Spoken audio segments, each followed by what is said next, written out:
He was the only one who understood the language of dragons. But the guilds didn't need a translator. They needed a hero. Well, okay, their loss. He will always be true to his principles. By growing scaly followers around him, he became a dragon knight, and the world will know what it means to negotiate. Can the exiled become a legend? Let's find out. This story begins with the moment when Selir, the main character, was expelled from the guild. He was told that people who show sympathy for weapons are not needed. The protagonist chuckled, did not say anything in his defense. He just turned around and left. The kind young man, loved by dragons, continues to follow the path he believes in. He was expelled from the S-rank guild, but thanks to his ability to talk to dragons, he became a dragon knight. Dragons. Now people could not imagine life without them. About 100 years ago, people themselves learned to breed dragons, and since then they began to use them in a variety of areas. They differed in size. There were small dragons, medium, and large. The first, although small, are still 2 to 3 times larger than people, were used mainly for transportation. This also applied to war. There were many dragon riders. Medium creatures were comparable in size to a residential building. Their main purpose was to transport large moats over long distances. Large dragons were the main attack force of any army. Most often, such dragons had names. People who subjugated such creatures were called dragon knights, or, in other words, knights on dragons. One day, dragon knights got together and created their own guild. The protagonist saw a dragon of the Vritra species fly past him. These dragons could fly, were loyal to their master, and very hardy. They could fly huge distances. Among the medium ones, there are also those that are especially loyal to their master. This is the Nidhogg species. They are valued for their lively disposition and are used in war. A boy saw a flying dragon. He told his mother to look. There was a flying dragon up there. He was so cool. He exclaimed that when he grows up, he will definitely become a dragon knight. The protagonist smiled, hearing his words, and thought that becoming a dragon knight is every boy's dream. Of course, it is so prestigious to fight on a dragon, and it is very well paid. Suddenly, Selir heard some noise and went towards it. You could hear someone's youthful voice ordering someone to do something. Coming closer to the source of the noise, MC saw that a dragon was standing in the middle of the street, and the young man was indignant. Why was he standing there? Let him go to his place already, and not just stand there. The dragon did not like this. He snorted loudly. The protagonist recognized him as a Terax species, a small dragon, and thought that he was probably rented. Many people keep dragons for this. This type is very suitable for ground riding. There are no roughnesses on the body. That's what makes it comfortable. The protagonist realized that this dragon was not just standing there. Something was bothering him. The guy did not stop being indignant. Like, what a shame. Why did he stand there? A small crowd of people had already gathered around them, and the main character squeezed through it and approached the guy. He apologized for distracting him and asked if he could intervene. The guy was surprised, but did not refuse. He greeted him and apologized for the difficulties they were having right now. The dragon was temporarily not for rent.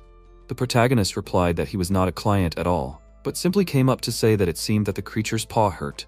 That's why it was standing. The guy was surprised. What was he saying? The protagonist repeated that the dragon's right hind paw hurt. The young man was amazed. He crouched down in front of the dragon and asked it to take a couple of steps. The creature made an attempt, and at that very moment his whole body began to tremble. The guy regretfully noted that it was true. His paw was injured. He exclaimed, "When did he manage to make a wound for himself? Where did he manage to do it?" Sighing heavily, he continued that now he would have to suspend the rental. He asked the MC if he also rented dragons. He helped him out with his advice today. The protagonist replied that he was not a renter, and added that the young man should take good care of the dragon. The young man replied that he would do so. The protagonist approached the dragon, and the creature thanked him. Selir replied that there was no need for thanks. The main thing was that he got better. Entering the dragon farm, the protagonist approached one of the dragons, patted him on the neck, and said that this little one was in a bad mood today. He needed a day off. The guy laughed. What was he talking about? He had never heard of dragons being sad. The protagonist irritably asked him what he even knew about this. Dragons also have feelings. The young man asked why he should show sympathy to ordinary cattle. Or was he crazy? The protagonist was furious. He had understood the language of dragons since childhood. No, he could not talk to animals, but dragons were a different matter. So he became a dragon knight. He studied dragons for a long time, memorized their distinctive features, and one day learned to control them. In addition, he always asked for a favor when he saddled them. People thought that he made the dragons move with just his mind, and one day he was invited to the S-rank guild of the Dragon Knights. Lindworm. Guilds receive a rank for the number of dragons and the abilities of the riders. The maximum rank is S. To get it, the guild must complete 3 quests of the highest difficulty in cooperation with another guild, or 2 quests with their own knights. Lindworm took the second path, but their knights forced the dragons to work against their will. which went against his views on the world. Less than a month later, he was expelled in disgrace. The interpretation of the expulsion was banal. He was accused of being useless ballast and making up reasons not to work. He was glad of this with all his heart and decided for himself that he would never join a guild again and everything would be fine, but he still needed to eat something. After leaving the guild, he was forced to work as a free dragon knight. The main place to earn money was the city hall, where freedom-loving knights like him could take on assignments. Of course, there were also ads for work that ordinary citizens could do, so orders from many agencies were collected here. But knights who left the guild, as a rule, do not have their own dragon, and assignments from agencies are not available to them. And anyone could take orders from the city hall. There were even some that could be completed by renting a dragon. The protagonist approached the stand with ads, ran his eyes over them, and one thing interested him. Judging by the order, it was necessary to train a newborn dragon, which suited the protagonist completely. Came to the address, he was met by the owner, who introduced himself as Patrick Forge. The protagonist told him his name. Patrick thanked him for volunteering to help him. He explained that many people do not want to take on this task once they know the details. The protagonist knew what he was talking about. After all, taming dragons is not training. Patrick believed that MC was right. Siller first clarified how exactly the man wanted to raise his dragon. Patrick answered that he wanted to give it to his son for his birthday. He heard from his fellow merchants that when a child is born, you need to get a dragon. The protagonist agreed with him that this was a good custom.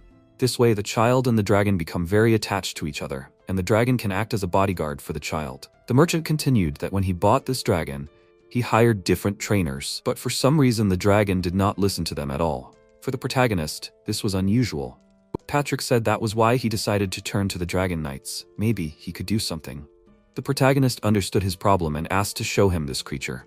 The merchant invited him to follow him and brought him to the dragon. The protagonist realized that in front of him was a Terax, a type of small dragon. The man said that this type is compact and easily gets used to people, so he chose it. Siller approved of his choice and added that this type is also used to transport people. Patrick sadly replied that he did not listen to the trainers anyway. He asks the protagonist to do something. The protagonist replied that he would try and approach the dragon. He told him his name and asked what his name was. Instead, the dragon said that she wanted to see her little sister. The protagonist asked her to be quiet and asked, "Little sister? What does she mean? Let her tell him more about this."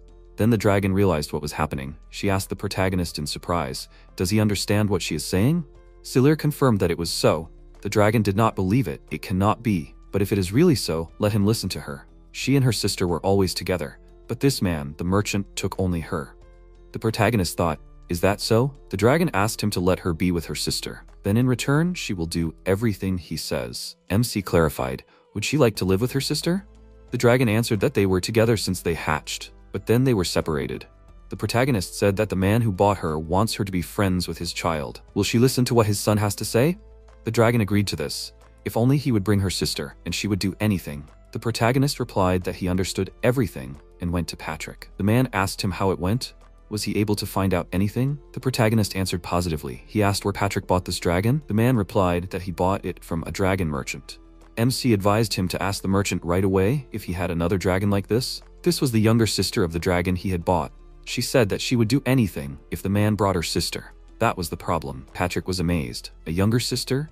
Did this dragon just tell him that? MC replied that whatever the case, he should just do it. The man agreed and replied that he would do everything. After a while, he brought the second dragon, which jumped over the fence. The sisters rushed towards each other, but the older sister could not approach the younger one because she was on a leash. The protagonist asked Patrick to let her go. The man looked at him in bewilderment. The protagonist repeated his request more insistently. Then he said, "Well, as Siller says, and let the dragon off the leash." The creatures rushed towards each other with a joyful greeting. The older sister exclaimed how happy she was to meet, and that she was alive and well. She had no longer hoped to see her youngest. Their behavior was touching. They rubbed their muzzles against each other and cooed like doves. Patrick was shocked by what he saw. The protagonist said that they were sisters. The man was amazed that they were just like people. MC was now at ease. Patrick realized that they should be kept together as soon as he saw their meeting, so he could understand their feelings, even without understanding their words. The man went into the house and invited the protagonist to follow him. They needed to discuss the payment. The protagonist nodded to him, approached the dragons. The older sister thanked him for bringing her sister. The younger asked him, was it thanks to him that they met? And she expressed her gratitude from the bottom of her heart. He assured him that they would do everything he told them. Siller replied that nothing was needed, let them just become friends with the son of this merchant. They promised him that they would help the man's son in everything until death do them part. The protagonist patted them on the head and asked them to try. Patrick met him at the threshold of the house. He expressed his surprise and thanked the protagonist. He could not believe that Selir did his job so easily. After all the trainers he hired could not find a common language with the dragon. He is an incredible person. The protagonist noted that the main thing is that Patrick does not separate them, both now and when they grow up, otherwise they will stop listening to his orders, and he will start having problems again. The man replied that he remembered everything and would do everything as the protagonist said. Having received his payment, the MC went home. At last, he looked at the dragons, who were sweetly cuddling with each other, and smiled. He thought that he had been kicked out of the guild, but he did not regret it. Understanding the dragon language, he could understand their feelings. He would continue to help them and appreciate them. He does work to earn a living. This is, of course, important, but he had to remember his real job. So the protagonist went to the city hall again. There were several people standing near the ad stand. They were discussing each ad. One of them exclaimed that this order he pointed to had a big reward. His partner asked where it was written. The guy called him a dumbass and showed him again. The partner looked and said that here you have to take care of a dragon. This is not it. The protagonist thought that such a job would not suit him either. He began to look at other ads and saw a good order on one. He tore off the paper and said, well, he will try. Arriving at the address, he heard a female voice through the window, asking someone, how is the lady still writing? Whatever happened, but writing so many letters is not normal. The girl's voice said that she did not agree. It was a big problem. No matter how many letters she wrote, it would take a long time before some dragon knight took on this task. If they were late, everything would be worse than ever. The sad girl looked out the window and lamented, where is he, that knight who will save them? It was Katarina Mariel. He wondered what kind of task this mysterious girl had. After some time, the protagonist briskly walked to the address that was given to him. He walked and thought, of course, he imagined something like this. But this order was special. Expelled from the elite guild, Selir earned extra money by completing various tasks using his gift. But this order was different from all the others. He had a meeting with the client, who needed his help. He went to the address and noted that the mansion looked luxurious. He was tasked with delivering a letter, and as a reward, he was offered high-quality dragon equipment. Although it was useless for an unemployed knight without his own dragon like him, it could still come in handy. He remembered how he went to see the mysterious girl who introduced herself to him as Katarina. She noted that he was quite young. Was he sure that he could handle the task? Did he at least know how to handle dragons? The protagonist smirked and replied that he seemed to know how. Katarina offered him tea and asked how well he knew his job. The protagonist answered her that everything depended on the dragon. He looked at the girl and thought that when he heard her voice, for some reason he imagined her like that. Katarina had no choice but to accept his answer, especially since he was not the only one she had sent this request to. The protagonist noted that it seemed to be a very important letter. The girl agreed that it was. She thought that if she wrote one letter, it might not arrive, so she wrote several letters. MC thought that Marielle was a noble family with many possessions.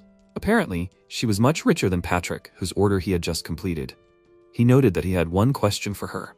What was in this letter? The girl was surprised. What did this mean? Did he decide to interrogate her? MC replied that it was not like that at all, but if he knew the contents of the letter, it would be easier for him to deliver it.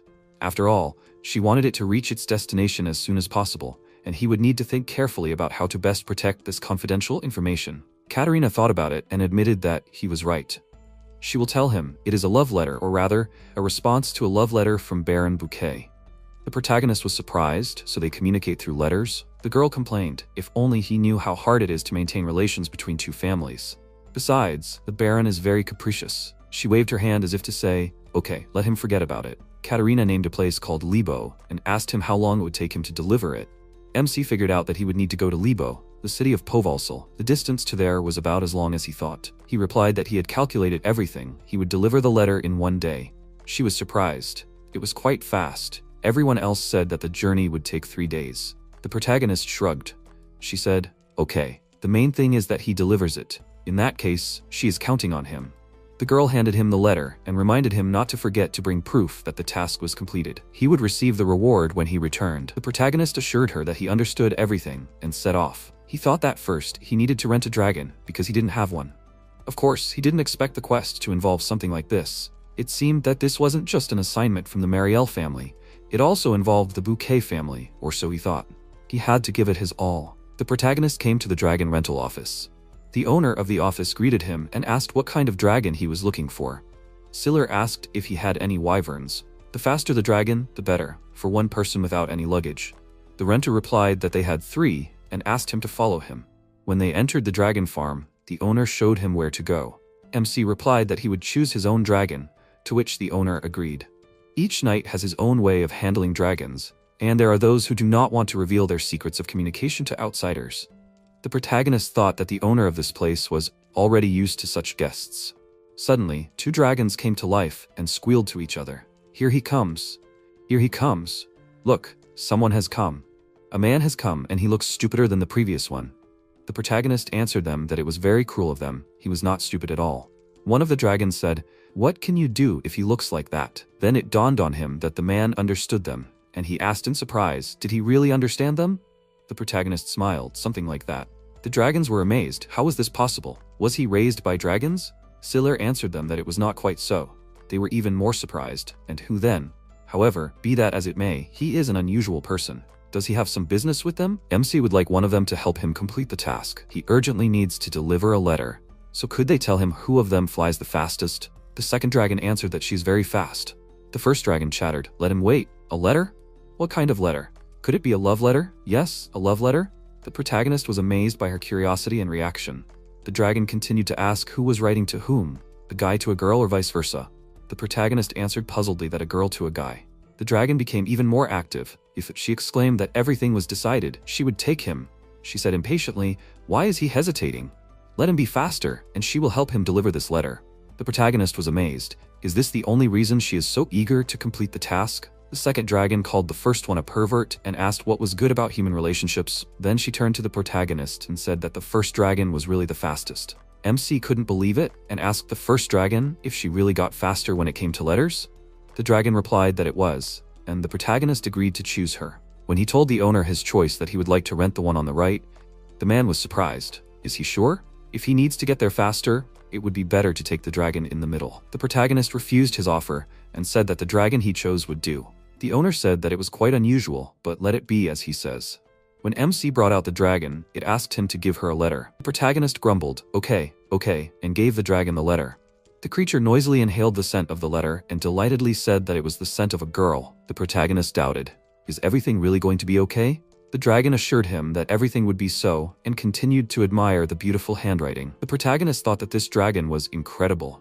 Wyverns are very fast dragons despite their small size. Even though he was flying to Libo by the shortest route, she took him there in the blink of an eye, simply because she was holding a letter in her teeth. Thus, they flew to Libo in just half a day. The Baron was very happy with Katarina's letter. He praised MC for his excellent work and asked to leave him alone. The protagonist noticed that they were both kind of strange. After some time, the Baron wrote a reply, and Siller gave the reply letter to the dragon. She took it back in the same half a day. He successfully returned to Mrs. Katarina and reported that his journey took half the time. The girl replied that he was simply unique, and indeed, he delivered the letter in one day and returned so quickly. She remarked that he was very good. The protagonist was embarrassed by her praise and thanked her for the kind words. Katarina asked what his name was. The protagonist introduced himself to her. The girl replied that she would remember his name. If she had another task, she would definitely call him. MC thought with joy that he had successfully completed another task. After that, he came to the dragon market. He wanted to look at the creatures for sale, although the price for them was still high. But it was also too expensive to rent them. If he could buy his own dragon and build a trusting relationship with it, then the two of them could handle any job. He slowly walked along the pens with dragons and looked closely. Suddenly he stopped in front of one creature. He thought, is this Balor's price too cheap? It turns out that this dragon was sold for next to nothing. I wonder what the reason for the low price was? He went to the merchant, who greeted him.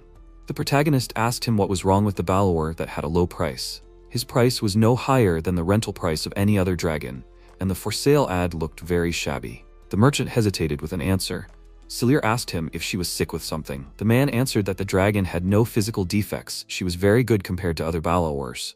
The protagonist was puzzled. Then what was the matter? The merchant said that, without going into details, she was very lazy. The protagonist was surprised. Is that really true? The man continued that the dragon often did not do what she was told, so he would not advise him to take her. MC asked him for permission to take a closer look at her. Of course, the merchant allowed him to do so. He led him to the dragon and told him that he could take his time. Balors are often used for transporting goods. Although they are not very fast, they are very hardy due to their strong muscles. In addition, they are herbivorous dragons, so any of this species will be happy with grassy meadows. This greatly simplified their care. The protagonist approached the dragon closer and greeted her. He apologized for disturbing her, but he was talking to the seller about her. He asked why she did not want to work so much. The dragon was silent in response. The protagonist asked her again. She will not talk to him? She opened her eyes and said what difference did it make to him? He would not understand anyway. The protagonist noted that she was very calm for a dragon and offered her to start over, without misunderstandings. Suddenly, she shuddered and asked in a surprised voice, "Can he talk?" The protagonist grinned. Did she notice this only now? The dragon asked how this was possible. He answered that it was not so important. The most important thing is that sometimes this power helps him out. So what is the matter with her? She yawned and answered that she wanted to sleep. The protagonist asked again, "Sleep?" The dragon confirmed that it was so. She wanted to sleep 12 hours a day, otherwise she would not be able to work. He noted that this was unusual. Usually dragons are so strong that only 2 hours of sleep are enough for them to fully rest. In addition, there are those that can continue to move when they sleep. He thought that every dragon was unique in its own way. Sealer offered her that he would allow her to sleep 12 hours a day and she would help him. The dragon did not believe him, said that he was lying. The protagonist objected. He did not lie to her. If he did not agree to this, he would simply take another dragon. She understood the reasonableness of his argument and clarified, "Is he really going to allow her to sleep so much?" MC replied that it was, but in exchange she would work hard. The dragon agreed to his offer and said that she would believe him. When the protagonist told the seller that he was taking this dragon, the man was surprised. Is he sure? They do not issue refunds. The protagonist assured him that he was absolutely sure of his decision. The dragon knights have their own methods of work. Thus, the protagonist acquired a faithful assistant, or rather, a friend. He asked her if he could give her a name. It would be much easier for them to communicate with each other. She was not against it, but don't people usually call dragons by numbers? The main character reasonably decided that he could talk to her, so there was no point in the numbers. She understood his position. Sealer asked her if she liked the name Louise. She chanted it. He asked if she didn't like such a name. The dragon answered that it was not the matter, it just felt unusual. Now she had a name, and she liked it. I guess. The protagonist looked at her doubtfully and said that it would be good. They approached his house. He told her that they were there. This was his house. Louise asked him where she could sleep. He replied that there was a garden behind the house. She could sleep wherever she wanted, but she had to forgive him. If he had known that he would be living with a dragon, he would have rented a house with a bigger garden, but he still hoped that this garden would suit her. Louise reassured him. She didn't care as long as she could sleep. He chuckled and noted that she really was a sleepyhead. The protagonist asked if she was going to go to bed now. It was already getting dark, and besides, there was no work for today. She asked him doubtfully if he was serious. The protagonist replied that he was serious. He was completely confident in his decision, so she shouldn't worry. Louise said that he was a strange person. He chuckled. People often say things like that to him. She addressed him as the owner, rearranging some of the letters in this word. He laughed and corrected her. The dragon conspiratorially said that she would show only him something. He wondered what she would show him. She replied that it was her secret and used the skill Light Spear. Her roar caused blinding spears of light to fly. The protagonist was amazed. Where did she get such power from? The dragon replied that she didn't know. She could do it since birth. He was even more surprised. Since birth? He had probably seen only about 100 Balor, but not a single one of them who could do something like this. Obviously, Balor don't have such an ability. She said that if she uses this power, she gets very tired. The protagonist replied that it was understandable. He didn't know where she got this power from, but it seemed to use up a lot of her energy. The dragon assumed that was probably true, but she wouldn't mind using it if her master wanted. She rearranged the letters in the word again, and he laughed and thanked her, but she shouldn't have strained herself like that. The next morning, he greeted the dragon and said that he was going to look for a job. What did she want to do in the meantime? Louise answered briefly. She would sleep. He said that he understood. Maybe they would take on some work after dinner, and until then, she could sleep as much as she wanted. He went to the city hall and thought that at first, he didn't know whether to believe her or not. But now he knew that it was true. Walking to the notice board, he thought that now that he had Louise, he could look for some delivery jobs. At that moment, someone called out to him. He turned around and was surprised to see a girl named Rose. She was the secretary of the guild he was expelled from. She said that she had been waiting for him to come. The protagonist was surprised. Was that really true? The girl continued that they had a task especially for him. Would he mind listening to her? They settled down to talk more comfortably, and the protagonist asked her why him? Rose replied that Lady Katarina had praised him, something like that he was very good. She added that not many free knights could be honored with such an honor. MC chuckled. Really, he was just trying very hard. Rose continued that that was why she decided that she could entrust this matter to him. The protagonist asked what kind of task it was. The girl replied, searching for a person. The protagonist was surprised. Do dragon knights do such things? The girl answered, of course, but this is not a normal job. He must keep everything in the strictest secrecy. The thing is, the princess herself has disappeared. Sealer was surprised. The princess? It seems that it is time for him to do some serious work. Rose apologized to him, but she could not reveal the details of this matter. He guessed it himself and asked, in other words, is this their future queen? And what about the task itself? The girl asked him, does he know Mount Himuya, the one located north of the city? The protagonist confirmed that he knows this place and asked, is this where the task will be carried out? Rose continued that the convoy transporting the princess disappeared in the area of this mountain. At least that's what they thought. Sealer was surprised. The convoy disappeared? He thinks not much time has passed since then? The girl confirmed that it was so. It happened last night. They do not know the details, and they are not particularly important. They need him to inspect the surroundings. That's all the task. What will he say to this? Does he agree? The protagonist thought for a moment, and then answered that he agreed. He would take on this job. Returning home, he saddled Louise and they set off. The dragon asked him, what was wrong? Why did he have such a complicated face? Sealer answered that the princess had disappeared without a trace. It was possible that she might already be dead. Of course, he was glad that he had been entrusted with such a task.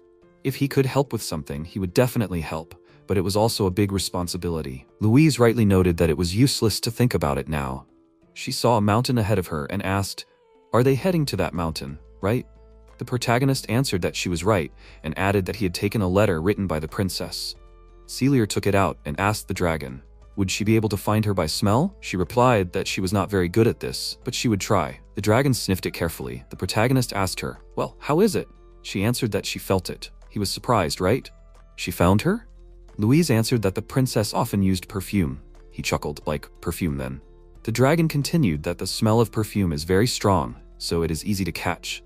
Sealer heard that dragons have a good sense of smell, but this was the first time he used it in action.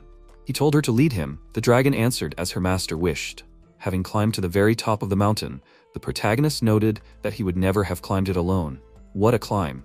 He praised the dragon, that she is real gold. Louise was embarrassed. She was pleased to hear such words. She embarrassedly said that there was nothing special in it. She would always help him. She asked, like, by the way, this is work, right? The protagonist, not understanding where she was going with this, answered positively. The dragon said that she wanted a reward. If she was very useful, he would have to reward her. He asked her again in surprise. Reward? She replied that he understood everything correctly. MC asked, what does she want? The dragon replied that she wants a lot of straw. If you spread it out properly, it will be very soft and warm for her to sleep on. The protagonist was surprised. Is she sure? He will buy it, of course, but does she really need it? She happily jumped up and down, and he almost fell off her back. Louise exclaimed that she would give it her all then, and rushed forward. The protagonist held on tightly to her, and remembered how the guild leader once told him not to show sympathy to common cattle. The people in that guild were too cruel. Suddenly, Louise braked so hard that MC almost fell off her back. He exclaimed, what happened? Why did she stop so abruptly? Louise calmly said that the princess was here, below. They were standing on the edge of the cliff. The protagonist thought in fear. Did the princess fall from here? Looked closer and saw that at the very bottom of the pit lay the broken carriage of the princess. He assumed that maybe the girl was inside the carriage. Louise asked him if she should go down. Sealer asked if she could do it. The dragon answered that it was no problem and began to go down. When they were at the very bottom, he saw how the princess's guards were lying near the carriage and apparently were dead. He thought that everything here looked terrible, but where was the princess? The protagonist approached the carriage, looked around, and saw on the surface the same coat of arms that was on the letter. Without a doubt, it was her carriage. He looked at the guards. Unfortunately, they were no longer able to be helped. He hoped that at least the princess was okay. Coming closer to the carriage, he realized that he could not get into it. Something invisible was preventing him from doing so. The protagonist was surprised. What was it? The omnipresent Louise told him that it was a barrier. Sealer was upset. What should he do now? The dragon calmly asked him, should she remove this barrier? He joyfully exclaimed that yes, she could do it. He asked her to remove the barrier immediately. She used her magical roar, and the barrier of the carriage cracked. MC thanked her from the bottom of his heart. How she helped him out. Louise laughed contentedly. The protagonist pulled back the curtain of the carriage and saw the princess. She was lying with her eyes closed. He apprehensively approached her closer to check if she was breathing. The girl was breathing, and he did not visually detect any serious wounds. She was fine. Louise replied that the barrier protected her. The protagonist touched the girl on the shoulder and addressed her by status. She opened her eyes, asked where she was. Then, realizing that there was a stranger next to her, she screamed, "Who was he? How dare he climb into her cart?" The protagonist answered that she should calm down. He was not a robber. He was simply ordered to find her. She asked again, "Find?" He briefly told her about what happened. She looked out of the cart. Siller noticed that she reacted calmly to all this, which was quite unexpected. The girl asked if anyone else survived besides her. He answered her, apparently, no. She took this news calmly. The protagonist offered her to get out of the cart. He would examine whether she was wounded or not.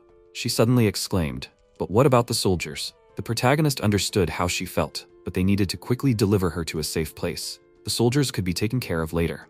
She agreed to his proposal and got out of the carriage. When the girl saw Louise, she said in surprise, "A dragon?" Siller turned to Louise and asked if she could carry 2 people. She looked at him slyly and said the word straw. He laughed and promised to buy her at least a whole field. She noted that this was an excellent promise and invited them to ride on her back. The protagonist understood the princess's fear, so he explained to her that the Balor are a very calm species. She has nothing to be afraid of, but he will ask just in case, "Is she okay?" The girl was too melancholic. This alarmed the protagonist. The protagonist again asked what was bothering her. At this moment, she seemed to wake up and suddenly gasped. MC worriedly asked the princess what was wrong. She cleared her throat and asked him, "So he's a dragon knight?" The protagonist answered that he was. She was interested in what guild he belonged to. He replied that he had none. The princess was surprised. How could that be? And how could such a talented person like him cope alone? He was surprised, because she had just met him. How could she know what kind of person he was? The princess replied that the dragon's eyes showed how much she trusted him with all her heart, and that said a lot. The protagonist was surprised. Is that true? Louise tactfully kept silent. The princess continued saying that she had heard that knights who were able to gain the trust of their dragons were the best. It was surprising that he was not a member of the guild. He looked at her, smirked, and said that there were reasons for that. When Siller brought the princess to the place, Rose was amazed. Had he found her already? She asked the girl, "Is she a princess?" "Let them wait here for a while. She will call the authorities now." The princess hesitantly turned to the protagonist. He looked at her questioningly. The girl continued that she would like to thank him. "Is there any way she can repay him?" MC replied that he would receive his reward from the customer, so she did not have to worry about it. The princess took out something and said that if he did not mind, she would like him to take a handkerchief with her family crest. If he needed her help, he could see her by showing the handkerchief to the guards. She would try to help him in any way she could. Siller bowed to her and replied that he was very grateful to her. He summed up in his mind that the saving the princess operation had also gone off without a hitch. Rosa came out with the guild leader and handed the protagonist the reward. They said goodbye to the princess and immediately went to get the reward. The protagonist had a plan, when he received the reward, to thank the dragon because he had promised her. He shook the bag and said that there was 1,000 lire in it. What a reward! Louise called out to him and offered him to buy hay. He thought about it. She reminded him he had promised. He said that he was talking about straw, although, let her not worry about it. Now, they will go and buy everything. He was just thinking. After all, a person can live for a month on 1,000 lire and not worry about anything. MC conspiratorially told the dragon that they could buy something better than hay and straw. That's what he was getting at. The dragon was surprised. Better than hay and straw? He was lying. There couldn't be anything better. But what was that? The protagonist replied that he meant a soft feather bed. Or something else, but it would be better if she saw it with her own eyes. The protagonist asked her, "Are they going?" She said, "He's even asking." Of course, they'll go. Louise noted that this store had everything to take care of them, dragons. The protagonist agreed that there were even toys, but she didn't seem to be interested in them. He suggested that she come in here. Louise agreed with him. They were about to go into the store when someone said something like, "Hey, wow, that's Siller." The protagonist looked back at the voice and saw Louis, a knight from his old guild, Lindworm. Louis asked him if he was surprised. The protagonist didn't have time to answer him. The knight noted that he was not surprised like him. He returned from a mission, and it turns out he was kicked out. MC objected. He left himself. Louis said, "What a pity, maybe he should put in a good word for him." He would whisper to the right people, and maybe they would take him back. The protagonist couldn't believe his ears. Since when did he start helping others? That was definitely an unprecedented rarity. Moreover, he was not at all eager to return. Louis replied, that's what he was talking about. Well, for starters, he would have to take back his words. Siller asked, "What other words?" The guy reminded him about the ones he said. Did he forget or something? About the feelings of dragons or something like that. If he goes back on his word, he can easily return him to the guild. After all, they'd be sorry to lose such a capable knight. The protagonist chuckled. What's there to think about? He'll never give up his beliefs. Louis remarked. So he shouldn't get so worked up. Is he even in his right mind? What can he do alone? The protagonist replied that he could do anything if he tried. Louis sighed and replied that he was wasting his time with him. At that moment, Louise asked her master what they could talk about for so long. And where was her featherbed? The protagonist apologized to her and added that his interlocutor didn't want her to sleep 12 hours a day. That's how it was. Louise got mad. What did he say? Flaring her nostrils, she menacingly said to Louis, "What did he say?" The guy got scared and asked Siller what's wrong with his dragon. What is he doing? Let him calm his animal down. The protagonist objected. He did nothing. Or maybe it seemed to him that he ordered his dragon to attack him. Louis admitted that he did not order anything. He cursed and added that Siller was always like this. And what kind of magic does he use anyway? The protagonist replied that it was so obvious. He just appreciates dragons. Louis smirked doubtfully and left them alone. He walked and was indignant, saying, again the protagonist with his nonsense. Louise asked, "What's wrong with this guy?" Sealer replied that they simply could not agree with each other. Never mind. Whatever he said, as long as they were together, she could sleep for 12 hours. He guaranteed her that. They finally entered the store. The seller greeted them and noted that he came with a blower. Was he looking for something specific? The protagonist replied that he was looking for a featherbed for his girl. The seller said as he wished and asked permission to show them the way. When he showed them the assortment of goods they were interested in, Louise was amazed. Does such a thing really exist? And she kept exclaiming, "Wow, wow." She dove into one of the feather beds and began to tumble around in it. The protagonist called out to her. She shouldn't have behaved like that. The dragon settled down on the feather bed more comfortably and said that she was going to fall asleep now. The protagonist apologized to the seller. He didn't know what came over her. The merchant smiled and told him not to worry. They could try any of the goods on display. Siller thanked him. He was now calm. He noted that Louise had taken a liking to the pillow. MC asked, "Is this a slime pillow?" The seller replied that he was right. People also use it as a bed. This pillow has the elasticity of a slime and is considered the most suitable for a comfortable sleep. Louise admired it. She liked it very much. It was much nicer than any hay. The protagonist asked the merchant how much this pleasure cost. He answered that this pillow cost 1,200 lira. The protagonist thought that it was quite expensive. He asked Louise if she really liked it. The dragon answered that she only wanted it. But then she became serious and asked if it was too expensive. Was he sure? The protagonist smiled and said that the main thing was that she liked it. The dragon was happy and emotionally thanked him. Siller told the merchant that he was taking this pillow. The man thanked him and added that it was very unusual. The protagonist asked what exactly was unusual. The merchant had heard that among the dragon knights, there were those who could talk to dragons. And he had the impression that he was one of them. The protagonist admitted that this dragon was like a family member to him. He paid for the pillow, and they left the store. The seller invited them to visit his store again. The protagonist watched Louise and was happy. He never thought that she would like this pillow so much. He apologized for making her carry the purchase. Wasn't it hard for her? Louise looked at him and asked him to answer. Was he really happy? Siller was surprised. Why did she do this all of a sudden? She noted that it was too late to talk about it, but 1,200 lire was much more than he received for saving the princess. She thought that she was acting too selfishly. The protagonist did not let her finish. He told her not to worry. He promised her. She remembered he was able to earn it only thanks to her. She helped him out a lot, so she deserved a reward. The dragon smiled and thanked her master. A few days later, the protagonist told the dragon that they had done a great job today. She remained silent. The protagonist became worried. Why was she silent? What had happened? She replied that she wanted to sleep. He realized that she was very tired after work, but there was nothing he could do. He still had to collect the reward. He thought for a while and exclaimed that an idea had occurred to him. He had promised that she would be able to sleep as long as she wanted. Would she be able to walk home alone? The dragon replied that she could. Then he sent her home and added that he would catch up with her. The dragon asked, was he serious? The protagonist replied positively. She had done a good job today. Louise agreed with him and trudged home. The protagonist watched her go and thought that their town was quiet, so Louise should not have gotten into trouble. However, if you think about it, the only one who could send the dragon home alone is him, the one who understands the dragon language. He hoped that nothing bad would happen. Louise walked and openly yawned. He thought that with him, the dragons could even work alone. Maybe it was worth buying another dragon? At that moment, the creaking of wheels was heard, and the protagonist saw a carriage passing by, in which a girl was sitting and eating dessert, and opposite her was a dragon in a cage. He was hungry and looked at the street. What was the dragon looking at through the bars of the cage? The protagonist came to the dragon shop again. The seller greeted him, then asked if he had recently bought a balor from him. Siller replied that he had. Not long ago, he had bought a gift for Louise to thank her for the work she had done, and now an idea had occurred to him, which is why he went to the dragon shop. He thanked the seller for Louise. The man became embarrassed and said that he should thank him for the purchase. He asked how the dragon was doing. The protagonist replied that she was doing well. He should relax. He would not return her. They get along well and often work together. He continued that he came to him for another reason. He would like to buy another dragon. The merchant was happy and thanked the protagonist for choosing his shop.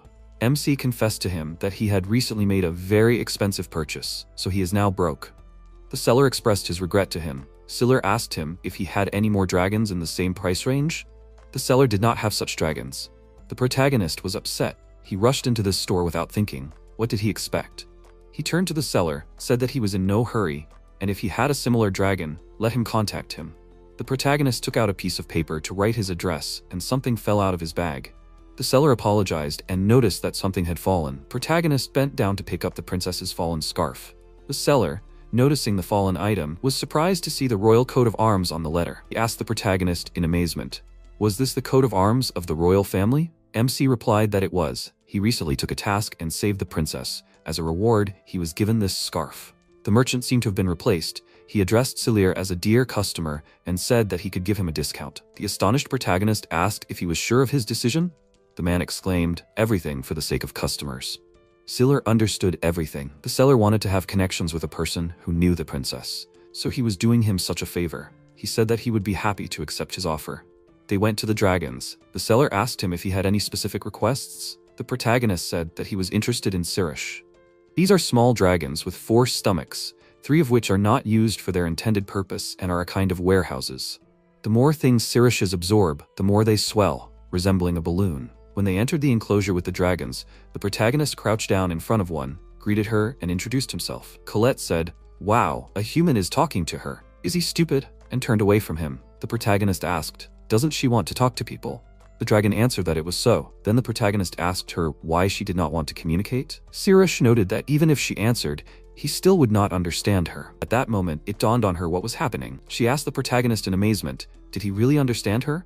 But why? How could this be? Selir replied that he had been like this since birth. He was thinking about buying her. What did she think about it? The dragon reasonably noted that he would have bought her, and that was it.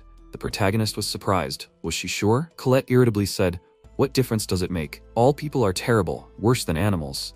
MC answered, he spoke to her to find out her opinion. If she did not want to, then he would not buy her. The dragon could not believe what she heard. The protagonist continued, if she still agreed, then they would leave here together. Colette asked why he wanted to buy her. Protagonist noted that of course she would work with him, but what was more important was that she was very sweet and beautiful. Colette was indignant. What was the man talking about? Then she thought about it and said that she had one condition. He would not give her a new name. She had received her name before she hatched and introduced herself to him. The protagonist replied that she had a very beautiful name and he did not mind her condition. He extended his hand to her and asked if she was going with him. The dragon hesitated, then noted that there was nothing to be done, so be it, she would go with him. Only let him not make up things for himself, and let him not think that she liked him. He could call her Colette. The protagonist agreed to this. He liked her name. He only added that he was counting on her. The protagonist signed a check for payment and headed home with his purchase. He noticed that it was still light outside and asked Colette if she would mind stopping by somewhere on the way home. It was a place where they would go with her for work. She asked again, for work? He took her to a quarry where there was a lot of ore and told her that he wanted her to collect this ore. Colette looked at it and noted that the ore was very beautiful. The protagonist explained to her that this was Mount Milrif, where there were natural deposits of cobanium. It is used in many places, so it can be easily sold in the city. He wanted her to fill her stomachs with it and bring it to the city. Colette understood everything and began to absorb the ore. He asked her if she was okay. She answered that she could handle it. The protagonist thanked her and noted that he really appreciated it. The dragon said that it was a very simple job. The protagonist explained that of all the dragons, only she could do it. But would she do it without his supervision? Colette replied that she had no problem. Then she asked in amazement, how is that possible without supervision? Selir continued that the task was not as simple as she thought. He wanted her to collect ore here and take it to the trading post in the city. He hoped that she could do it on her own, of course, to the best of her ability. The dragon was surprised, she herself, and he would not keep an eye on her. The protagonist smiled and replied that he would not watch her. She was even more surprised, and if she shied away from work, hadn't he thought about that? The protagonist laughed and replied that he trusted her. She asked, was he a fool? He just knew that she could be trusted, that's why. Colette was very touched by his trust, and said that she would do it for him. The shop was very surprised when they heard his proposal, but still agreed to cooperate. Meanwhile, Colette started working and carried the ore without his supervision. She did everything as he asked her. The protagonist praised her and brought her home. He asked her if she would mind sleeping in the garden. It was certainly not luxurious, but still it was better than nothing. Colette answered that it was still better here than in the basement of the shop. She noticed the sleeping Louise and asked if he had another dragon. The protagonist said that she had noticed correctly and said that the dragon's name was Louise. Meanwhile, Louise woke up, saw Colette, and asked who it was. The protagonist apologized to her for waking her up. She replied that she felt the presence of another creature, perhaps her. She pointed at Colette.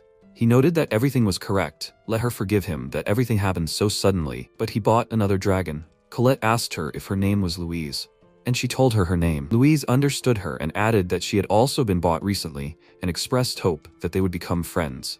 They looked around. Louise noted that they would be living here together. Colette answered that that was indeed the case. They told the protagonist that it was a bit cramped for two.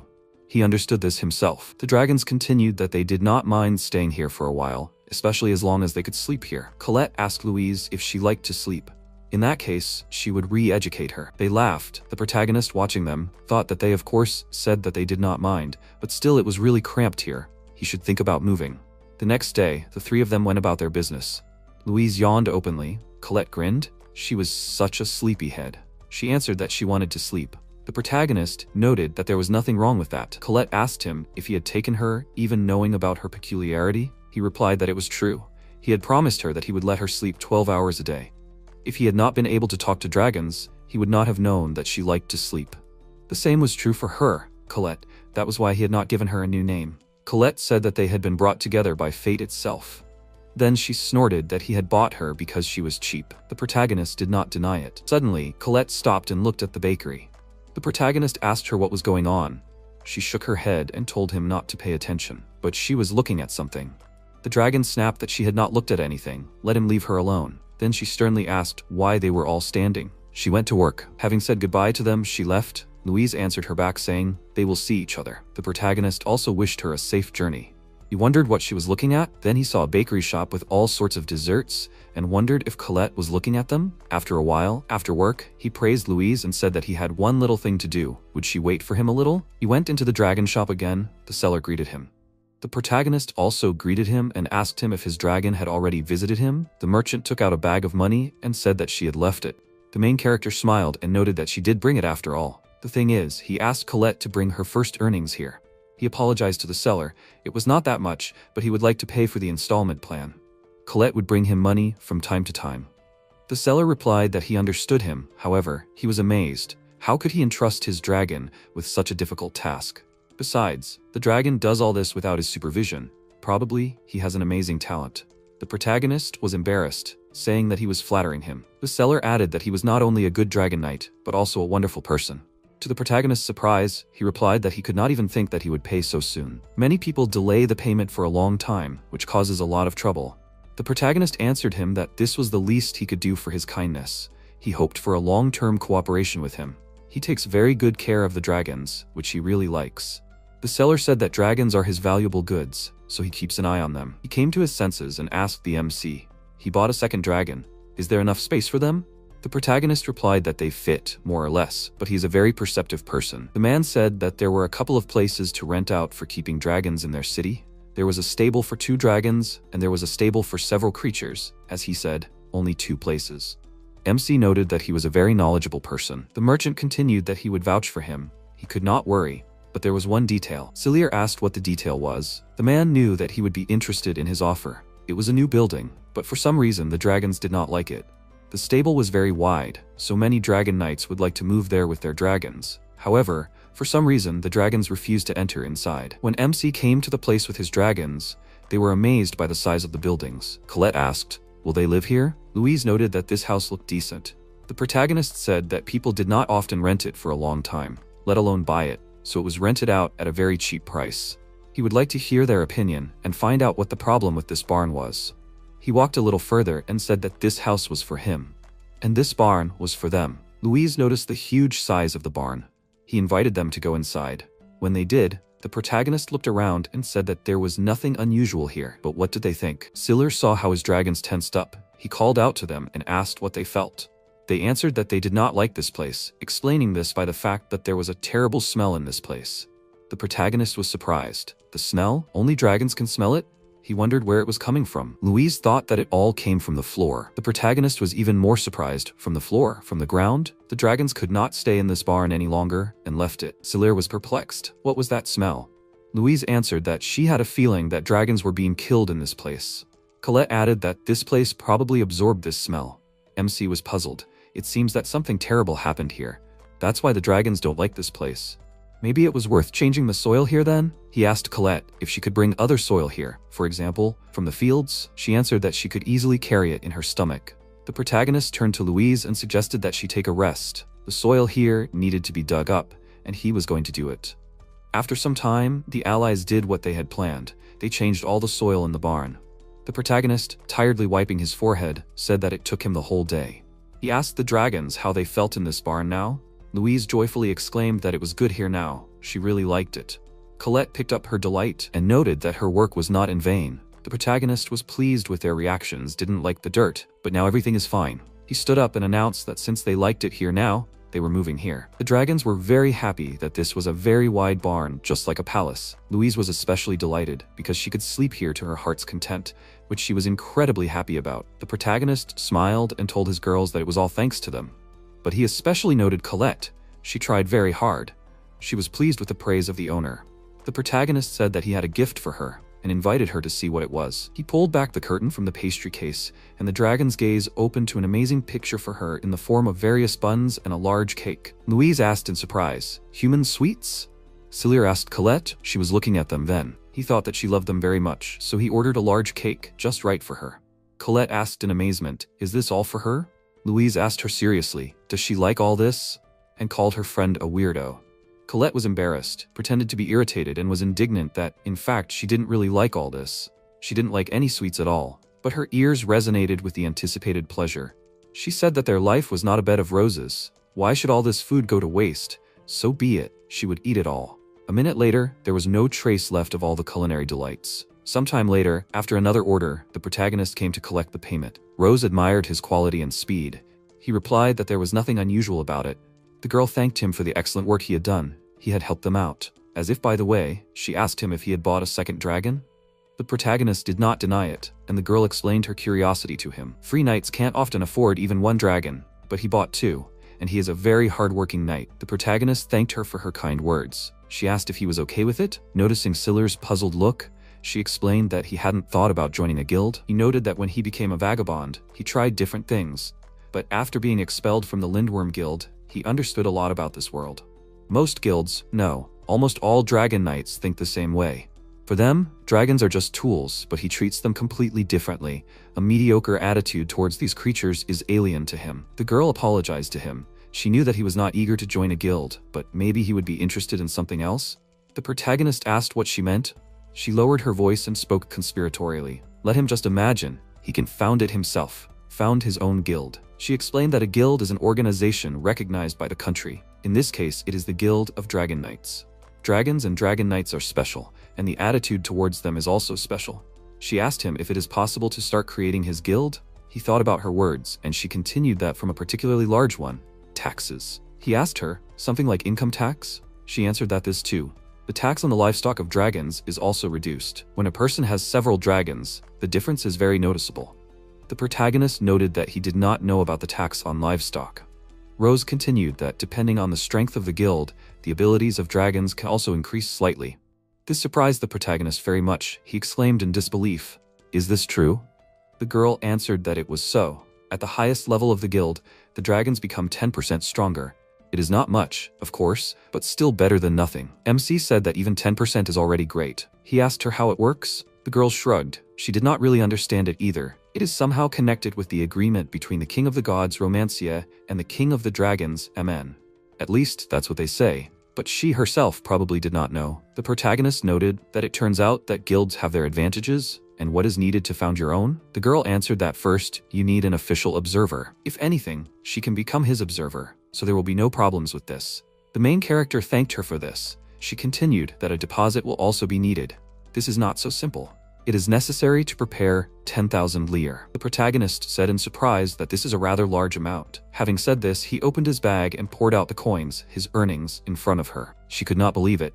He explained to her that just yesterday Colette had found a rare ore. She came from the mine, showed him the stone, and said that there was this strange stone among the ore. It really looked very strange. Now it was like this. And in the morning when she found it, it was a completely different color. He was interested. A stone that changed colors? The protagonist decided to take it to the appraiser the next day. The appraiser said that it was a 4-color polylite. The protagonist asked him if this stone was rare. The appraiser said that it was indeed so, and asked how about 10,000 lire for it. The protagonist sold this thing. That's where the money comes from. Rose counted the money. The amount was correct. She said that it was incredible. He was very lucky. He grinned and noted that he did not expect to spend it all so quickly. Rose asked him if she was applying for a guild. The protagonist agreed to this. She handed him the application form for him to fill out. He wrote down what was required, the name of the representative, the address, the number of dragons, and their types. Rose noted that it was necessary. The name of the guild was needed. This was perhaps the most important. Without thinking for long, he wrote down the name, which surprised the girl very much. Dragons above all, he explained, because the name should reflect the essence of the guild. Rose replied, so be it. She was accepting the application. At that moment, a golden glow appeared on the paper. From it, a small creature with wings like a butterfly appeared. The protagonist was very surprised. Girl? Rose explained that this is the guild fairy. At least, that's what they call them. She is something like an ID. The protagonist was amazed by this fact. He looked at the fairy. She was silent and blinked often, looking at him. He asked what he should do with her. Rose answered that she would follow him herself, so he did not need to do anything. The fairy fluttered up and sat on his bag. The girl told him to treat it with care. She put some box on the table, opened it, and showed it to the protagonist. He was amazed. Were they collars and bracelets? She confirmed that they were, and added that these were devices for measuring the strength of dragons. The guild rank would increase depending on the readings. He remembered that in Lindworm, dragons wore all this. He expressed doubt. The girl asked him, what was the matter? The protagonist answered that he did not want to put all these collars on his dragons at all. Rose thought about it, then answered that he could go to the dragon workshop. There were many things there besides collars. After some time, the protagonist asked his girls what kind of jewelry they would like. Dragons were surprised. Jewelry? He explained that he had been to the dragon's workshop and had seen everything there. Earrings, bows, and everything the heart desires. He asked them, what would they like to wear from this? The dragons thought about his question. What would they like to wear? Louise thoughtfully said that she would like a sleeping bag. The protagonist was surprised.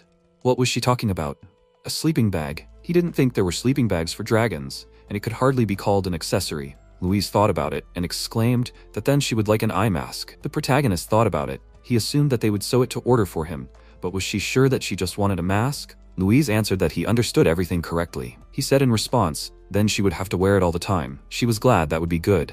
Would it bother her? The protagonist had to agree to her wish. Then he asked Colette, what did she want? Maybe something special. Colette thought about it, hummed, and said that she would like a ribbon, or something similar to a ribbon. He agreed to her wish, asking her what kind of ribbon she would like. She smiled and said that she would like a cute ribbon. The protagonist thought with warmth that she was such a girly girl, but if he told her that, she would start to get embarrassed again. So he answered that he understood everything and would go to the workshop tomorrow to discuss the order. When the shop owner took Louise's measurements, she clarified that she would make everything to size. She also named the sum of 100 lire and asked if the protagonist would be satisfied with that amount. He was satisfied, but he asked her to make 2, so that 1 would be in reserve. The shopkeeper understood everything and said that she would give the appropriate orders. In a few days, everything would be ready. MC thanked her. When they left the workshop, he asked the dragon if everything was okay. Louise happily answered that everything was okay. She was very happy. He looked at her collar and thought that they were both wearing collars temporarily, and both of them put them on without resistance. But he didn't like it at all. She turned to him and said that she didn't really think he would agree to an eye mask. Sealer was surprised. She wanted it, so there was no reason to refuse. Louise thanked her master with a satisfied look. At that moment, something lit up in his bag. When he looked to see what was going on, he saw that the guild card was lit up. He looked closely and realized that his guild level had risen to the 2nd. He was amazed. What had happened? Everything was so sudden and incomprehensible. The protagonist came to Rose, explained the situation to her, and asked if the guild level was really rising that fast. The girl looked puzzled. She replied that he had registered a guild of 1 person and 2 dragons. Usually, in such cases, it takes about a month to rise to the 2nd level. He realized that he was the only one in the guild, which meant that if there were more people, the level would grow faster. He doubted that there must have been some mistake. Rose asked him to wait a bit and left. When she returned, she was surprised to notice that there were no mistakes and no oddities. The protagonist asked again in amazement. Oddities? She explained, for example, that it happens that a knight rents a dragon and only binds it to the guild for a while. The guild level increases, and the dragon is returned to its owner. There are people here who try to make money in a dishonest way. The protagonist understood everything. Rose added, so if his guild moved to the second level, then she congratulates him on it.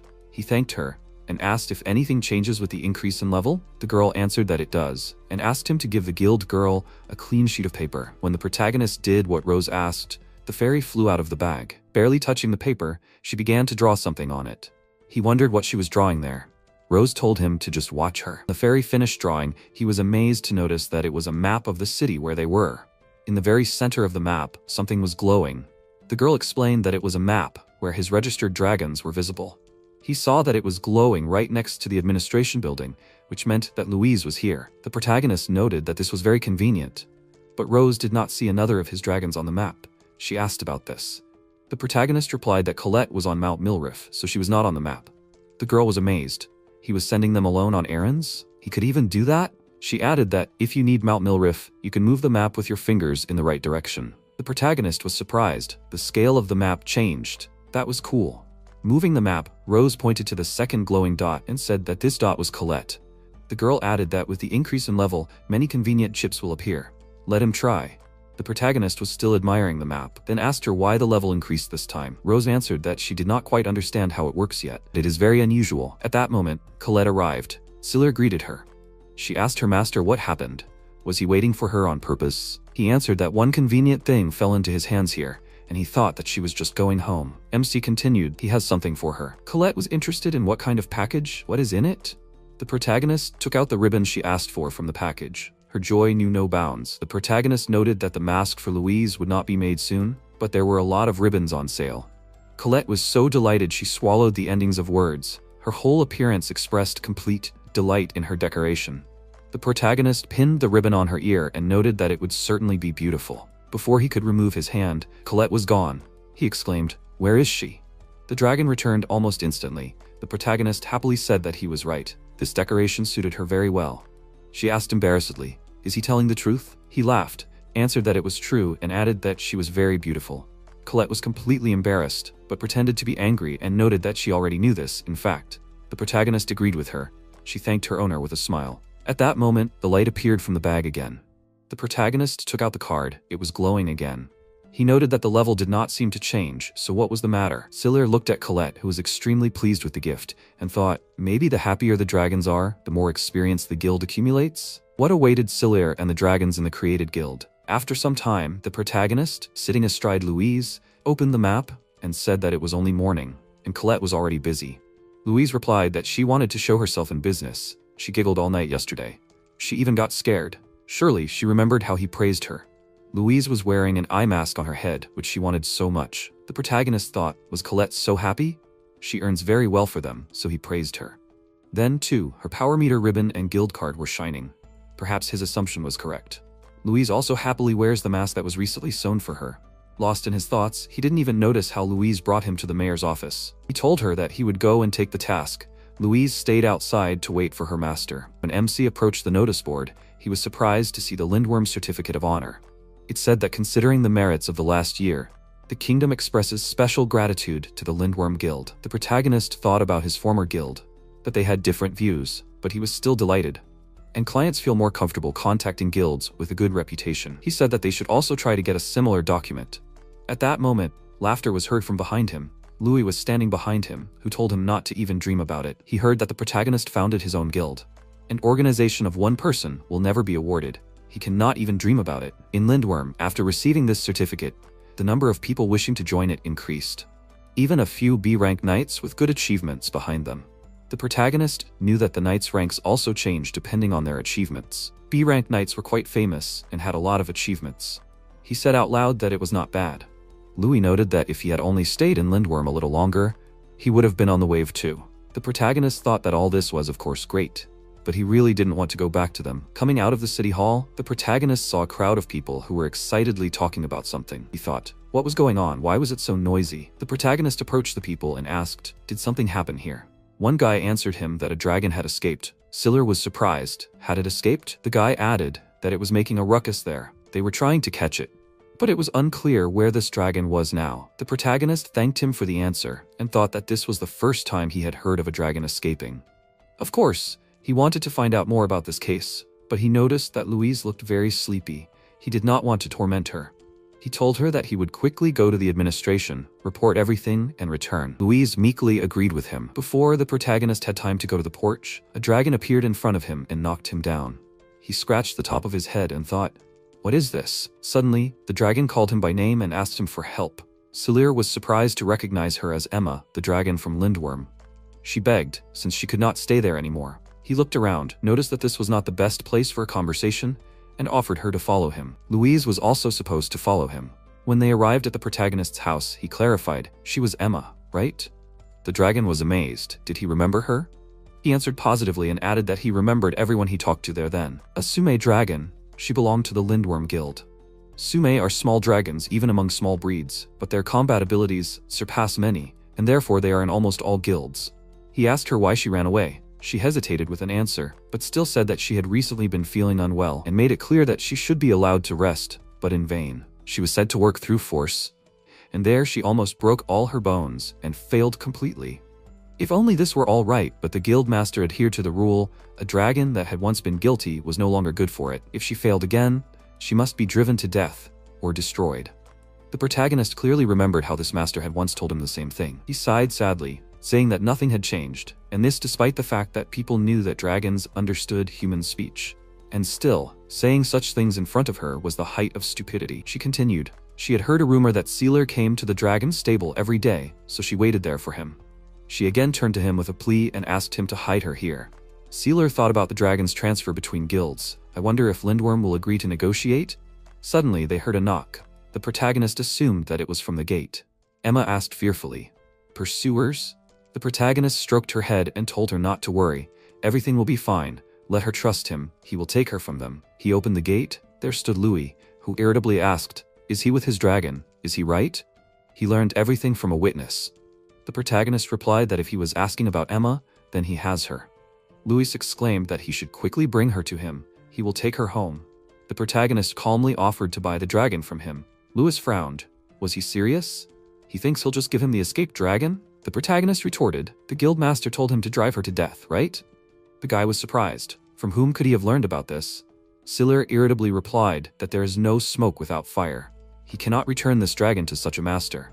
Let him go and tell him about his offer. He offers them a trade. Louis got angry, but who will listen to him? He forcefully pushed the protagonist away, ran to the barn and shouted at Emma to come out to him. "They are going back, let her not delay with the exit." At that moment, Louise stood in front of him. Louis exclaimed, "What is this? What an ambush!" Louise angrily said that he is her master's enemy. Let him die, and activated her skill. Louis was thrown aside. He was indignant. "What is this?" The protagonist asked. What did he expect? Uninvited guests are always and everywhere greeted the same way. Guy was so angry that he couldn't even find an answer. The protagonist repeated his request to convey his words to his master. Louis threatened him that he would get his way. After some time, Dickie Rush, the master of the Lindworm Guild, came to him. They sat down at the negotiating table. The master said that he had been conveyed his offer. So, he wants to buy out their dragon? The protagonist replied that he had been conveyed everything correctly. He couldn't just watch them drive her to death. Dickie chuckled. So that's what motivated him. The protagonist noted that he himself could see everything perfectly well. The master said that this dragon would no longer bring any benefit to their guild, and nevertheless, it was Lindworm's property. He couldn't just give it away. Siller asked him how much he needed to pay. Dickie replied that he was not interested in money. When a person asks for something, then it is still necessary to understand your situation. MC, without thinking twice, fell to his knees, bowed to the master, and repeated his request after a please. Dickie was amazed by the protagonist's devotion to the dragons, chuckled and replied that he could do whatever he wanted, after which he silently left. The protagonist exhaled, opened the door. His dragons were standing behind it. He noticed that Colette had already returned. She asked about the master. He was an enemy, right? Louise asked if everything was okay with the owner. Emma addressed him by name and looked at him with a silent question in her eyes. He smiled, said that no matter what, the negotiations took place, and now Emma is free. The dragon was very happy with his news, and warmly thanked him. He asked her what she would do now. Maybe she would like to go somewhere? She answered that she did not want to go anywhere. She wanted to come to him. The protagonist grinned and said, "Welcome to them, to their team." Emma was incredibly happy with his invitation. At that moment, all 3 dragons were illuminated with light. Siller was surprised. What was it? The dragons were also amazed. Were they glowing? MC's hand seemed to be drawn to the ground. He thought, was something calling him? He picked something up from the ground, and when he opened his palm, he was surprised to see a ring that was glowing.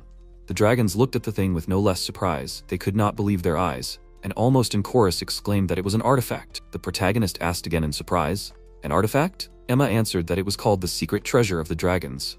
A long time ago, the Dragon Lord MN, with the help of the King of the Gods, created it. They say that it appears only in the hands of the one who is loved by the dragons. Siller thoughtfully said who the dragons love. He turned to his girls and said, "Dragon Lord MN, except for his name, nothing has been heard of him. Do they know anything about him?" Louise replied that she didn't know much. "They say he was the Lord when dragons ruled this world. His voice could enchant any living being. Even the King of the Gods, Romanzier himself, was his ardent admirer." The protagonist noted, "Oh, this world of legends," but he saw the artifact for the first time. The dragons also had not encountered anything like this.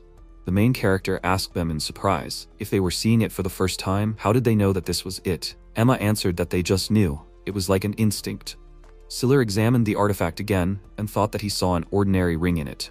But if all 3 dragons instinctively recognized it, it was probably a real treasure. The protagonist began to speak and fell silent. The dragons asked him what he meant.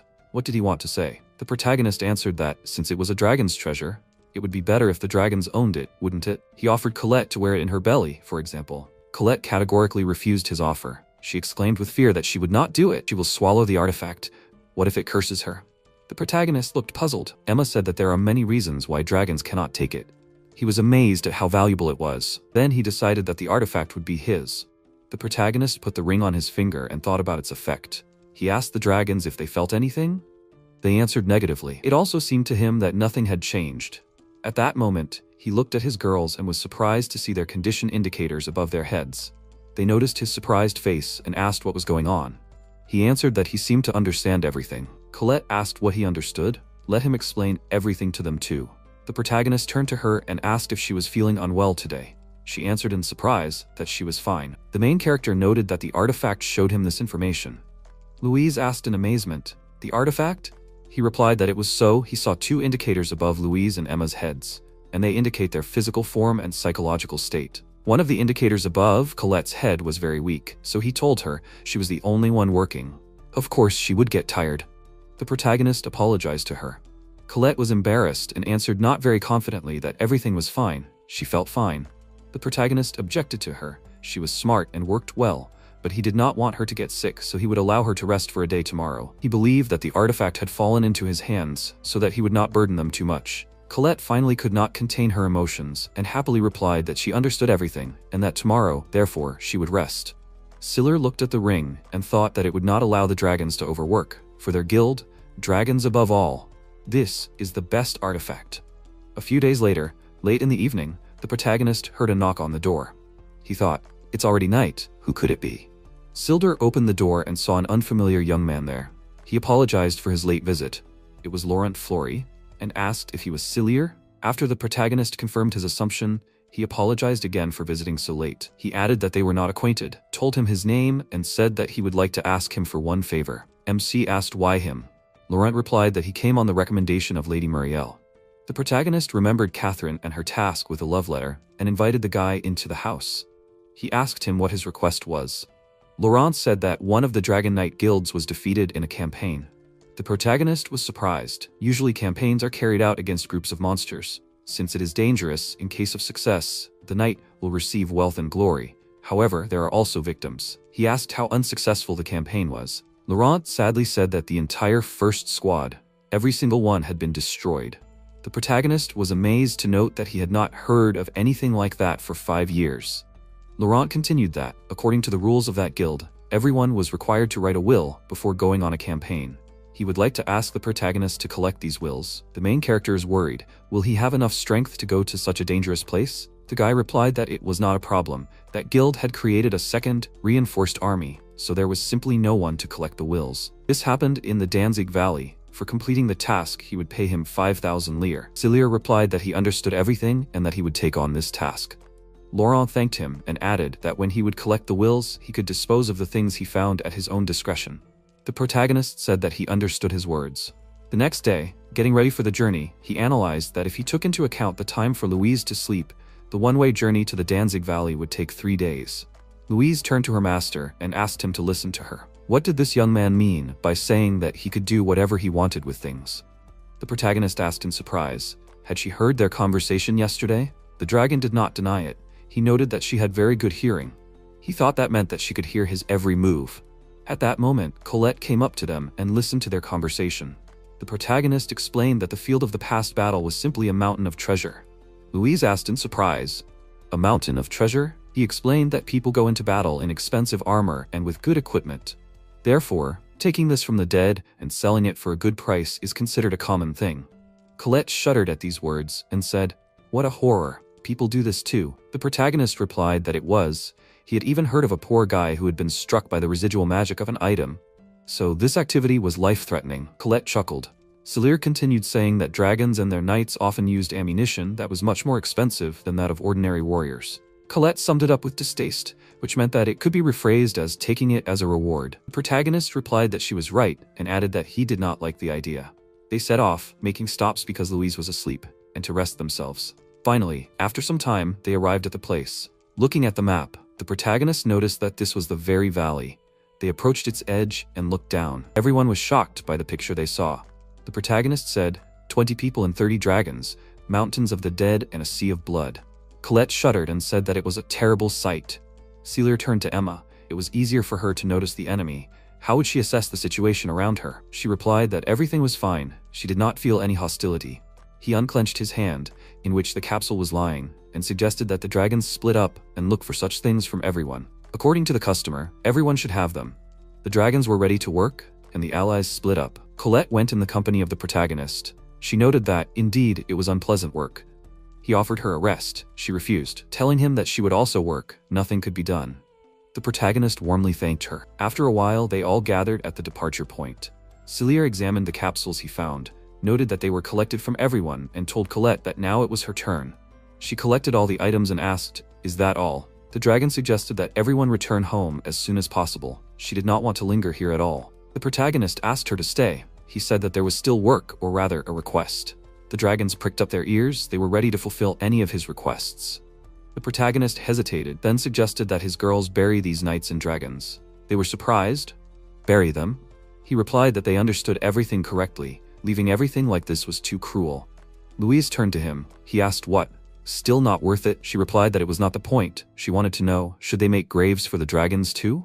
The protagonist answered in the affirmative. She said that he was strange. She already knew it. But still, he was strange.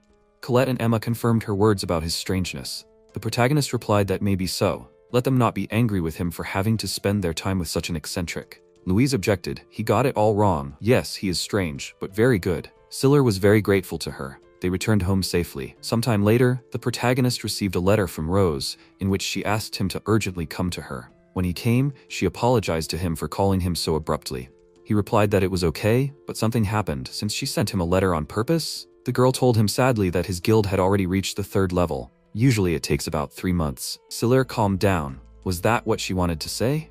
At that moment, the fairy of his guild flew out of the bag. She was very pleased. He thought she was giggling. The protagonist looked at Rose and noticed that she somehow did not look very happy. Something happened? The girl replied, not that it happened. It's just that a guild with 1 knight and such productivity is puzzling. They certainly set historical records. The protagonist chuckled. Historical records? Until now, this was not his story at all. The girl noted that this is what she wanted to ask him about. What did he think? Was there some reason for this? The protagonist thought about it. He did not see any reasons, except that he followed the principle in the name of the guild. He cares most about dragons. That's all. Rose did not think that this was somehow related, but did not pursue this topic further. She only added that since his guild had now reached the 3rd level, they could now use the utility room. This guild building looks like an ordinary warehouse, but it has a spell that does not let anyone inside, except for the knights and dragons of the guild.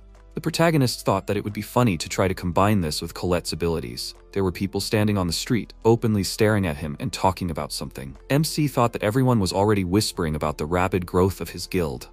Some were looking with interest, some with suspicion. He realized that this was not a very pleasant feeling.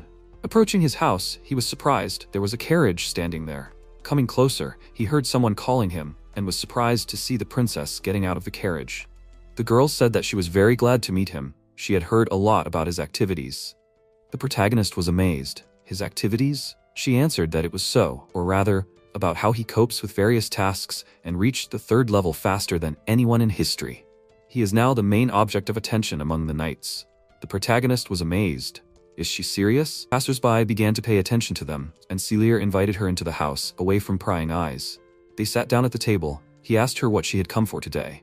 The princess answered that today she wanted to ask the best knight for a small favor. He was embarrassed and noted that she had praised him too much. The girl objected to him. He was wrong, and the protagonist gave in. She continued that she would really like him to take care of a special dragon. He thought that since the princess was asking directly, it must be a serious matter, but he was not afraid. He was sure that he could handle her dragon. He still understood them. Out loud, he asked her if she thought he would do. The girl indignantly stopped him. She was talking about serious things. He answered that he understood everything and that he agreed to take her dragon. The princess was very happy with his answer and thanked him. The protagonist asked her what kind of dragon it was. She folded her hands and said that it was a baby phoenix. The protagonist was dumbfounded. He couldn't believe his ears. He asked her with hope. She wasn't talking about what else is called a divine child. She exclaimed that it was exactly that kind. He asked in amazement why she was assigning him such an important role. The girl blushed and hesitated with an answer. The main character noticed that she was all blushing. Does she have a reason to be embarrassed? She said that she just wanted to see how he would mess around with a divine child. His amazement knew no bounds. What was she talking about? The princess immediately exclaimed that she was joking. In fact, the reason was simple. His guild was still small, and she thought that this would be a good investment in the future. The protagonist relaxed and thanked her for her high assessment of his organization. That same day, they set off on their journey to the divine child. They were carried by Louise. The princess noted that she had ridden her before. It was surprising that they did not shake at all. She was delighted with their mutual understanding. Her guards followed them with a carriage. The protagonist asked her if she was sure that such a ride was better for her than a carriage. The princess laughed and assured him that she even liked it. He was worried. Louise reassured him. If he wanted to impress her, she would walk very carefully. He answered her that she was very perceptive, and she said everything correctly. Siller turned to the girl and said, he found out a little here, that the phoenixes have already died out, and he heard that there are no cubs anymore. She answered that he was right. The protagonist was surprised. What did she mean? The princess told him that they say that there is only one divine child left on Earth now, and there is an ancient legend that they do not give birth to cubs, but are reborn after death. The protagonist was amazed by her words. Louise noted that she had heard about it too. Emma picked up that, although they were dragons, they were superior to them in some ways. Colette added that they were completely invulnerable in life. The princess said admiringly that phoenixes were cool, weren't they? The protagonist answered her that they were. She continued, however, sometimes several centuries pass before rebirth, and she thought that maybe he would be able to fulfill her request. The protagonist doubted whether everything would be okay. He was amazed. So they were not talking about living dragons. 2 days later, they arrived at the place. Before their eyes stood a high mountain with a temple. The protagonist noted that it was really impossible to get up here by carriage. The night guard standing at the main gate greeted her. They were waiting for her. The princess thanked him for his service and suggested that he stop talking empty talk. Let him tell her. Can they see the divine child now? The guard answered, of course, everything is unchanged. She thanked him again and invited the protagonist to follow her. Sealer asked his dragons, will they wait for him here? Of course, the dragons agreed. Entering the temple, they walked along a long corridor, and the protagonist asked her, is this the divine child in front of them? In front of them lay a dragon skeleton. The princess confirmed his guess. As he can see, these are bones. And in this state for several centuries. They believe that one day he will be reborn, so the guards are protecting him. She asked him, how is it? Did he understand anything? MC answered that, first he would like to examine it. Approaching the skeleton, he glanced at it and thought that it did not become clearer to him. Suddenly, the skeleton turned to him. A human child? The protagonist almost went crazy with surprise. The skeleton continued that for the first time in decades, people had come here. It had been a long time ago. He noisily inhaled and noticed that the girl smelled of royal blood, and he was an ordinary person. Siller asked in shock, was he even talking? The divine child asked him in return, was the person talking to him? The protagonist answered that everything was correct. The skeleton chuckled, so the person understood him? That was news to him. The protagonist irritably noted that he should have said such words. Just think, a corpse, and he was talking. The skeleton laughed even harder and said that he thought like an ordinary person. He again addressed Silir as a human child, asking why he came here. The MC answered that he came to look at his condition and maybe help him be reborn. The skeleton chuckled. People still have such a legend or something else, but it seems that people were taught how to revive them. The protagonist asked in amazement, what is he talking about? And he turned to the princess. She asked him, did he learn something? In response, he asked her a counter question. Does she know a way to revive a divine child? The princess was confused by such a question, but she did not know what Silir asked her. The skeleton laughed and noted that people's memory is short, and written sources and their safety depend on the will of those in power. Then he called the human child to himself. When the protagonist approached him, he said that he just needs to be set on fire. The protagonist asked again with doubt, set on fire? The skeleton answered that he is reborn from fire countless times. MC did not dare to do this because surely the dragon bones are a state treasure, and setting it on fire will be a problem. Although, he knew that dragons do not lie, and decided, come what may, he will set it on fire. He turned to the princess and said that now he will revive the divine child. Perhaps she will be a little discouraged by the method, but she does not mind? She said that she understood him, and added that she entrusts him with everything necessary for this. He thanked her and got down to business. When MC set fire to the skeleton, it burst into a very bright flame. The princess was amazed. What did he do? How could he do this? Suddenly the flame swelled even more, and from it appeared a dragon phoenix. When the protagonist set it on fire, he also did not expect such a spectacular appearance. The dragon rumbled that he would thank the human child. He was reborn, he was recovering. When the dragon appeared in all its glory, the protagonist noticed that it was smaller than he thought. Is this the child of God? It was pitiful to look at the princess. It seemed like she was about to lose consciousness. She sat on the floor and asked in bewilderment what had happened. The main character called out to her and asked what was wrong with her. The dragon phoenix apologized. The princess had such a reaction because of him. He forgot to hold back his powers after 100 years. The girl began to come to her senses and could not believe her eyes. She muttered that now, a little more, and she would come to her senses. The protagonist chuckled. He could not hold back his powers. Of course, he is a rather mischievous fellow. The dragon put his paw on his head and noted that he was the first of the people who dared to call him mischievous. The princess still could not believe it. He had already gotten along with the protagonist. The dragon asked him, is his name Cyril? The protagonist confirmed that it was, and asked what his name was. The phoenix was surprised. His name? He has no name. He is the only son of a god in the world. That's what they call him. He does not need a name to be different. The protagonist objected. It is inconvenient when there is no name. He asked the dragon if he could give him a name. He was surprised. A name for him? When Silir confirmed that he understood him correctly, the dragon laughed so loudly that a strange noise was heard, to which MC responded. He asked what sound he heard. Phoenix apologized to him. It was because of his loud voice that the landslide occurred. Both the princess and the protagonist were surprised by his words. The girl was shaking all over and called out to MC. He understood her and calmed her down, telling her that everything was fine, nothing terrible had happened. She was surprised. Wow, nothing had happened. At that moment, the protagonist's dragons wanted to come to his aid. They called out to him. Louise noticed that the mountain began to crumble, which meant that their master was in danger. The guards tried to detain them, saying that it was dangerous to be here. They should move to a safe distance. At that moment, the temple gate swung open, and the protagonist, princess and dragon came out. Everyone was amazed to see the phoenix. The princess calmed her guards. She told them that she was fine. The protagonist also said that he was fine. Let everyone meet the new dragon. This is a child of God. Phoenix was indignant. What was he saying? Did he forget that he wanted to give him a name? Silir apologized to him and explained that he thought that the child of God would be completely different. He asked him what gender he was. The dragon grinned and answered that they have no gender, because unlike others, they do not need to reproduce.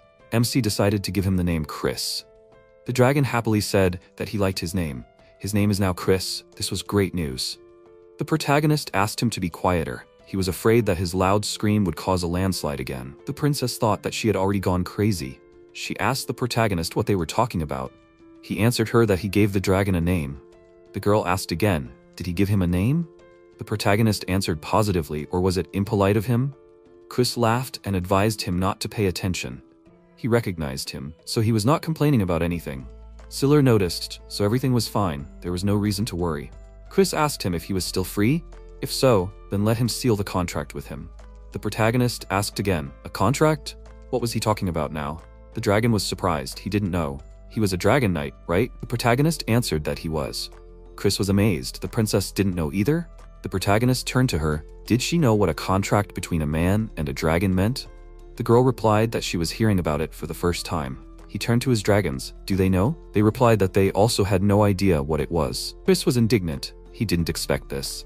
In just a few centuries, the concept of such a contract had disappeared. Siller asked if perhaps he would already tell about this contract. The dragon noted that it is better to show once than to tell, and asked the protagonist for some of his blood.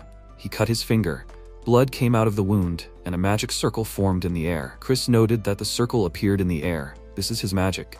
Then he lowered it to the ground, created a pentagram, added some manipulations, and said that now he and the protagonist are connected. If a person binds himself to a dragon with a contract, then he can use part of its power. The protagonist was amazed. Does he have part of the dragon's power? Chris noted that in his case, it is mastery of fire. He suggested MC to set himself on fire. Siller did what the phoenix asked him to do. The princess exclaimed with alarm. What is he doing? The protagonist reassured her that everything is fine with him and was surprised to realize that he is not even hot among the fire. This is what it meant to control fire. Chris happily said that this is only his power, it is unique. Siller thanked him wholeheartedly for this gift. The dragon was kind in return, his thanks for giving him a name. The princess, who watched the protagonist easily cope with the task and find a common language with the dragon, made a decision. She turned to Siller with a request. She would like to invest in his guild. The protagonist was surprised. Was she serious? He could not even dream of such a thing, that a member of the royal family would want to invest in his guild. She begged him to accept her offer. He objected that it was he who should ask, not her. The princess was happy, said that their decision was mutual, and she accepted his offer. He spoke, turning to Chris. A lot had happened in the temple, but as far as he understood, he could bind the contract with 3 more, right? The dragon replied that it was so, and continued that he could ask him about anything. He would answer everything. After all, he was Chris. After a while, everyone returned home. Colette irritably noted that Chris loved to show off so much. Louise agreed with her. Emma laughed maliciously. The protagonist thought that at first his dragons could not get used to the new hero, but now they got along very well. In principle, Chris was not bad. At this point, the dragon told him that he could contact any dragon, but the number depended on the free spaces in it. The protagonist asked what he meant. Chris continued. Simply put, he can write a certain number of words on paper, and it works here too. Siller said that he understood and did not understand. Does this mean that there is a chance that you can contact only one more dragon? Is it possible to increase this space? Chris noted that he should not worry about it. Of course, he is growing. The protagonist asked him, and he is not? Chris laughed. A priori. He is immortal. He is an ideal creature. Colette grumbled discontentedly that he should grow up with his behavior. He asked her what she said about him. Maybe she needs to grow up? She snapped back, saying, why was he even bothering her? He continued to tease her, saying, he sees everything. She won't hide anything from him. After all, they say that she is a tsundere. He didn't have time to finish because at that moment Colette bit him on the side. He was indignant. What was she doing? Colette replied that he asked for it himself. The protagonist, watching their squabble, noticed that they were so friendly. He turned to Louise and Emma and asked them to be the same. Louise grumbled that it was too difficult. Emma supported her, that she expressed herself reasonably. Siller asked Chris if it was possible to find out how much space was in him. The dragon replied that it was no problem, and asked to prepare 1 glass of water. When the protagonist poured water into the glass, Chris told him to take the vessel in his hands, then close his eyes and imagine that he is now alone in an empty room. In this room, he filled everything with water, and the room becomes larger and larger. The protagonist did everything exactly as the dragon said. At some point, he felt the glass tremble in his hands. He opened his eyes and did not understand what happened. A lot of water flowed out of a small glass. The protagonist and everyone were shocked by what happened, and only Chris laughed heartily. He said that he was not mistaken about him. He has the best vessel of all those he had ever seen. Water continued to flow out of the glass. Siller was surprised. Where did so much of it come from? What was the reason? Then he guessed it was his space. Chris confirmed this and added that now he can make a contract with so many girls can fit in the Emperor's Square. The protagonist noted that the example was so-so. But as for the fact that he had a lot of space, that was good. Louise noted that it was very cool. Emma confirmed it. Now the protagonist knew for sure that he could make a pact with dragons. He turned his attention to Colette and asked her if something had happened. She looked very depressed. She replied that she was fine. The omnipresent Chris said that this was a real woman's heart. She got angry. Let him not blabber too much. Chris turned to Siller. Does he understand? Not strange, but unnecessary. Colette pounced on him and bit him. He apologized to her, laughed, and replied that it hurt. The protagonist asked him if he could heal wounds with fire. Chris replied that he could, but he couldn't say what it felt like until he felt it himself. At that moment, Louise appeared and grumbled that she was all wet. The whole floor was in water. Siller asked her if they would start with her. She agreed. Chris said that then they should shed blood. Louise readily extended her paw, as did the protagonist, but suddenly she froze in place. The protagonist asked her what was wrong. She replied that it was nothing. She had a strange feeling, as if someone was scratching her throat. He asked her if it hurt. Louise replied that it didn't. She looked at him with an incomprehensible look. The protagonist wanted to know something else. She replied that she thought he was cooler than usual. He was like a god. He was surprised. Seriously? At that moment, Chris announced that the contract was concluded. Cilir noted that she had begun to gain new knowledge. Chris replied that this was the contract, so that's what her abilities were. MC asked, "What kind?" The dragon replied, "Doesn't he know himself?" "It depends on the contract. There are general skills and there are individual ones." The protagonist noted, "So Louise has individual skills. Now they will find out." He sat down on the ground and froze for a while, plunging into Louise's space. Colette disturbed him. She asked him if he had just fallen asleep for a second. He laughed. Colette noted that it was so similar to Louise. He laughed even more and said that it was not only her. The protagonist showed his finger to Chris. He noticed with surprise that the cut had healed. "Right?" Cilir replied that it was most likely recovery through sleep. Recovery occurs faster than usual during sleep. Chris laughed and expressed his admiration for his magic. The protagonist turned to Louise, said that it was great, and thanked her. She replied that she was glad to help him. Then he turned to Emma with a similar request.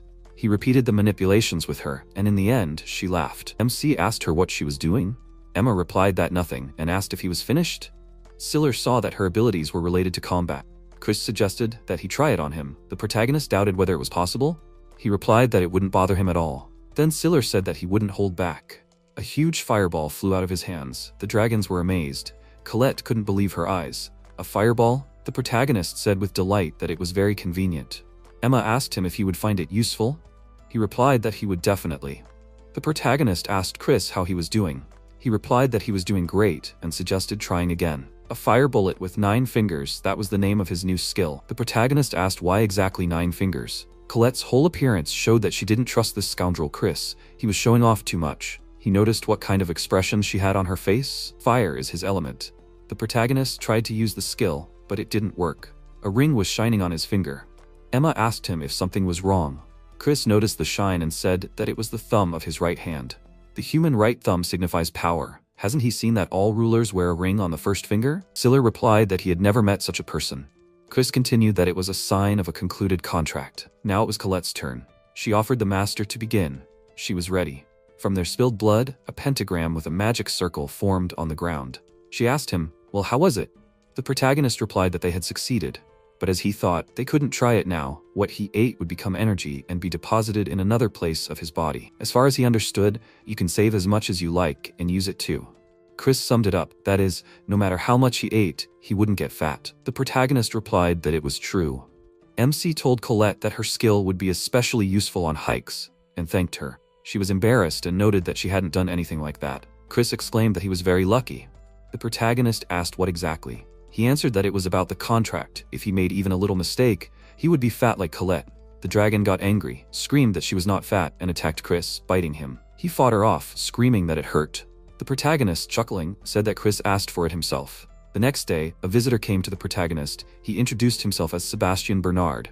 The protagonist told him his name. Sebastian bowed primly and said that he was very pleased to meet him.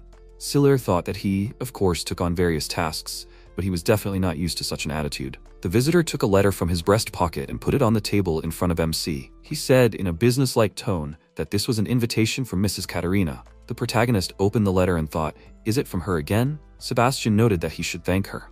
The protagonist read the letter, said that he was right, that was true, and what business did he have with him? The man became embarrassed and said that it was hard for him to ask for this, but could he get some dacite? The protagonist repeated his order. Sebastian said in a businesslike manner that it was true. The size was 1 cocotte. He needed 100 pieces. Was it possible? While Cilir was thinking about his question, Chris appeared at that moment and said that it would be interesting. Let him take this order. The main character scolded him for his behavior. Sebastian even started sweating when he saw the dragon and crawled under the table out of fear. Chris laughed. Why did he hide so suddenly? Sebastian looked out from his hiding place, apologized and asked MC if this was his dragon. The protagonist apologized to him for the surprise and scolded Chris. What was wrong with him? The dragon was indignant, but what did he do? He knows where the dacite is and can show it to you. It was the protagonist's turn to be surprised. He asked him, is that so? He turned to Sebastian and replied that they would take on the task. The man smiled and thanked his savior. He remarked that it was very brave of him to take on this task. After some time, they went to fulfill the order. Colette asked in pain, and why was Chris with them?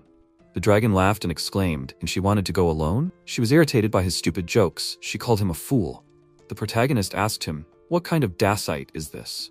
The dragon explained that it is a type of jewelry, but people do not like it because they get into trouble when they try to get it.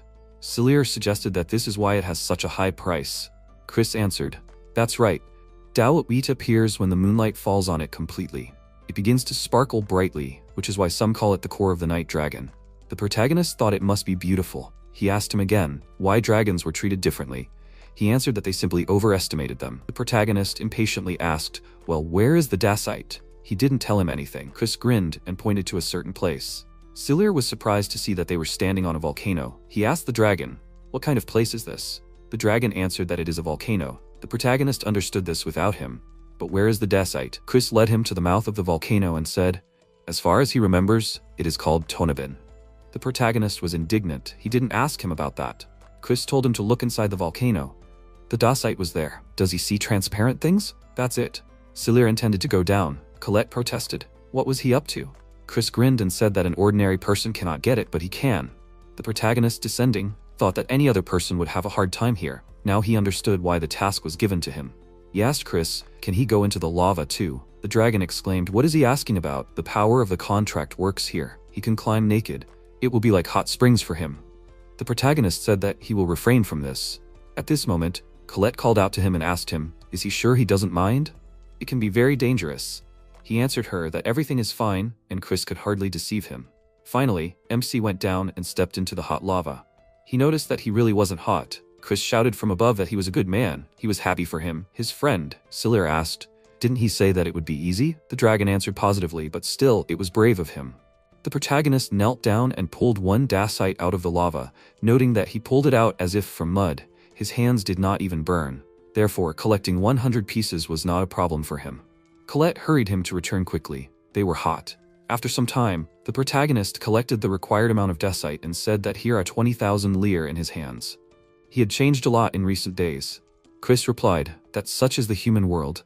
If there is power and glory, then work is valued differently. That is how life is arranged. The protagonist sincerely thanked him for these words. The fame of the protagonist and his guild grew more and more. By this time, the protagonist renamed his guild to Dragonfaust. One day, a young man came to the tavern who called himself Six. He heard the conversations of the visitors. Naturally, they were talking about the protagonist and his organization. One of the people present asked him if he had heard of the guild. He replied that he had heard of it and thought that he was already tired of the rumors that their business was going uphill. He looked at the visitors and felt that they were hiding something from prying eyes, and so it was. One of them asked if he knew what people were saying. They were saying that the queen herself had become its patron. The guy asked again if that was really true. The visitors said, what upstarts, they were very lucky. Six thought that he could not even guess about it. The young man walked decisively to this guild. When he came to the main character, he greeted him and said that he would call himself Six. The main character thought that since he said so, it meant that his name was not real. He asked what business he had with him. The young man addressed him by name and said that there was work for him. He needed to deliver something. Celir asked again, something? Six answered that his reward would be 30,000 lire. The protagonist was impressed by this amount. He thought that usually transportation is the easiest job, but for such a crazy amount of money, it is definitely something difficult. He asked what he will be transporting. Six could not tell him this. He wanted MC to take this thing and bring it to a certain place. The protagonist thought that he was hiding the contents, which threatened danger, but this was even more curious. At this moment, as always, out of nowhere, Chris appeared with his loud laughter and proclaimed that he was here, in person. The protagonist was indignant. Was he up to his old tricks again? He replied that they were having interesting conversations here. Let him take him into the conversation too. The protagonist said that he was right about this. The task was really exciting. He decided that he would ask everything himself. No one could resist him. Celir asked skeptically, really? Chris was indignant. He still doubted. Now he would show himself in action. He increased his pressure on the aura around the visitor and told him to quickly tell him what he was hiding there. Six was in complete amazement, and suddenly the chair broke under him. He sat down on the floor. Celir asked Chris what he had done. The dragon replied that he had put a little pressure on the young man. and now he would tell them everything. The protagonist helped the guy up and asked him again what kind of cargo. 6 hesitated, but then said that it was dragon tier incense. Chris quietly repeated the essence of the cargo and added that he was overcome by a little nostalgia. To the silent question of the protagonist, he explained that this incense is one of the varieties of perfume. There's a sleep effect. If you bring it to the fire, you can see hallucinations. The protagonist said to get into a dream then. The dragon continued that this incense does not cause physical harm, however these perfumes were banned by the king of people. Selir was surprised. Is that so? So this is a secret task? 6 answered in a muffled voice that it was. MC asked the dragon why the perfumes were banned. They do not cause physical harm? Chris said that he was right, but the demographic level began to decline. This is the result of immersion in another reality. The protagonist was surprised by his answer. He noted that nothing could be done then. Chris continued that perhaps the authorities went too far with this ban. There are many people who need it. The protagonist asked in surprise, and who could it be? The dragon said that he had an example. It was an old man who lost his wife. He needed it. Selir understood what Chris wanted to say. He noted that he also thought that everything should not have been so strictly limited, because all people are different. Chris liked his answer. He expressed it with his mind-blowing laugh. The protagonist told 6 that he would take on this task. The guy breathed a sigh of relief and replied that he understood everything. He explained that first the protagonist needed to go to the designated place. He handed him a map and added that this place was indicated on this map. There would be an item there that he would need to transport. The protagonist and his dragons set off. After some time, Selir checked the map and noticed that they were there. A large fort, Nirko, towered in front of them. Louise asked if this was the place. The protagonist replied that this is so, they will take the perfume here. He saw a lot of people on the ramparts. They came closer to the fort. The guy in the bandana asked him who he was. MC handed him a letter. The guy immediately changed his attitude and said that the dragon Faust could pass. When they entered the fort, the people present exclaimed, "Who is this?" They turned to the protagonist and asked him if he was the guildmaster. A brutal-looking man with an eye patch on his left eye separated from the crowd and came closer to the newcomers. He apologized to the protagonist and said that this would be the first task. Let him show them his strength. The protagonist asked if it was even a request from them. Brutal replied that there were many cases when rumors turned out to be untrue. Selir got off Louise. She called out to him worriedly. He, ignoring her warning call, stretched out his hands forward, activated the contract with Emma and used the skill, Fire Bullet. From his fingers, at breakneck speed and in huge quantities, fiery projectiles appeared, which, without touching people, fell to the ground and blazed with a bright fire. Brutal was impressed. He said that Selir is good. The protagonist exhaled and asked, "Is he satisfied now?" The man replied that he was quite satisfied. He saw everything with his own eyes. After that, he invited MC to follow him. Chris giggled and noted that, as he thought, his friend had spent all his savings. The tired protagonist conspiratorially asked him if he understood his condition. He was currently using 30% of his energy. With the help of the contract with Colette, he could accumulate energy, but it seemed that this was not enough. Louise anxiously asked her master if he was okay. He replied that he was fine. What had happened now would be useful to him in the future. Chris noted that he had made an excellent conclusion. Noticing that everyone was staring at them, he noticed that there had been a lot of annoying glances lately. Colette agreed with him. She grumbled that he was right, although they had called them themselves. Chris growled in displeasure, which frightened the inhabitants of the fort. His growl combined with his enormous size caused them to be in awe. The protagonist pulled him up, asking what he was doing. The dragon laughed and replied that he was just joking. He stroked the protagonist's head with his rather large paw, ruffled his hair, and to Selir's words of gratitude, remarked that he should relax. They were comrades after all. The brutal, watching what was happening, said in amazement that he had never heard of such a beast. The protagonist sighed. Let him tell him where the cargo is? Or is it not there yet? The man muttered that he would do everything now. He invited them to follow him. Suddenly, the brutal stopped and turned around, looking at them. Emma asked why they had stopped. Chris answered that the man realized that he could not control them, and that it was better not to quarrel with them. Emma smiled and remarked she understood. The brutal was afraid of their master. The dragon laughed and answered that she had understood everything correctly. Meanwhile, the brutal's subordinate brought him a box. The man put it in front of the protagonist and said that he should take it to a man named Gigu in Mano, who would pay him for his work. But he warned that there was an outer wall in Mano. The contents would be checked there. He would have to deal with it himself. The friends set out. The dragons were worried. What would they do now? Emma said that if this perfume is discovered, they are finished. Colette asked, "What is a check?" Emma explained that this is usually done in large cities. This is a procedure that takes place at the border. The protagonist praised her for her knowledge. She replied that she had experience when she was in Rinterm. The protagonist noted that it was necessary to prevent them from being discovered. He did not want problems. Now they hid it in Colette's stomach. But seeing her in such a state, the guards would easily understand everything. Besides, they probably already know about them. Colette asked what they should do then. The protagonist thought about it and looked at the river that flowed next to them. An idea came to him. He shared with his friends that the river would help them out. He turned to Colette. He had a request for her. Could she help? The dragon nodded in agreement. She was always ready to help her master. Finally, they approached the city. They were stopped for inspection. The protagonist told Colette that he relied on her. The guard asked him if he was a dragon knight. Selir confirmed that he was, told the guard his name, the name of his guild, and handed him the documents. The guard checked. Everything was accurate, and the dragons were with him, as described in the documents. He pointed to Colette, noted that it was a type of mushu-fushu, and asked what was in her stomach. Colette stood in front of him with a swollen belly. It was obvious how hard it was for her. Selir replied that there was nothing special. The guard irritably noted that it was up to them to decide. The protagonist asked him, should he show everything? The guard answered, of course, that's all. He's still asking. The protagonist stroked Colette. She grinned and began to release a large amount of water. The guard was indignant. What was it? The protagonist answered that it was ordinary water, a very necessary thing on a journey. When Colette released all the water, Selir asked the guard if they could go free. The man replied that it was, let them go in faster. That's how the friends got into the city with prohibited cargo. Emma was delighted. They bypassed the inspection so easily.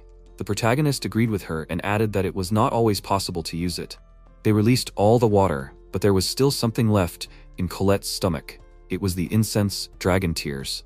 He summed it up, so now they needed to find Giga. They went looking. He looked around the city and noticed that it was noisier here than in Bursel. It was the city of Manu. Emma said that they say that this city was built by the guildmaster himself. The protagonist was surprised. Is that so? I wonder how he created it. He would also like to build a city for dragons. They walked slowly along the streets, looking around. Suddenly, Louise drew his attention to the sign of one building. The sign had the same small sign as on the perfume. The protagonist decided to try to enter this building.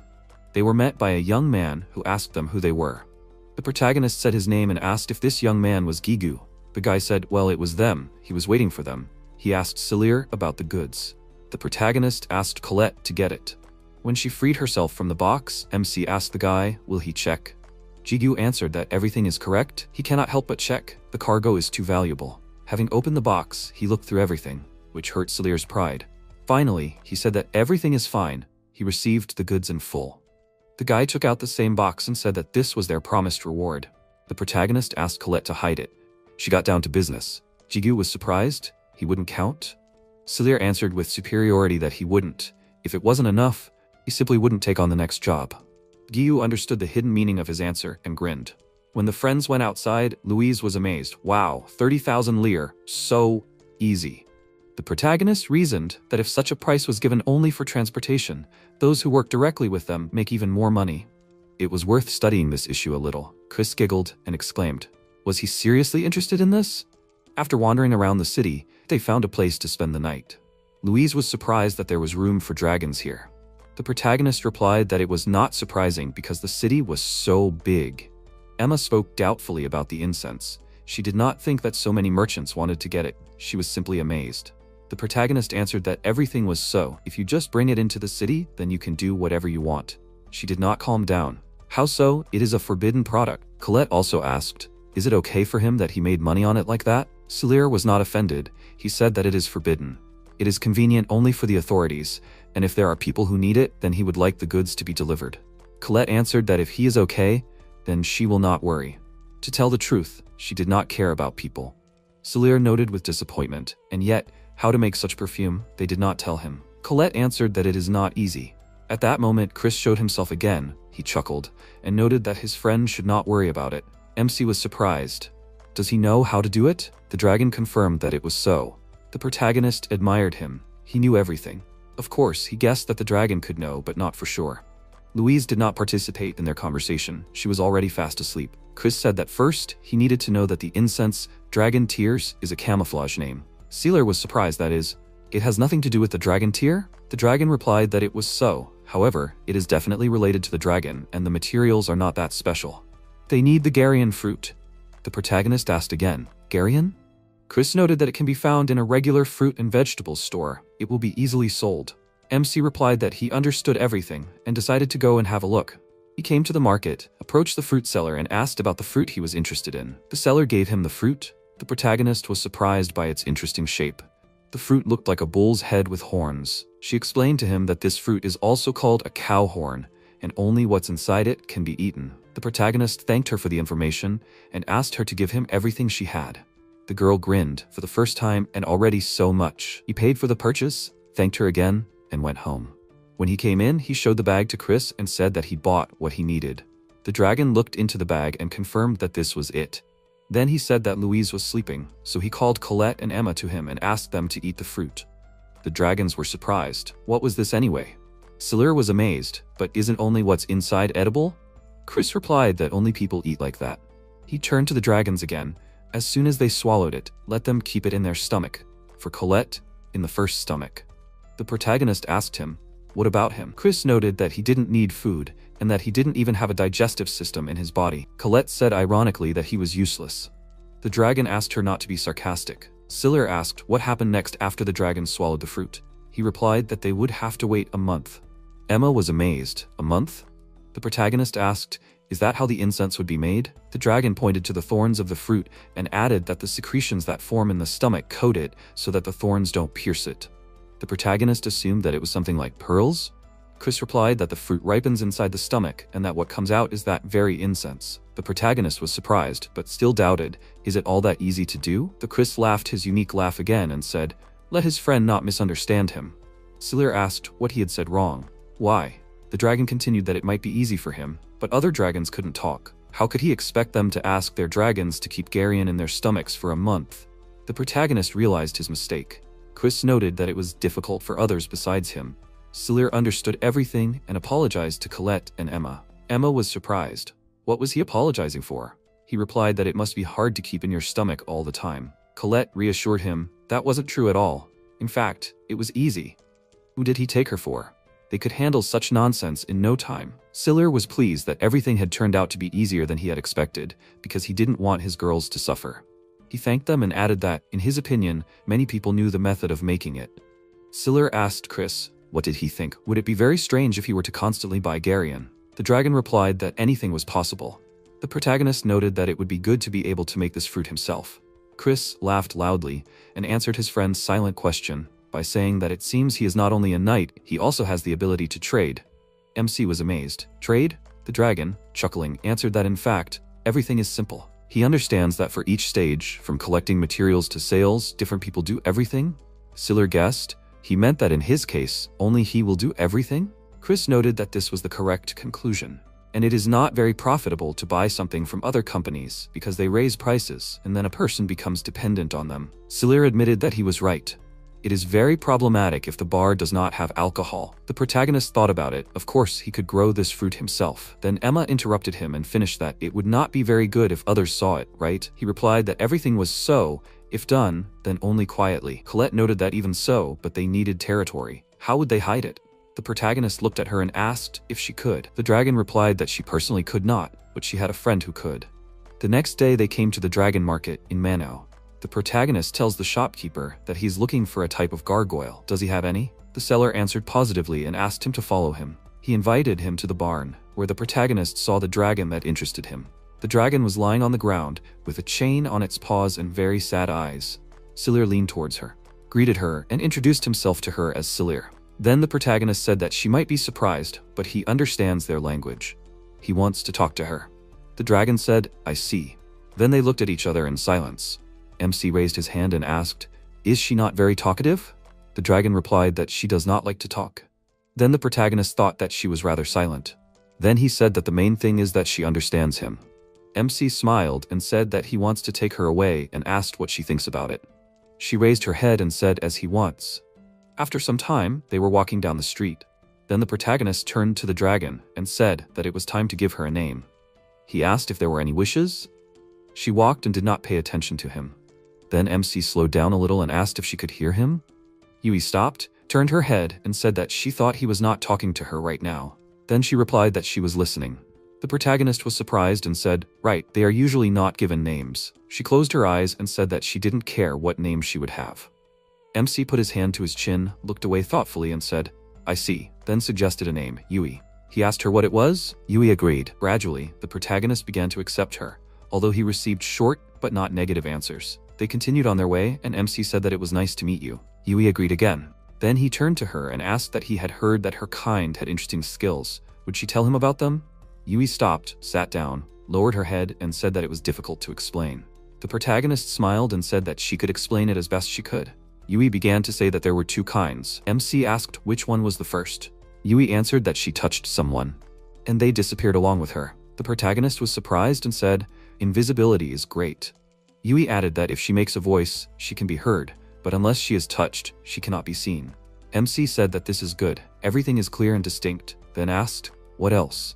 Yui turned to him and said that she changes the visibility of the surroundings. The protagonist was surprised and asked what visibility meant. He thought for a moment, put his hand on his chin and began to think. Then he apologized and said that he did not quite understand. He asked if Yui could show him with an example. Yui said that she did not mind. Then MC, folding his arms over his chest, said, great. They went to the exit and the protagonist said that his friends were there and he would show them Yui. He opened the door and there stood Louise, who was waiting for him, and said, welcome back. Then she asked in surprise, because he was supposed to bring a new guy. MC was very scared by what he heard, then looked at Yui and said that she was already here. Colette was very surprised. Emma said exactly and apologized for not noticing her. He looked askance at Yui and asked if it was because of her size. Chris chuckled and replied that it was not at all. Those three only saw him. The protagonist remained silent and was extremely surprised. Then he said, okay, and introduced the new dragon to everyone and said that her name was Yui. All the dragons bowed and said that it was nice to meet them. Then MC turned to Yui and asked if she would show him her abilities. Yui looked at him and said that she had already shown him. The protagonist looked surprised and asked, what? Chris replied that he had said that those three only saw him. Then MC asked if that was her other ability. Yui confirmed it. She added that she could change perception. It was visible, but in a different way. The protagonist said in surprise, perception? If there was a corpse lying on the road, she could make it so that it was not visible. Yui replied, yes. MC was very surprised and said, wow, and added that with this ability, they could hide the entire field. Chris said that it would be very interesting if he made a pact with her. The protagonist thought about it, then turned to Yui and asked if he could ask her. Yui interrupted him and said, you can. MC looked at him in surprise and asked that she didn't need an explanation. She didn't know anything, did she? Yui replied that she didn't hate him, and that she found the guys interesting too. The protagonist thanked her. They released a few drops of blood on the ground and made a pact. Louise approached the protagonist and, surprised, asked what his ability was. He proudly replied that it was a power that changed perception and that he couldn't wait to try it. Chris said that he would use it. Then he asked if MC wanted to change his look. The protagonist looked at him in surprise and asked why. He closed his eyes, said he would go for a test, used his ability, and turned into a huge dragon Bahamut. Everyone looked at him in surprise and asked, is this a Bahamut species?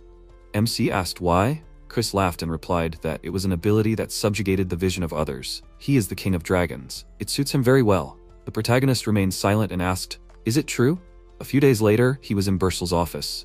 There he was standing and talking to Rosa. He told her that he wanted to open another base. She said in surprise, wow, and asked, has his guild expanded that much? He answered that it hasn't expanded much. He has Chris, there are 5 of them now. Inside the city, everything seems cramped. She replied, exactly, that's true on one hand, but in reality, this is for Garion. Rosa replied that it would not be cheap and asked if he could handle it. She added that it certainly depends on the area. The protagonist said in surprise that he would like more. She said the size of a military fort then. She put her finger to her cheek and said then 50,000 lire per year. MC was very surprised and asked, so expensive? She replied that the lands belonged to the king. He noted that he couldn't afford it. She said that he knew the princess well. Maybe he should ask her? He became sad and answered, no. That princess would agree, but he didn't want to drag her into it. He would think about finances first and thanked her. After some time, he returned home and told the dragons that they would have no territory for a while. Colette said that they would have a household then. He answered, unfortunately, yes. Then he took a seed in his hand and said that he would try to grow this first. He turned to Yui and asked if he could hide it when it sprouted. Yui answered, yes. Chris asked if this amount was enough for him. He raised his hand and said, yes. They would do it for the sake of an experiment. Chris suggested planting it right here, not outside. The protagonist was very surprised and said that there would be no light then. Chris laughed and said that there was no problem with that. He used his skill and created light. MC looked at him in surprise and couldn't say anything. He was delighted.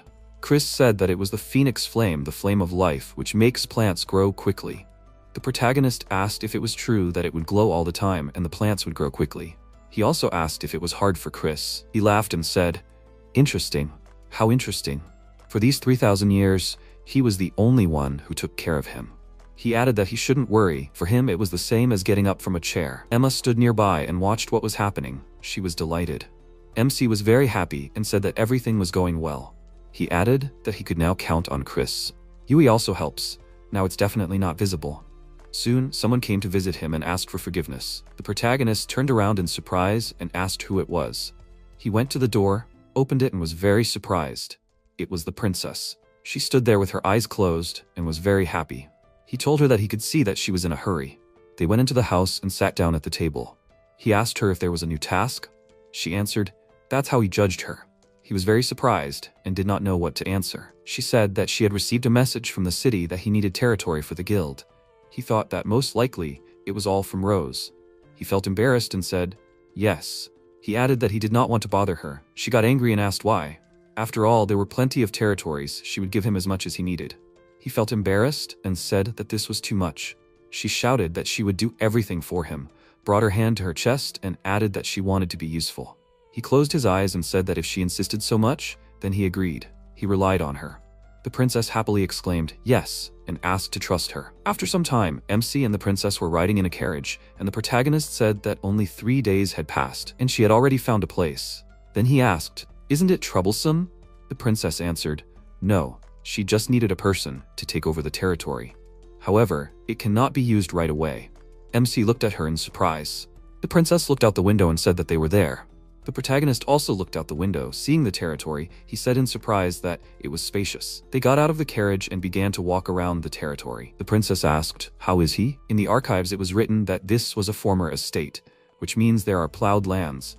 MC answered, yes, but now it is in terrible condition, and the building is falling apart. The princess lowered her head and sadly said that she wanted to prepare such a territory for him so that he could work with it right away. The protagonist said that she helped him, because there is water and a bridge here. There is everything so as not to start all the construction from scratch. He looked at her and thanked her. The princess folded her hands in front of her and happily said that she was honored that he liked it. They stood and looked at the territory. The princess clenched her fists. She was very happy. MC thought, the estate territory, then something like a village, which is run by aristocrats. Everything collected belongs to the owners and the workers receive money. Initially, such a place was organized for growing crops. Its purpose is to breed Garians. And this place is perfect. Then the protagonist put his hands on his side and said, let's start with cleaning. He used his skill and added that he will burn everything unnecessary. The princess stood behind him and was very surprised. She said that this skill was amazing. MC glanced at her and said that he made a pact with the dragons. She was surprised to hear this. The protagonist started changing everything and thought that it would become fertilizer. Then something rushed past the princess and she screamed. MC looked at her in surprise and asked what was going on. She happily replied that nothing had happened. He said that he didn't think so. She thanked him and said that it was nothing special. She just wanted to be with him. He interrupted her and asked, what? She said, his guild. She wanted to be a part of it, but she wasn't allowed because she was a princess. The protagonist looked at her and said, so that's it. She was very sad about this. She really tries for them. I should do something for her. Then he remembered his skill and asked her not to move. She asked in surprise, what? He used Yui's technique, change of appearance. The princess immediately changed her appearance. She was very surprised. The MC happily said that now she would be able to participate in his guild as another person. She happily shouted, hooray! Then she raised her hand and said, secretly then.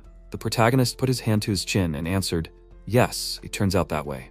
Then he added that now he can't call her princess. She asked him, could he come up with her name himself? He asked in surprise, him? Then John. Then he asked, does she like it? She happily answered, yes, adding that it was wonderful and thanked him. Then the MC said that she should know something since she became a member of his guild. She asked, what? Some kind of secret? The protagonist said that he actually understands the language of dragons. He can talk to them. She was very surprised by the news and asked, what? Really? He folded his arms to the side and said that he understood that it was amazing. She said that she had never heard of such a thing. MC put his hand to his chin and said, then he will try something. They returned to the city of Bursel. She rode Louise. Then they approached the protagonist, and she said that they were back. The protagonist said, welcome back. She asked him in surprise, what can be understood now? He asked her to wait a little and called Louise aside. He wants her to sit on her once and walk around, and in the meantime he will translate what Jean is thinking, so he will show that he really understands their language. He looked at Louise and asked, "Well, how is it?" He asked her to tell him. She remained silent and looked at him sadly. He asked in surprise, "What is it?" She lowered her head down and said that she did not know if it was okay to tell him this. MC was very surprised, asked, "What is wrong?" She said that from her it would sound strange. Then the protagonist approached Jean. She asked him, "Yes?" MC added that Louise said that she said things that she shouldn't tell him. Jean looked at Louise and asked, "About what?" The protagonist said that when she was driving to Louise, she said something, right? Jean was very worried, and she shouted, "No way." Louise turned to the protagonist, said that she didn't plan to. MC happily said that everything was fine. Louise didn't want to talk. Jean thanked her. The protagonist added that she said that it would be better if she told him herself. Jean shouted that that wasn't right either. MC looked at her in surprise and asked, "Why?" She put her hand to her chin and, embarrassed, said that it would turn out that way, that it was a confession. Then she said that it would be better this way. It turns out that he really does understand them. She added that it's great, that's why they trust him so much. The protagonist answered, "Yes, it saves." Jean said that she thought she was communicating with a child of a god, but it turned out to be his power. Then she said, "Oh." MC asked, "What is it?" She replied, "His power." Then she asked, "No one knew about this from the previous guilds?" The protagonist raised his hand to his face and said that he told them about it. She asked, "And even then, he was kicked out?" He replied, "Yes." She became sad and said that it was cruel, although they say that this is a cool guild. Now she knows. MC thanked her for her sympathy, and added that now he is really grateful to them. He is better off now with those who trust him. Then he said that from now on, she becomes a member of their guild. He relies on her. She happily shouted, "Yes!" They shook hands and she added that he can trust her. A month later, the protagonist stood with Colette. They were watching the house being built. She then said that the progress is obvious. MC agreed with her. All the dragons came to them. Emma said that they had such a large territory and they could run at full speed.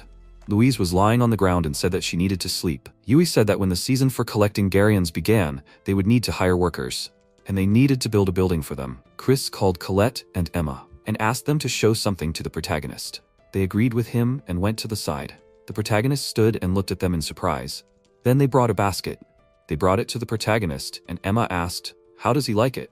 MC looked at it happily and said, "So that's how it turned out then. This is the first copy.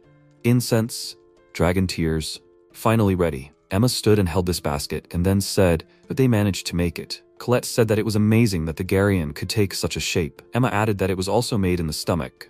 The protagonist said that it must have been hard for her to keep that in her stomach all the time, and he thanked her.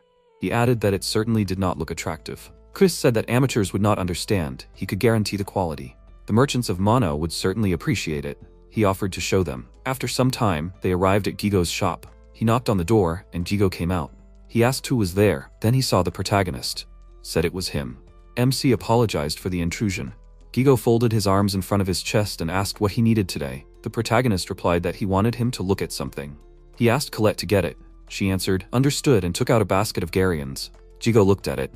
MC said that he made it himself. Gigo was very surprised. The protagonist added that there was not much yet, but if he took it, he would make more. Gigo said, "Really?" and asked to take a look. Forbidden product, incense, dragon tears thanks to Yui. Not everything went smoothly for them, but if something went wrong, then there is no point in doing more. Gigo took it in his hand, brought it to his nose and sniffed it, and then said that this is such a high quality that he only meets once. No complaints? Then he asked the protagonist if he really made it himself. MC answered, "Yes." Then he added that he knows someone who understands this. He advised to hold it in his stomach for a while. Gigo folded his hands in front of his chest, said, "Dragons, then he is lucky." The protagonist laughed and replied that his dragon is capable. Colette asked him to be quiet. Gigo replied that he would not achieve anything with flattery. Then MC asked him, "How about him? Will he take it?" He asked him if he could guarantee the same quality in the future. The protagonist looked at Colette and she told him if he only asked. MC replied that there would be no problem. Gigo said that he would buy it at 1.5 times, no, at twice the price. The protagonist was very shocked by this and asked, "At twice the price?"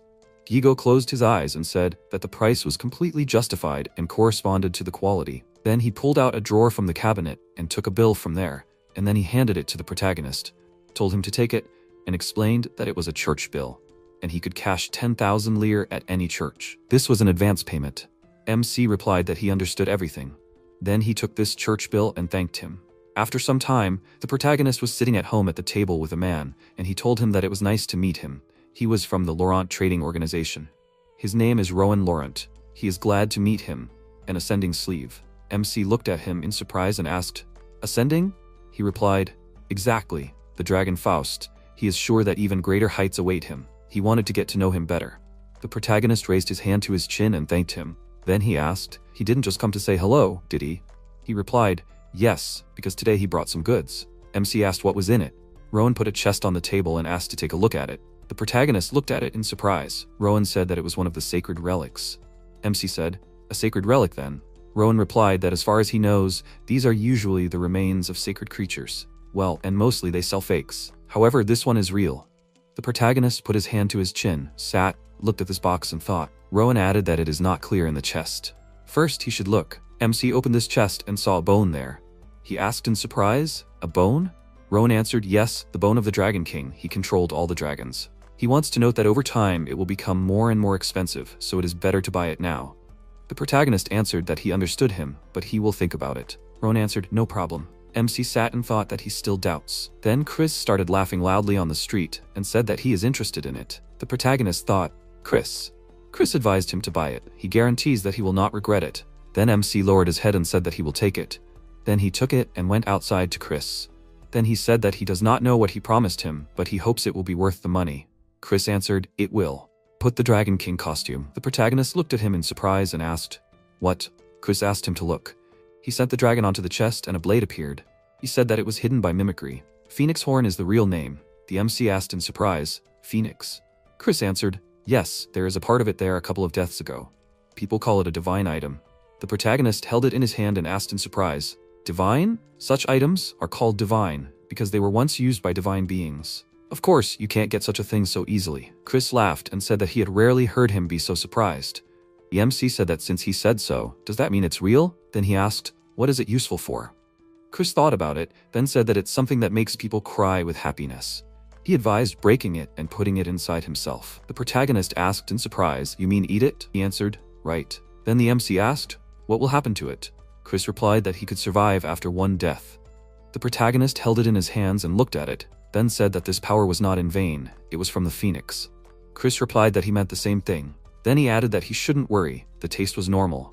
MC replied that the problem was that there was only one of these things.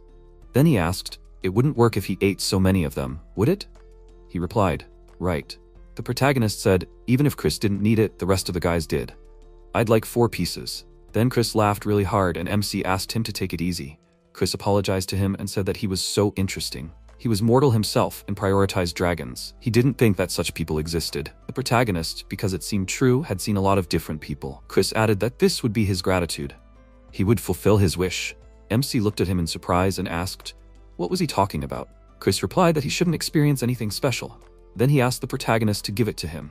MC gave it to him. Chris used his power to transform it into another object and handed it back to the protagonist and said that it could be said that it was an updated phoenix horn. He asked what it meant. Chris replied that he would see it now and suggested returning to them. They came home and the protagonist asked him what he would do. Chris thought for a moment and then replied that the center was here. Stick it into the ground beautifully. MC turned it over with the sharp end facing the ground and asked, "Is that all?" Then he stuck it into the ground and a huge beam appeared. It glowed brightly. The protagonist covered himself with his hand from it. Then he stepped aside and looked at it and asked, "A huge cylinder?" Chris replied, "Yes, and now his wish is granted." MC asked, "What?" He replied that as long as they do not stay in this territory, none of them will die. The protagonist looked at him and asked, "Really?" He replied, "Of course, they will be in danger. Let them come here." MC said that he couldn't even believe it, but judging by the scale, this is possible. It's great, and he thanked him. Chris told him that he can rely on him. If something happens, you can just stay here. No one will die in this territory. New territory and power to it. Will this serve as new wings for the Dragonfaust Guild, carrying it high up? The protagonist and Jean were walking along the path, and she told him that everything was ready. MC confirmed this. Then he said that for now, they only have a house and buildings for dragons. They have already moved from Bursel, and he decided to name their new place Passeron. Jeanne was very surprised. She looked at him and asked, "What?" Then she added that his house seemed much more modest than the buildings for dragons. The protagonist confirmed and added that without dragons, there would be no guild, and he just miscalculated when building. She asked him, "So he made the buildings for the dragon big?" That's great. He replied that when they save up money, he plans to expand the territory. Emma ran to him and called him.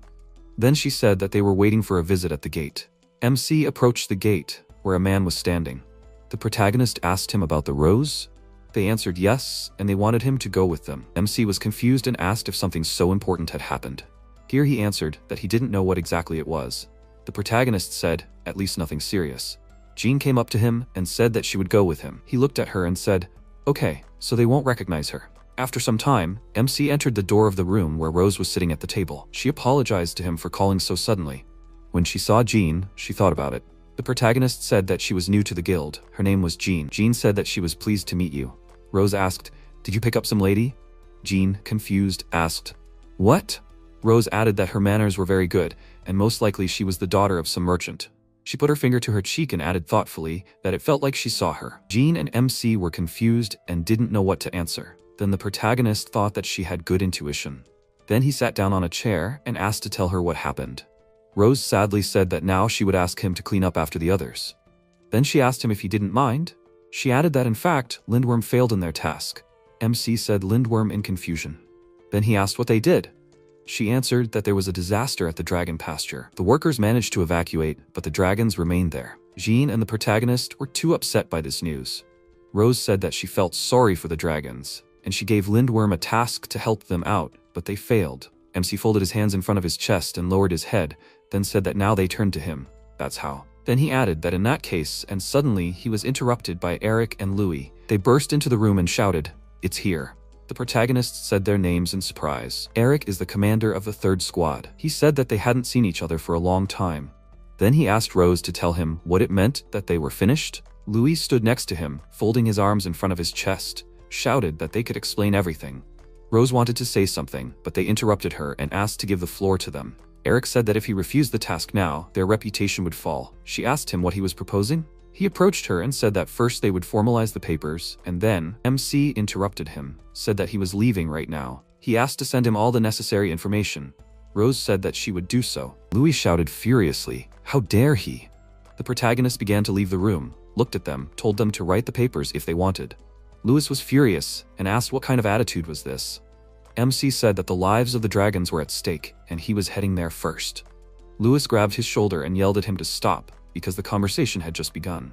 Then his hand caught fire. He yelled and asked what was this. Eric asked him, when did he have time? The protagonist looked at them and left. After a while, they returned to their home. He gathered all the dragons and said that Emma and Yui would go with him first. Something could go wrong, and they should be prepared. Emma said that she understood everything and would try her best. Yui agreed with him. Colette asked, what about her? MC looked at her and said that this time the mission was about saving and fighting. She is not in that line of work, is she? Guarding the house is also an important job. She replied that if so, then fine. The protagonist asked her if she could help them prepare for the trip. Then he said that he was also counting on Jean. She happily replied that she understood. Then she suggested that Colette go. Then he said that Chris was staying too. He wanted him to guard their precious home. He laughed and replied that he understood. Then he said that Louise could sleep. Her power might still be needed. She agreed with him. Then he turned to Yui and said that he wanted to clarify something with her. He might need to sneak somewhere unnoticed. Would she be able to do it without being detected? She replied that with people, no. With dragons, yes. MC thought about it and asked if she could turn him into a wall. Yui replied that she would try now. And then the protagonist turned into a wall and was invisible. Chris said that he really was invisible. Then MC said that if he moved, Louise confirmed that it was true. If he moved, he could be seen right away. Then the protagonist asked if she could adjust to him. Yui replied that she could, but she would get tired quickly. MC patted her head and said that it was okay. She shouldn't overexert herself. He would only ask in a critical situation. An hour later, Colette and Jean had prepared everything for departure. Colette asked, will this do? The protagonist and Louise looked at it all, and then he answered, yes. Then he thanked them. He stood in front of a large amount of food and said that it turned out to be a lot, a real feast. Jean asked him what he would do with it. MC folded his hands in front of his chest and said that he would eat it all. She was very shocked by what she heard and brought her hands to her face and asked, only him? He answered that he and Colette had a contract. What he eats is digested into energy. Jean said in surprise that it was great. Then she asked, does he think he will need that much strength? He answered, yes, the battle will not be easy. After some time, the main character had already eaten a lot of food and she came up and asked, is he sick? Is he unwell? Colette stood aside, watched all this, and said that she thought that soon he would not enjoy eating, and she could not help. Yui looked away and admitted that he was a strange person, told them not to strain themselves, but he himself sat there, choking. Colette turned and said that they should not let the protagonist down. If anything happened, she would not forgive them. Emma proudly replied that she would do her best. Yui said that she would do the same. Chris laughed and said that they had a great leader. Isn't that right? Then he turned to the protagonist. MC was sitting tired from eating a lot of food, looked at him and asked, "What is it?" Chris replied that he would not go this time, but he would give something. He gave him a phoenix horn. Emma asked him how long it would take them to get there. The protagonist thought for a moment, then took the map and showed that they would go further than the Eclipse River, somewhere near the Noriv Mountains. So it would take half a day. She asked him if it wasn't easier to take the direct route. MC replied that their legs might actually ache differently. She told him that he could then sit on her back. She felt that he was already breathing heavily. She asked him not to overexert himself. The protagonist thanked her and replied that if that was the case, he could handle it. Then he looked at her and said that it would be hard for her to do it herself. She replied, "Maybe, but what about Louise?" If he wanted to sleep, the man would just give the order. He looked at her and asked, was she talking about the obedience ring? He didn't like that. Of course, he could force them against their will using technology. They told him that the matter was urgent. He angrily replied that he never wanted to use it. Emma replied that she understood everything. Then he stopped and came up to her and apologized for his stubbornness. She replied that she understood what he thought of them. His stubbornness was unusual, it was good for them. She forgot the word. Yui asked, "Hardworking?" Emma screamed, "Exactly." Then she added that he was very strict with himself. MC looked at her in surprise and said that she embarrassed him. He wanted to rest for a while, but he could go further. Yui suspected something and shouted for him to stop. The protagonist looked at her in surprise and asked, "What?" Emma shouted his name. MC noticed that he was being attacked. He managed to step aside in time. It was Louis. He asked him furiously, "What is he doing?" He answered him. He still asks? Don't play dumb. Louis added that if he went there, it would be a problem. The protagonist asked, "Really?" He answered, "Of course, after all, their licenses are at stake." MC replied that even if it was, they couldn't be busy fixing the situation right now, couldn't they? He told him it wasn't his business. Emma said that they haven't changed a bit. It's a terrible guild. He told her not to worry, they will save the dragons. Louis gave the order to his dragon to attack them. The protagonist wondered if he could break through without hurting anyone, but his dragons stood there and did nothing. Louis began to ask what was going on and shouted for them to attack. Then the dragons asked Emma if they could trust him. She answered, yes, then asked, "Don't they know about the protagonist?" They replied that they had not met him, and she said that he was the person she trusted the most. Louis's dragons said that they can go further. Emma asked, "Really?" He answered that they were tired of Louis, and anyway, they wanted to go with them. But that way they would cause trouble, so it would be better to keep theirs here. MC thanked them, adding that they would help them a lot. Then he told his dragon that they were going further. Louis began to ask the dragons furiously what they were doing. They had to kill him. The dragons began to yawn and stood in one place. Louis got really angry and said, "Damn, they underestimate him." He used the obedience skill and the dragons started obeying him. Louis shouted for them to attack. The dragons attacked the protagonist, but he was able to dodge the attack. Louis added that they can't escape. They surrounded the protagonist. Emma shouted for them to stop, but it was useless. Then she shouted for the protagonist to attack. They can fight back. These are really not strong guys. Emma added with all her strength, otherwise it will be more difficult later. Perhaps this is the only way out, but then he turned to Yui and asked her to hide him and herself, and then they disappeared. The dragons and Louis stood in confusion, looking. They did not understand where they went. He asked where they went. Then MC followed behind him. Because they know where he is, but while Louis is in control of them, they can't act. He set them on fire. Louis asked in fear, "Why are they burning?" The protagonist pushed him in the back and Louis fell to the ground. Then the protagonist said, "Enough." The dragons came to their senses. Emma asked if they were okay. They answered that for now, yes, and added that this idiot used a technique and they couldn't do anything themselves. Emma wanted to attack Louis. MC asked her to stop. He added that he wasn't worth it. Save your strength for the rescue. Emma came up to him and said that these were just thoughts. The other dragons said that they were jealous of her. They were worried. It turned out that she had such a good master. She confirmed this and said that he was a great master. Meanwhile, Colette walked around the territory and couldn't find a place for herself. She was worried about the protagonist. Chris laughed and told her not to worry. Louise came up to them and asked Chris what he gave the owner. He answered that it was his horn, the horn of a phoenix. Colette looked at him in surprise, and he added that, as long as it exists, the protagonist will not die. He wondered when he would use it. Meanwhile, MC and his dragons came to the place. Emma looked and asked, "Is this the same place?" The protagonist answered correctly. There should be a pasture here. He held a map in his hand and looked at the fortress and said that it was like a prison. Emma said, at least, where she comes from it's very different.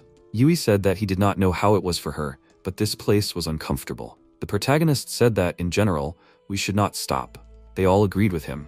They came closer to the entrance. Emma said that the atmosphere was too tense. Too many dragons. MC asked, she can tell? Claw marks on the walls of the destroyed part of the building, like a bitten ceiling. Emma said that these are all different types of dragons. The protagonist put his hand to his chin and thought. Then she added that there were at least 6 types of dragons.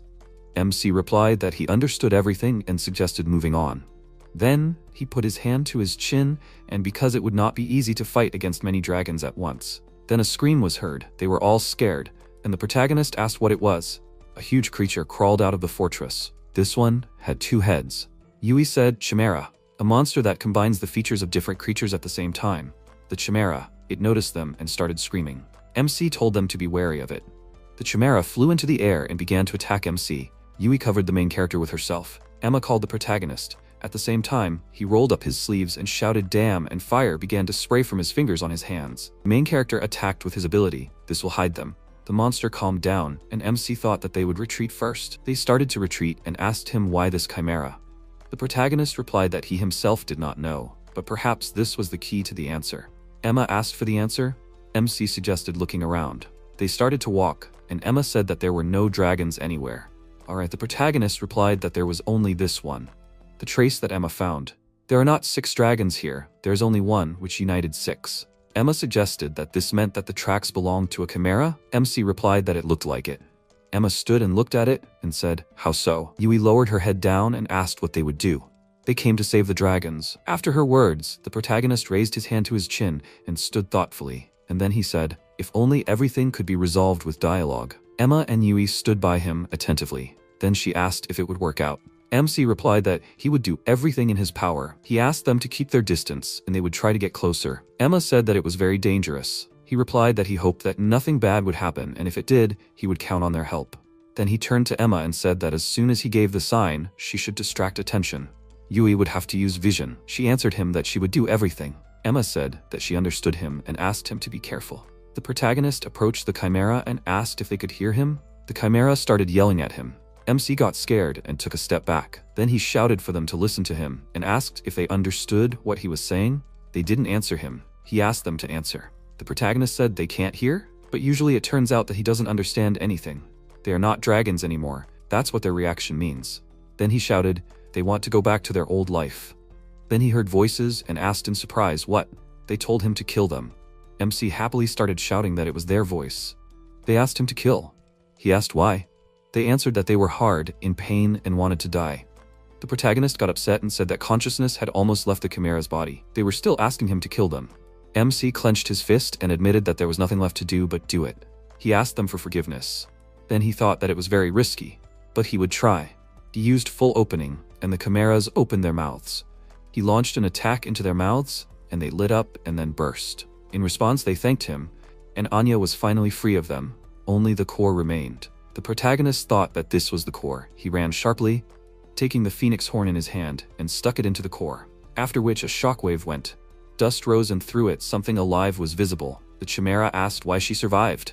MC, his dragons were shocked and looked at this new dragon.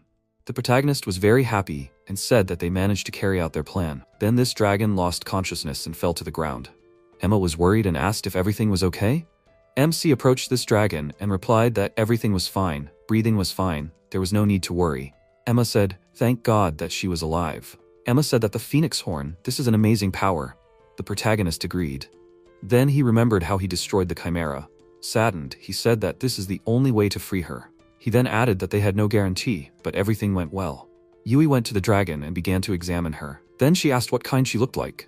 MC asked in surprise, what? Then he said, right? He put his hand to his chin and thoughtfully said that he did not know. He had never seen anything like it. Emma said that she had not seen it either. Yui agreed with them. The protagonist said that when she was a chimera, everything was clear and distinct. Then he asked if she had been modified. No, there was something different with her. Emma said that she looked quite ordinary and asked what they would do. MC answered that they could not do anything. He added that they would keep her a secret. Then he asked Yui if she could help hide her, at least when there were many people. She asked. Just make her look normal? The protagonist answered yes, and patted her on the head and praised her. Yui added that she also noticed something. There are more dragons there, they have weakened. MC was very surprised. If this is true, then they are leaving now. After some time, the main character stood at the table near Rose, and he said that there were 31 of them. Unfortunately, there were those who were late. They were not able to save them. She thanked him for helping. The rest of the dragons are now with the doctors. Their work is further. Then she added that he really is a good guy. MC, saddened, answered, good, but unreasonable. She told him, okay, even so, the other group failed and he managed. He raised his hand to his chin and said thoughtfully, the other group then. She brought her finger to her cheek and answered that they would be talked about for a while. Then the rumors would die down. The protagonist waved his hand and said that they had already quarreled there, so it did not matter. She asked him, really? She added that he should talk. If anything, she would sort it out.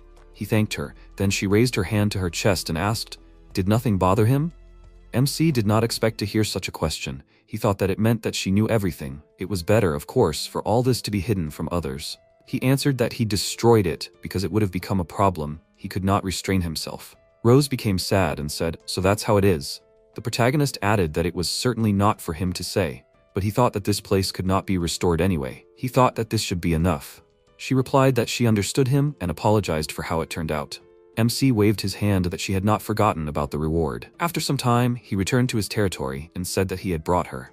Chris laughed and greeted the new dragon, calling her small. She was shocked and said, small. Chris added that this was a good decision. These are artificial dragons. In fact, the evidence was destroyed. The protagonist stood, looked at the dragons in surprise, and replied that he thought so. Chris said that, however, people do not change for centuries. He did not think that they were still engaged in such experiments. MC folded his arms to the side and asked how long ago this had been developed. Chris thought for a moment and then replied that he could not say with certainty that everything was successful for them. However, he is so interesting. He asked in surprise, interesting? Chris added that he didn't know this species either, to begin with. The protagonist replied that since even he didn't know, it must be a completely new species. Chris replied that it looked like the ideal that people had been striving for a long time. MC asked in surprise how this could have happened. He replied that, according to his thoughts, when he defeated the mixed dragon and used its horn, all 6 or 7 species united, and she was reborn. The protagonist was too surprised by what he heard and asked, is this even possible? Chris replied that this was just an assumption. Then he laughed and said that it was his horn. It's not surprising that this could happen. MC confirmed that this was the case. Then he glanced at the new dragon and asked what they would do. She was scared of the protagonist. He approached her and said that everything was fine. He would protect her and she could not worry. She asked him, would he protect her? Would he not be cruel? The protagonist asked in surprise, cruel? She answered that she did not know. She did not remember it very well, but it was painful and difficult. The protagonist assumed that, most likely, they had terrible conditions there. Yeah, she asked him. Really? He answered yes. He came up to her and stroked her head. She was happy and began to laugh. Then the MC knelt down and said that she would be in their guild, and then he asked if he could give her a name. She happily asked, name? And she allowed him. The protagonist closed his eyes and began to think, and then he suggested, Chanel, and said that it was nice to meet you. She happily said her name and said, mutually. Chris came up to them, and he answered that this was great, because it would be calm next to the protagonist. Chris advised her to make a bond contract. She asked why. He explained that this way their bond would become stronger. MC got it. Exactly, he's right. Then he added that a drop of blood is needed. She replied that she understood. They put blood on the ground, and then he received the ability. Then he said that this ability is amazing. Chris asked him how he liked the new power. He looked at his hand and said, transformation. He lit up and everyone was stronger, shocked. Then he turned into a dragon man. He was surprised and said that this kind. Chris laughed and said, wow. Chanel said that he became completely unrecognizable. Chris thought about it and replied that he understood everything. A dragon man, is that how to describe it? The protagonist asked in surprise, a dragon man? Chris said in surprise that the connections of a man with a dragon are very interesting. MC looked at Chanel and said that this is such a contract with her. Then he asked, did he become a little like a chimera? The type of man, the type of dragon he can freely change. Then he began to examine his body and asked what kind of power was hidden in this. Then his dragon form began to disappear. He asked in surprise, what? Didn't it just happen? Chanel said in surprise. He's back. Press asked him, what is it? The protagonist scratched his head, looked at his hand and thoughtfully said that this energy was over. Chris laughed at him. MC replied that even though they had passed so much time, it seemed like a lot of energy was needed. Chris said that they should test the ability. The protagonist put his hand to the side and said that there was nothing to be done and suggested going shopping. Then he asked him to wait, and he flew away. MC looked at him in surprise, asked what? He, a bull. The protagonist was very surprised. Chris said that this was enough for them. MC agreed with him and said that this was enough. Chanel was very surprised that the protagonist ate everything. Then MC laughed and said, surprised. Then he went up to Chanel and said that they had just made a contract with the others. He also had a contract. She looked at him and said how many different ones. That's why he had many abilities. Then he said that the guys would be back soon, and they should introduce her. She agreed with him and added that she was looking forward to it. Then he suggested testing the transformation. They went out into the field, and the protagonist said, transforming. Chanel stood and looked at him in surprise. MC said that he had changed again. Then he thoughtfully began to examine his body and said that his muscle strength had increased. Chris suggested attacking him. The protagonist looked at him and asked, attack? Laughed and said that he was immortal.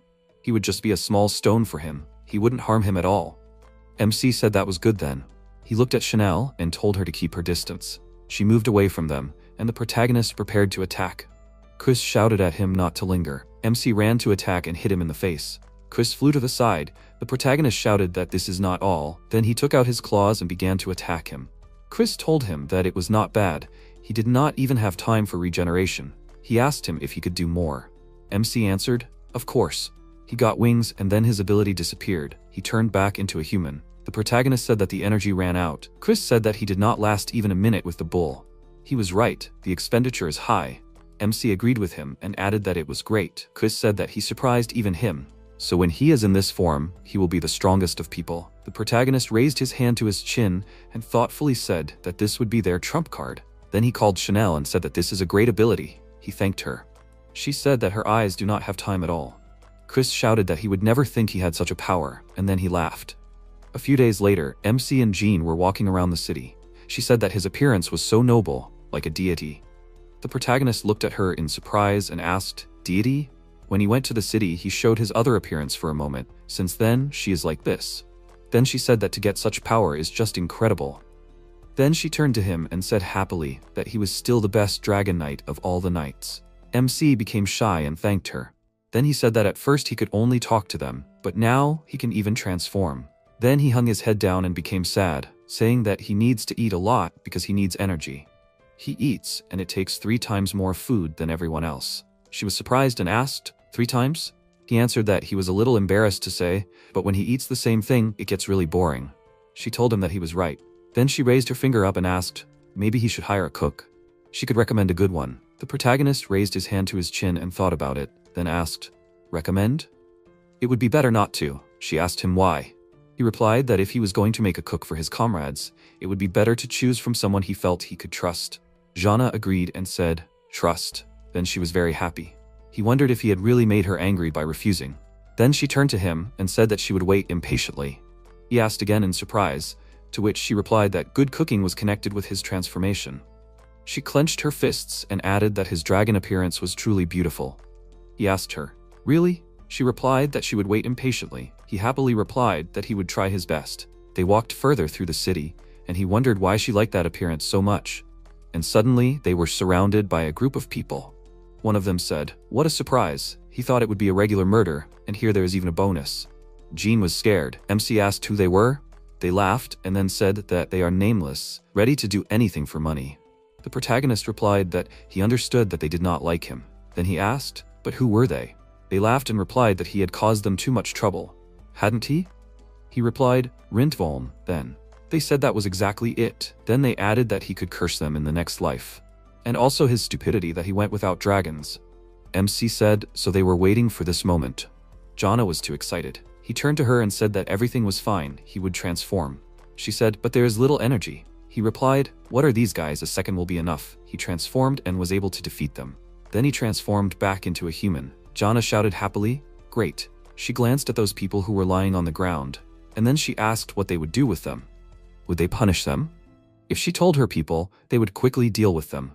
He replied that, after all, she was a princess, but there were no casualties. She said that they dared to attack him. These men deserved to die. The protagonist was surprised that she was so angry. Then he turned to these people and said that in general, they earn money by doing such things, so even he does not know.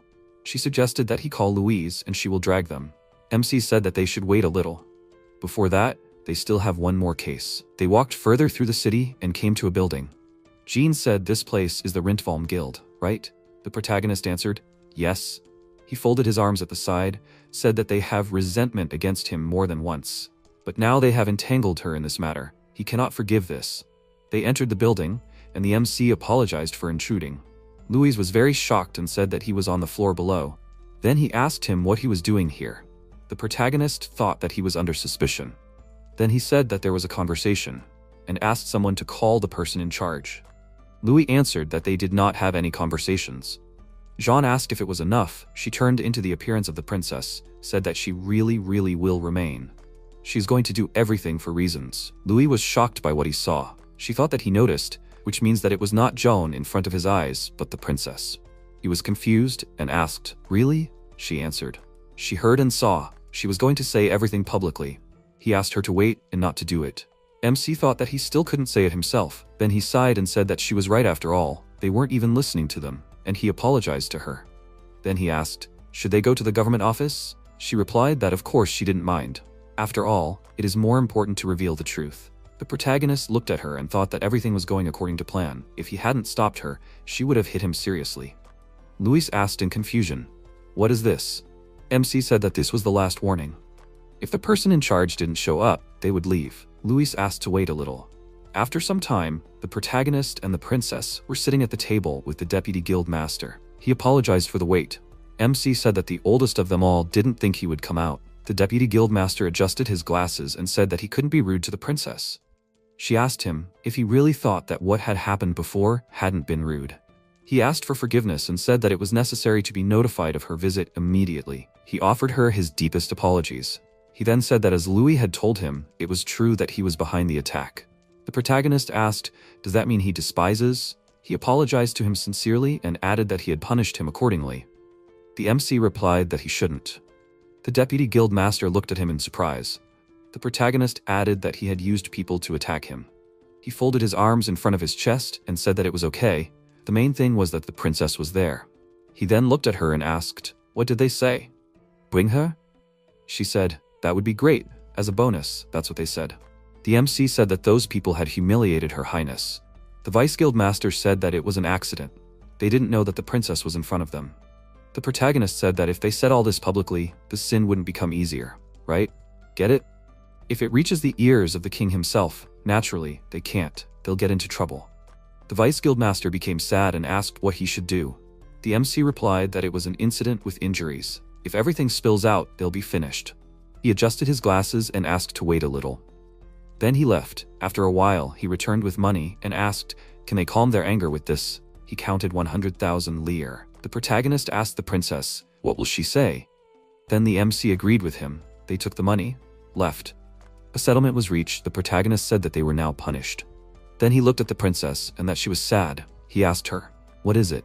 She apologized and added that she remembered an urgent matter. MC asked, is it an urgent matter? She answered, yes. Then she asked if she could take her leave. The protagonist replied, of course, she still has public affairs. Then he asked if she needed help. She thanked him and added that there was nothing like that. MC answered that he understood everything and said goodbye to her. The protagonist was left alone on the street. He stood and thought that he should hand in a report on one scoundrel to the government office.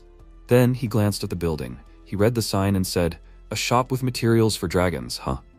The next day, there were workers on his territory, and they said that they were finished with the work. MC looked at them and thanked them. His dragons were standing around the corner and asked if they could come in already. The protagonist answered, yes. Emma asked what kind of construction was there. What were those people carrying? MC answered that it would be faster if they felt it themselves. Chris laughed and said that he was the first then. Louise said that was unfair. They went inside and Louise asked what it was. The protagonist asked them, how do they like it? Louise replied that it wasn't really clear yet. Emma said that she felt comfortable. Louise agreed with her. Chris looked down and said that it was dirt. She said that the soil was different. MC confirmed this and added that he asked to change it here. It's called blue grass. Emma asked in surprise, blue grass? Louise asked if Emma knew about it. She replied, yes, out of the Dragonlands, it's the most expensive there. Then she turned to the protagonist and asked, is this soil really everywhere here? The protagonist replied, yes. She began to look at the soil in surprise and said that everything here is in blue grass. Louise asked, "That expensive?" MC replied, 20,000. Louise was very shocked and asked, "For the soil?" Chris said, "Wow." The protagonist replied that they spend most of the day in this place. They should make it as comfortable as possible, even if it costs a lot. Chris replied that he didn't understand it, but it wasn't cheap to restore. Then Chris asked, "It's not just the land, right?" MC looked at him and said he was right. Then he walked up to the wall and pointed at it. "There's a crystal there." The protagonist turned to it and said that it was a stayer. "It keeps the magic here in the best condition." The dragons were very surprised. Then Chris walked up and said that this is the concentration of magic in the air, as if it had just been born. He added that people are not bad. Emma walked up to the protagonist and asked, "Was that expensive too?" MC replied, 80,000 lire. Louise was very shocked by what she heard. The protagonist closed his eyes and said that he had money, so he fulfilled his long-standing wish. Emma replied that they were very happy. MC thanked them. For him, these are strange changes, but it seems that he did the right thing by investing. Then he heard conversations. They said that as it coincides with the rumors, he is an excellent person. The protagonist turned back and saw the princess and the countess walking towards them. MC approached them and thought, "Princess and lady?" The protagonist apologized for not meeting them. The princess replied that it was okay. She added that Luciana would introduce him to a person. She said it was a woman, Countess Giral. MC was very surprised and asked, "Countess?" Then he bowed, put his hand on his heart and apologized. Then he said his name was Cyril Larose. She said she was pleased to meet her. Her name is Clara Giral. The princess said that she opened the countess's eyes. The protagonist excitedly asked, "Opened her eyes?" The countess said that she had actually been cooperating with Gelate Lindwolm for a long time. MC stood and listened to her. He couldn't answer anything. Very few of the aristocrats who deal with the guilds are connected with dragons. Usually, such representatives become the guild's income for a long time. The countess added that she heard from the princess that they were doing terrible things. The protagonist asked in surprise, "What?" She added that she thought about whether it was worth continuing. Then she asked if he didn't mind. Could he tell about the dragon Faust? MC was very shocked and thought that she wanted to switch to them. A deal with the Count's family? The princess said that she was very angry. She still can't forgive them and she doesn't plan to. So that's the urgent matter she was talking about yesterday. She wants to weaken Lindwolm. This is the power and ability to make even the Countess act. The protagonist looked at her and thought that he would not want to make her an enemy. MC stood and looked at them. He did not know what to answer. He made sounds and then asked, "Lindwolm's deal?" Then he said that it would be good if it was something he could handle. Then the princess ran up to him and whispered in his ear not to worry. It was him after all, so everything would be fine. She chose a person who would definitely be able to harm them. The protagonist scratched his cheek and thought that if she was not exaggerating, then so be it. After all, he did not have the strength of Lindwolm. Then he asked her to tell him.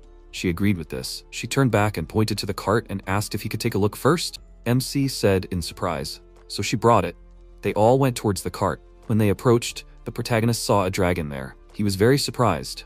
Chris looked out the window and said that it was a radon species. It was rare. MC turned to Chris and asked, "Is this the one?" The countess said so he knew. He was absolutely right. The radon species.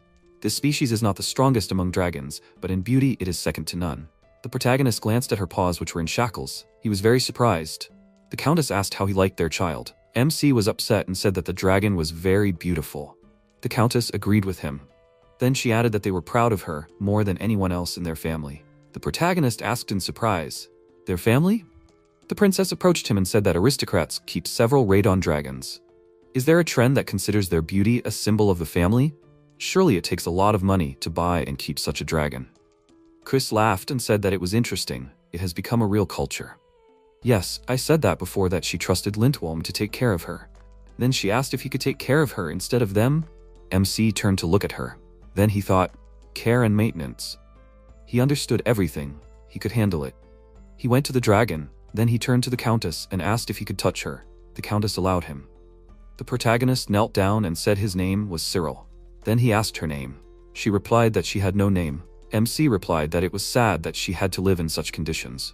She was surprised and asked, "Does he understand her speech?" Chris replied that he was his best friend as a person. A very interesting person. She was surprised, and such people exist. The protagonist asked if he could look after her. She asked, "Is he asking her?" He replied that she had been treated as special in Lindwolm too. She raised her head and said that it made no difference to her. After all, she was a bird in a chained cage. He asked her if she didn't want to be chained. She replied that they were powerless in life. There was no place for them more than to be chained. Then she lowered her head and looked at her paws and said that these shackles too, this problem could not be solved. MC thought that there was magic in them too, quite strong. The protagonist became sad and thought that she had already given up, and then he used his transformation skill and turned into a dragon. The princess and the countess were very surprised by what they saw. MC broke the shackles and the countess asked what he was doing. The princess looked at the countess and replied that they should believe in him. The protagonist said that she was free now. He said that if there was something she wanted to do, she could do it. The dragon walked forward and flapped her wings, lifting her head up. Those present looked at her in surprise, and then she leaned towards them. She said that she was very well. She thanked the protagonist. He answered that she shouldn't. She was very beautiful. Then he turned towards the countess and asked, "Well, how is it?" She was very surprised and did not know what to answer. MC said that dragons were not created to be chained. Dragons show themselves to be the most beautiful when free. The princess clapped her hands joyfully, said that this was expected of him. The countess agreed with her. Then she said that perhaps he was right. It was not surprising that the princess liked him. She hoped that they would not be on short terms in the future. The main character thanked and bowed. The princess stood, joyfully clenching her fists, looking at them. Then the countess said that the payment for the contract would be tomorrow. Then MC said he had a request. The countess turned to him and asked, "What is it?" He added, "Dragon food." "Could she tell me who would provide the food?" she asked in surprise. "Food? If that's all, she could ask the person to come himself." The protagonist thanked her. Then she said he was a strange person. The princess came up to him and asked why he did this. MC stood and looked at the countess, came up to the dragon. Then he said that she had a great shine in her hair. He would like them to have good food. The princess was very happy and said that she did not doubt him at all. The protagonist looked at her in surprise. This has become natural in the world of caring for dragons. The next day MC came to Rose. She apologized for being so urgent. He asked what happened. She said it was nothing. A task had come for his guild, specifically for him. The protagonist scratched his cheek and asked, specifically? He was very grateful. She told him that she had a specialized registration for him. MC waved his hand and asked what kind of task. She asked him to wait. Then she took the list and said that she would read it now. The protagonist asked in surprise, "A list?" She looked at him and said, "A list of tasks." He asked her how many of them were there. She thought about it and started looking at the list and said that she would quickly find the number. She said, 46 for submission, 97 for fees. He asked her to wait, then asked what it all meant. She asked him, did he not assume that he took the deal that Lintvolm had? It was on everyone's lips. He turned around and saw that everyone was looking at him. She added that he could be relied on, but not on them. He scratched his head and said that he would choose. She told him not to sell himself cheap. She closed her eyes and sighed, then said that she could refuse everyone. Many tasks from the sender who just want to have a connection with him. He said that there are some like that. Then she folded her hands in front of her chest, said that he doesn't want dragons to work too much. She put her hand to her chin and said, that's exactly what they have. Then he asked if he could see the contents. She slammed the stack of tasks on the table and said of course. Then she handed it to him and said that there weren't many details. MC took it in his hands and started leafing through it. Then he thought that there were many meaningless tasks. Then he was very surprised by one task. She saw it and asked, what is it? He handed it back to her and pointed to the right one and said, rescuing a dragon who couldn't get down a cliff. She scratched her cheek and said that this was a rare case. Usually they write like that about babies. He replied that he would take it. She asked him if he was sure about it. They only give 5 lira for this. He told her that the dragon child was in danger. How could he miss it? She spread her arms wide and fell silent. Then she said that it looked like him. The chosen job was to save the dragon. The protagonist and Louise went on a mission. They came to a mountain and MC said that it was somewhere around here. Louise looked around, said that this place seemed familiar. The protagonist answered, right, according to the information, a cliff, there is a dragon child somewhere. This is where they saved the princess. Louise asked, is she saving this time too? MC answered, no, she has already been here. He thinks they can handle it quickly. He will do it if it is difficult.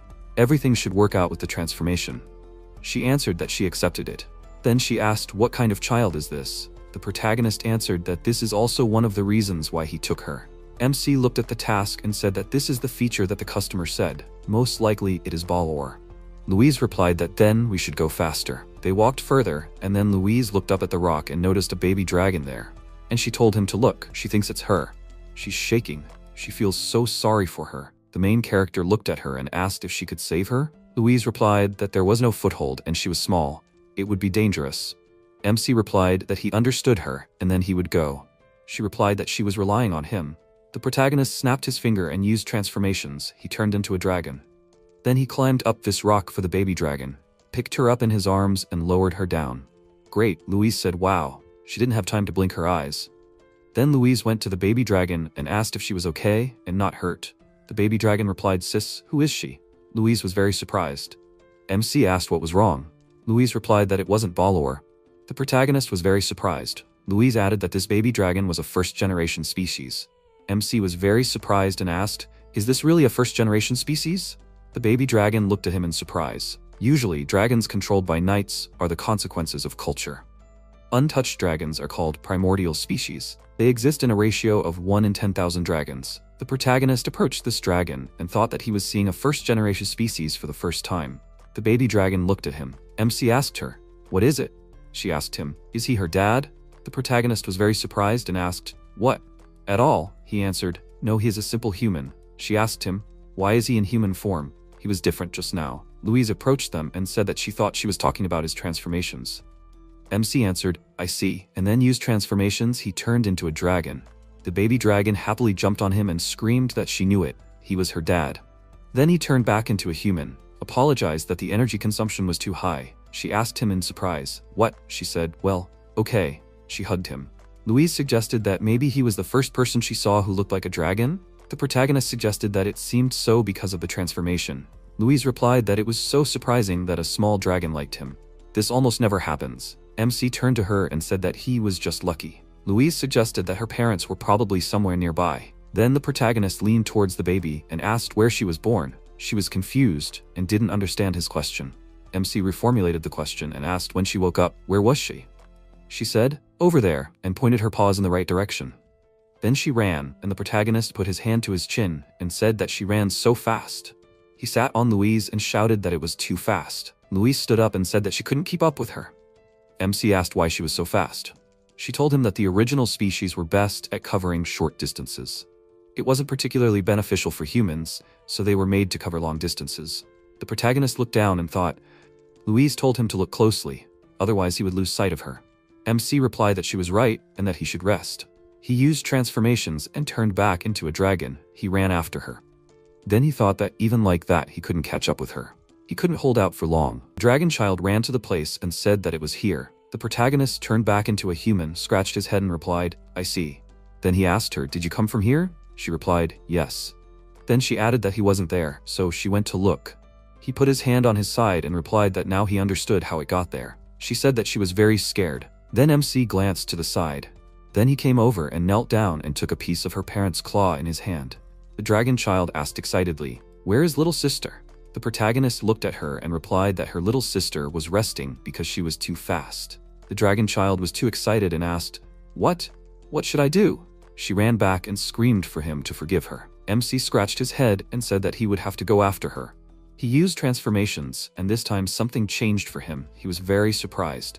He glanced at his legs and asked, "What was it? The shape of the legs, did it really change?" The protagonist stood with his hand to his chin and thought, "The claw of the original species? What happened? Did it take over during the transformation?" Then he ran after her, and he noticed the difference. He thought he was faster than before, 10 times faster than horses. MC ran up to them and said that the energy expenditure was taking its toll. He sat down and leaned against a tree and said that he was exhausted for today.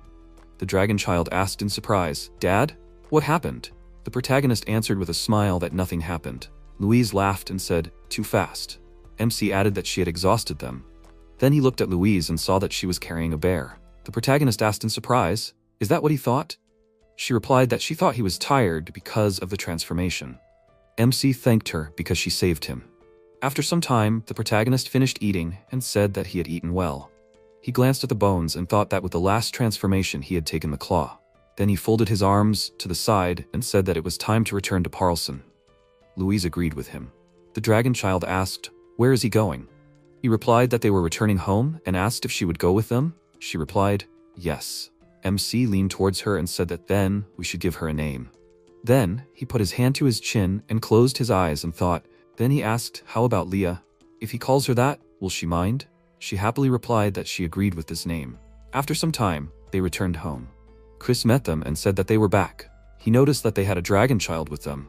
The protagonist held her in his arms and said that this child was an original species, rare to meet these days. Leah greeted him and introduced herself. She added that she came with her dad. Chris replied that she was energetic, however. Chris asked, "Dad?" MC replied that he would explain everything. Then Chris said that he saw changes. The protagonist put his hand forward and asked if he could give him a horn.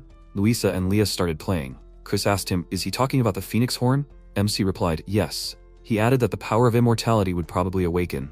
The protagonist took off his outerwear and stood away from Louisa. Yui, Leah and Chanel stood and watched all this. Leah said that she was worried. Louisa stood and looked at the protagonist, asked, "Is he really sure?" MC folded his arms and replied, "Yes, she should do it." Louisa stood there, saddened. She didn't want to do it. Chris came up to her and laughed. Then he told her not to be modest, but to act. No matter what she did for their current friend, it would be no more than a light bite. The protagonist was confused and asked, how should he understand this? Louisa gathered her strength and shouted that she was starting. She began to carry out her attack on the protagonist. Meanwhile, Jan was sitting on her horse in front of them, and she was shocked by what she saw. She screamed, "What are they doing?" MC turned to her, but he didn't have time to say anything. Louise just dug him up and pierced him through. Jean started screaming in fear. The main character used transformation. Jean ran to him on her horse, and she asked if he was okay. MC was in dragon form, and he was completely intact. Then he turned back into a human and sat on the ground. Then he said that he had a phoenix horn, and he wanted to check if immortality works in dragon form. Jean replied that, "Thank God, everything is okay." Then she looked and said that indeed there is not even a scar. The main character looked at his stomach and said that his stomach was definitely pierced, but there was not a scratch on it. He added that he was invulnerable in his dragon form, and even if he was injured while he was human, he could quickly transform, and all wounds would instantly heal. Jean was surprised to hear this and said that it was amazing. Louise approached him and asked, "So he no longer needed her power?" He replied that it was not so. He had simply absorbed the power of immortality, and he expected that it would have consequences. The energy consumption had increased 10 times compared to the original. It took too much strength. Jean put her hand to her chin and said that this was also amazing. Then MC pressed his hand to his chest and said that for minor injuries, it was better to use the power with Louise to heal. Louise replied that she was very happy. Then the protagonist added that, although he was glad that he had the power to protect everyone, he needed to do something about the energy consumption. It was becoming a problem. Jean said that she would definitely upgrade it and came about this. MC looked at her in surprise. She said that she read many different books from the castle library and discovered one interesting spice. The protagonist, he asked which one. She said, "Rainbow salt is also called arc-en-ciel." MC was surprised, the first time he heard about it. She added that it was difficult to process. Probably that is why ordinary cooks do not use it. The protagonist said, but if she came specially to tell about it, then it must be somehow useful for him, right? She raised her finger up and added that it is in the taste of salt itself. When consumed, salt gradually changes the taste of food, but it is impossible to say exactly when and how the taste will change. MC put his hands on his side and said he understood her. To serve such a dish of the day on an ordinary table, the taste can change at any time. However, for people like him, who are tired of the taste, it will suit him perfectly. Jana happily replied that it will suit him perfectly. Then she cleared her throat and said that she was glad that she could help him. The protagonist asked, "Where can I buy this salt?" She told him that the thing is that since the cooks don't use this salt, they either mine it themselves or send a request to the guilds. MC replied that it was logical. Then she added that she knew a place where they could get rainbow salt. Although it was a bit far, the protagonist replied that he could help there. Then he asked if she was free. Could they go get salt tomorrow? She agreed with him. The next day, they went to get salt. They were walking along the path. MC was sitting on Colette. He asked her if she could get them some fruit. She replied, yes. Then she took some fruit out of her mouth with her paw. The protagonist took it in his hand and thought that he was going to get more salt. So they took Colette with them, and thanks to her help, they had a lot of provisions. Jean screamed. MC looked at her and asked, "What is it?" She said it was a banana. Colette touched it with her lips. He asked her, "So what?" She wanted to ask, but it was an indirect kiss, wasn't it? Then she turned away and said no, nothing. Colette was a dragon, so there was nothing wrong with that. The protagonist stood there, looking at her thoughtfully. Then she turned to him and said that what was more important was that she had once again become convinced that he was an amazing person. He asked her why that was. She said that he had eaten food that had been in a dragon's stomach without any hesitation. MC asked her that there were no reserves in stomachs, no gastric juice, no dirt. What was there to be afraid of? She answered that she understood that perfectly well, but that it was usually considered abnormal. He asked in surprise, "Really?" She added that the fact that he didn't care at all was simply amazing. The protagonist replied that he didn't understand. What was wrong with that? Colette looked at him and asked if he needed more. MC answered, yes. Then he heard some screams in the forest. Jean asked him, "What is it?" He replied that he heard something. Jean began to listen in surprise and said that someone was indeed screaming. Then she suggested that maybe it was the wind. The protagonist replied, "No, it's not a natural sound." He jumped off the dragon and ran into the forest. Jean and Colette started screaming for him to wait. Colette asked him to wait for her. They all ran into the forest together.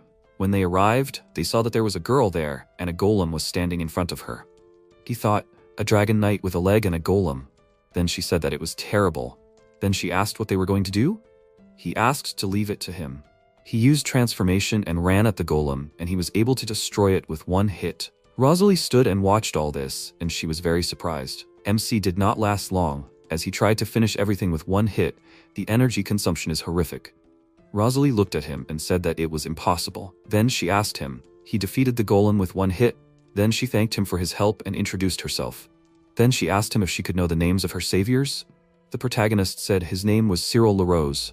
Then he looked at Jean and said her name was John. Rosalie asked, "Is he the one and Dragon Faust?"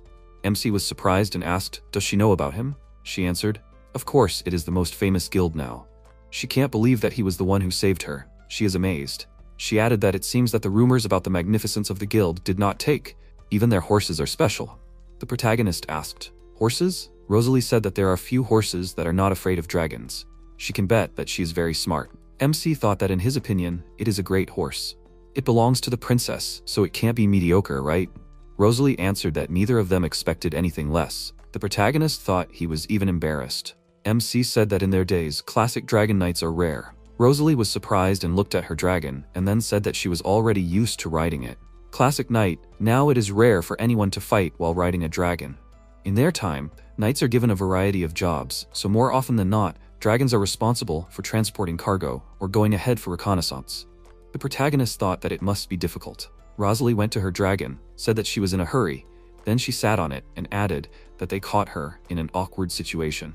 But in fact, she was riding on a request for destruction. And then this golem caught her. She is sincerely grateful to them. MC wished her luck, and she rode away on the dragon.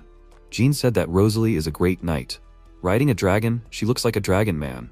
I wish she could be hired for the palace. The protagonist replied that she was quite interesting. Jean looked at him in surprise and asked, "Is he worried about something?" He replied that Rosalie was indeed admirable, but her dragon, he told her to sit on it faster. He decided to ignore it. In the meantime, they approached the right place, and Jean said that they had finally arrived. The protagonist began to admire the area with admiration. Then she said that the place of extraction of Arcanceal, Lake Garrett. MC said, "A rainbow lake with rainbow crystals growing around it is amazing." Jean agreed with him and added that it was beautiful. Then the protagonist glanced at the crystal and asked, "Are these Arcanceal crystals?" Jean replied, "Yes. Apparently they are formed due to the change in the water level in the lake." Colette said that she would collect it all then. MC looked at her and asked, "Maybe I should help her?" She had already started collecting and said that it was no different from collecting regular ore. She could handle it herself. Then the protagonist looked at Jean and said that they would leave it to Colette. They could do whatever they wanted for now to test the salt. Jean agreed with him. They walked through the forest, and then she saw and said that something was moving there. MC said that it was a boar. It should come closer. The boar looked at him and started running towards him. The protagonist asked, "Is it running away?" MC got into an attack stance. Jana was scared and started screaming. The protagonist caught him by the neck and strangled him. Then he put the boar on the ground and knelt down in front of him and said that all that was left was to cut him up. Jana clenched her fists and looked at him with admiration and shouted that it was amazing. MC looked at her and asked, "What is she doing?" She replied that he was magnificent. She believed that even his human body had become much stronger. The protagonist was surprised and realized that now, when she said this, an ordinary person could not defeat a boar with his bare hands. After some time, they made a fire, cooked the meat with salt. He sat and ate, and Jana asked him, how did he like the Arcanceal? MC bit off a piece of meat and replied, "Delicious." Jana happily clapped her hands and asked, "Really?" The protagonist replied, "Yes." He added that with each new bite it becomes sweeter and spicier. He thanked her. After all, now he can eat twice as much. Then he thanked Colette for being able to collect so many crystals. She lay on the grass and said that it was natural. Then the protagonist added that it was interesting that he only now realized that his physical indicators had improved. Colette asked him, "How much?" He clenched his fist and added that within human limits. It seems to him that this is just a bonus, but now he won't have to transform often and waste energy, and this is already pleasing. Colette said that in this case, it would be nice to strengthen his dragon form. MC folded his hands in front of his chest and said that it does not seem like it will be easy. She asked him, "Why?" He looked at her and answered that in fact, after testing strength and immortality, Louise, and not only, will not share pieces of her horns. But he still could not swallow it. He put his hand to his chin and thoughtfully said that he had a theory. The claw of the original dragon was from a corpse. The horn of the phoenix was from Chris's immortal body. So maybe this power is somehow connected to the soul and life force of the dragons themselves. Colette replied that she couldn't help either then. Jean raised her hand and said that she could understand Colette, but he needed the remains of the dragons, right? The protagonist replied that it was just his theory, but it would be nice to justify it. Jean replied that she could share it with him if he wanted. The MC was surprised and looked at her. She added that she had many such artifacts.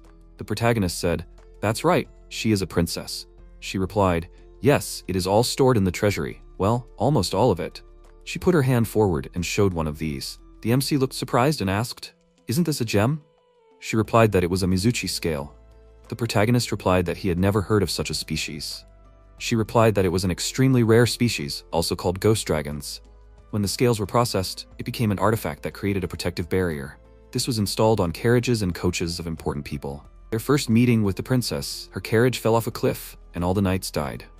Almost nothing was left of the carriage, but there was not a scratch on the princess. She replied that since then she has been wearing it as a talisman. She asks to use it. The protagonist replied that he must protect her. She said that everything is fine. After all, she feels completely safe next to him. MC smiled and extended his hand forward and said that he will take it. He took it from them and clenched his fist and thought that if something happened, he must protect her at any cost. He clenched his fist.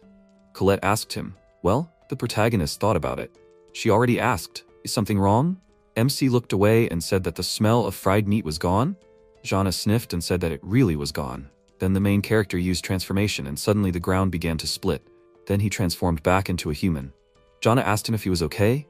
He answered that he was fine, he just ran out of strength. Each time it gets worse and worse. Colette asked him, "So this time?" He answered yes. Then he added that the power of the scale created a barrier around them. Jana clapped her hands and said that she knew it would be the power of barriers. MC added that for some reason the smell was gone. It turns out that an echo of the dragon's power leaks into human form. If this power is used correctly, then he can protect them all. After some time at home, Colette asked if she had made the figures correctly. Silier looked at them and said they were perfect. He asked how she had done it. The dragon answered lightly. She simply ate more dirt and squeezed it in her stomach. MC said it was like working with clay. He didn't know she could do that. It was amazing. Colette was embarrassed and said it was easy. Louise called out to Silier. She asked what they were going to do. The protagonist answered that thanks to the new salt, he had finally eaten a hearty meal. Now he wanted to do a little test. He asked everyone to step aside. Jean and Louise agreed. Only little Leia ran up to the protagonist and asked what he was doing. Siller stroked her and said it could be dangerous, so she should wait aside. Leia said she understood everything and ran up to everyone. Colette sniffled. Siller asked her what was going on. She turned her muzzle away and said, "Nothing." Chris laughed out loud. He said that sometimes it is okay to be selfish. Should he really ask the owner to pet her too? Colette got angry and bit Chris. Siller asked the dragons if they could stop. Chris said that they should not pay attention to them. The protagonist agreed and said that everything else is on Chris. Siller stood next to the mud dummies. The dragon inhaled air and spewed a column of flame. Seeing a wall of fire, the protagonist used the power of transformation. Instantly, he turned into a dragon, and a protective field appeared around him. When the fire ended, the protagonist exhaled and looked around. Everything went well. There was scorched grass everywhere, and there was a circle of untouched grass around the scarecrows. MC said that this barrier could withstand even Chris's fire. It's quite strong. Jana said that the protagonist scared her again today. Siller thanked Chris. The dragon said that Silier was the strongest representative of the human race after all. The protagonist thanked Colette for her clay dolls. Colette asked if it would be better to test the barrier on living objects instead of dolls. Silier replied that he could not endanger them for the sake of a simple test. Jean asked if he did not care that he endangered himself. MC thought about it. Even with a full reserve of strength, His transformation lasts no more than 3 seconds. He needs at least 30 seconds to have time to use the transformation in a real fight. Chris suggested that they need to increase the amount of energy stored in MC. There are many solutions for this. The dragon asked if he wanted to listen. The protagonist agreed.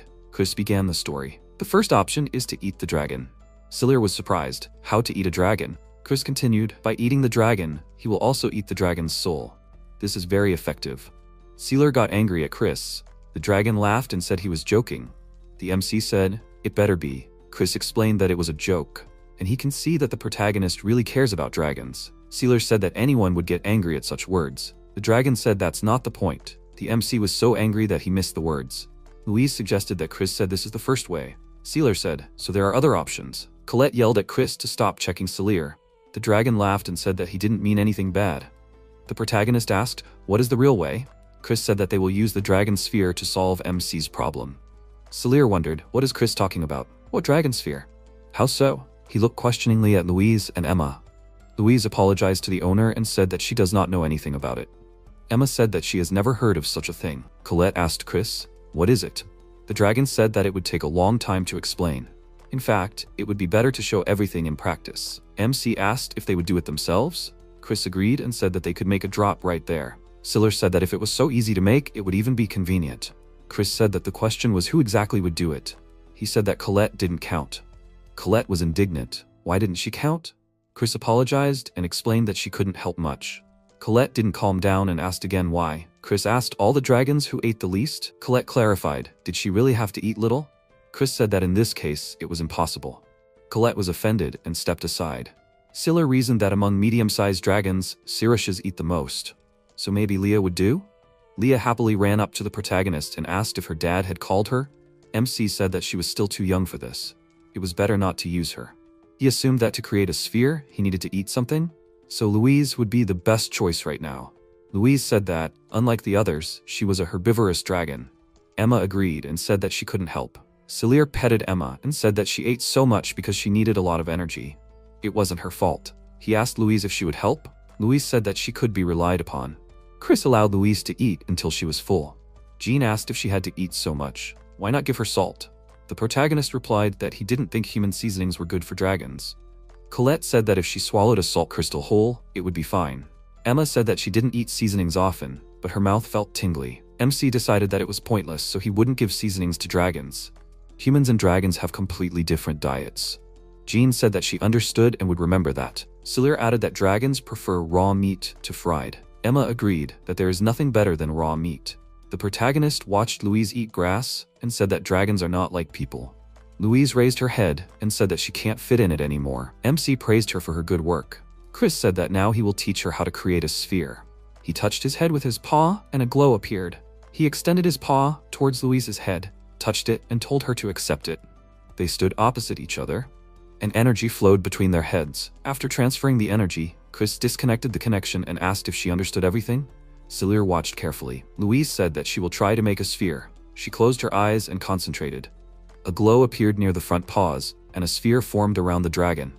Then, this glow narrowed to a small circle, fell to the ground and rolled towards the protagonist. Chris praised Louise for a job well done. He told Sealer that this was the dragon sphere. The protagonist picked up a small sphere from the ground and said that it looked like a transparent pearl. He asked what to do with it now. Chris answered that it should be eaten. He suggested that MC try chewing it, but the first time it would be better to swallow it whole. Sealer brought the sphere closer, looked at it, and swallowed it. Chris asked, did it start? Something started happening in his stomach. The protagonist said that there was a feeling that there was something big in his stomach. Chris laughed and said, but if Seer had bitten into the sphere, it would have grown in his mouth. MC said that it didn't sound pleasant. He needed to get used to it. He realized that a clot of energy had formed inside him. Louise said that the dragon sphere was a compressed clot of dragon energy. Chris added that dragons produce a lot of energy. He asked, is this an effective method? Sealer answered that for a person, this is a significant reserve of energy. In other words, the dragons will eat for him, and he will absorb the spheres when the energy runs out. This is quite feasible. MC understood the principle of the dragon sphere. Chris said that the more spheres you use, the better the effect. Liuza said, but she can only make one sphere at a time. She does not have enough strength to make more, and the owner's energy has not increased much. Sealer said that it is okay. Even one sphere will help a lot. Chris laughed and said that this is not a problem at all. Dragons are drawn to the protagonist, and that means there will be more spheres each time. Louise agreed and pressed herself against the owner. The protagonist said that Chris was exaggerating. Siller decided to check how much energy he had added. He used the transformation. Everyone froze in anticipation. Siller counted out loud, 5, 7. One sphere is exactly 5 seconds. It is not much, but it is a big progress compared to the past, and there are more possibilities. He thanked Chris. The dragon touched the protagonist's head with its paw and said that it can't wait him to show something interesting. Southwest of Borsal, Marzen Valley. Siller stands in the middle of a field. His dragons stand to the side. The protagonist uses transformation and becomes a dragon. He runs towards a pack of wolves. These are Tondan wolves. Today's mission is to destroy a pack of 100 heads. He cuts off the head of one with his claw, then the second, then the third. 10 seconds of transformation at the limit. He calls Louise for help. She throws a new sphere in his direction. MC swallows it, turns back into a dragon, and continues the fight with the wolves. This pack can be more dangerous than experienced bandits. He learned about this task from Jean. Energy is running low again. The protagonist is ambushed. These wolves are very smart. Emma rushes to help MC. She asked if he was okay. It's good that they were on guard. Siller answered, "Great." They finished the fight. Borsal's government assignment. Rosa approached Siller. The protagonist asked Colette to show the heads of the killed wolf pack. The dragon spat them out right at Rosa's feet. Rosa said that this was enough. The destruction of the wolves was confirmed. Siller stopped Colette and said that it was enough. He asked Rosa what to do with the rest of the heads, and suggested that Colette eat the heads, but clarified whether her stomach would be able to digest it. Colette smiled and said that she could do it. Rosa screamed that this should not be done. The evidence must be preserved. These are instructions from Her Highness the Princess. MC was very surprised. This assignment was officially entrusted by the princess. He thought that it would be easier if she asked him directly. But she decided to do it through the government. There must be a reason for it. Rose asked to bring all the heads to the warehouse. At the warehouse, Siller asked what next. Rose said that the country would conduct an investigation. The protagonist was very surprised that they were starting an investigation, especially at the national level. Rose asked if Siller knew that Dragon Knights receive titles. Siller replied that he had not heard of it. Could a title be received not only by a guild, but also by individuals? He did all this for the sake of honor, and not for the sake of a title. Such conditions did not interest him much. Rose said that this was usually the case, but with the title that they would give, it is not so simple. If the investigation shows that today's task was carried out honestly, then he will be granted the title of Dragon Knight of the First Star. MC asked again, is he a Dragon Knight of the First Star? Rose smiled and said that he destroyed an entire pack of Tobin wolves. This is an amazing achievement, especially since he did it alone. Siller said excitedly, I see, a star? Even a layman like him knows about them. That a Dragon Knight star is a title that a country awards to a Dragon Knight who has accomplished a great feat. Stars are known not only among Dragon Knights, are they chosen according to some specific standards? Rose replied that the first star is given for achievements in certain areas. The second star is given for achievements in several areas at once, or as an increase in rank. The third star is for an unprecedented feat. Siller clarified that in the entire history of the kingdom, such knights can be counted on the fingers. Rose said that everything is simpler for civilians. The protagonist said that they just understand that it is a great honor to receive such a title. Rose continued and said that the results of the investigation will come in a few days. You will have to wait. The protagonist understood what the princess's goal was and mentally thanked her. 3 days later, Siller received a letter. Everything would have been fine, but the next day, he went to the government building. The butler asked him to wait in the room. It was a spacious room with a huge carpet on the floor, a carved chandelier, and a large window.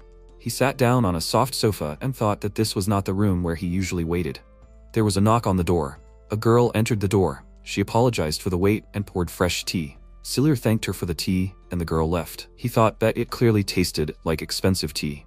He did not understand why he was being addressed like that.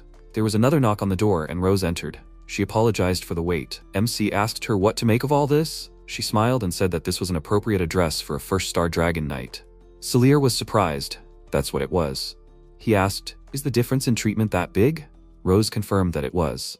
The protagonist drank tea and thought that the first stars were even more amazing than he thought. Rose asked, what brought you here today? MC apologized for having to organize such a lavish reception because of him. He said that he came, as usual, looking for work, that's all. Rose said that they currently have no suitable requests. Siller asked, hasn't there been more since the incident with the Countess? Rose replied that they rejected most of them. MC didn't understand why. Rose replied, because he became a first-star Dragon Knight. Now the guild must choose suitable clients for him. She clarified, can they send him to catch the supplier of the imperial family, where the reward is a loaf of bread? Rose asked not to say that such clients correspond to the first star level. Siller clarified, in other words, from now on he will only receive large requests.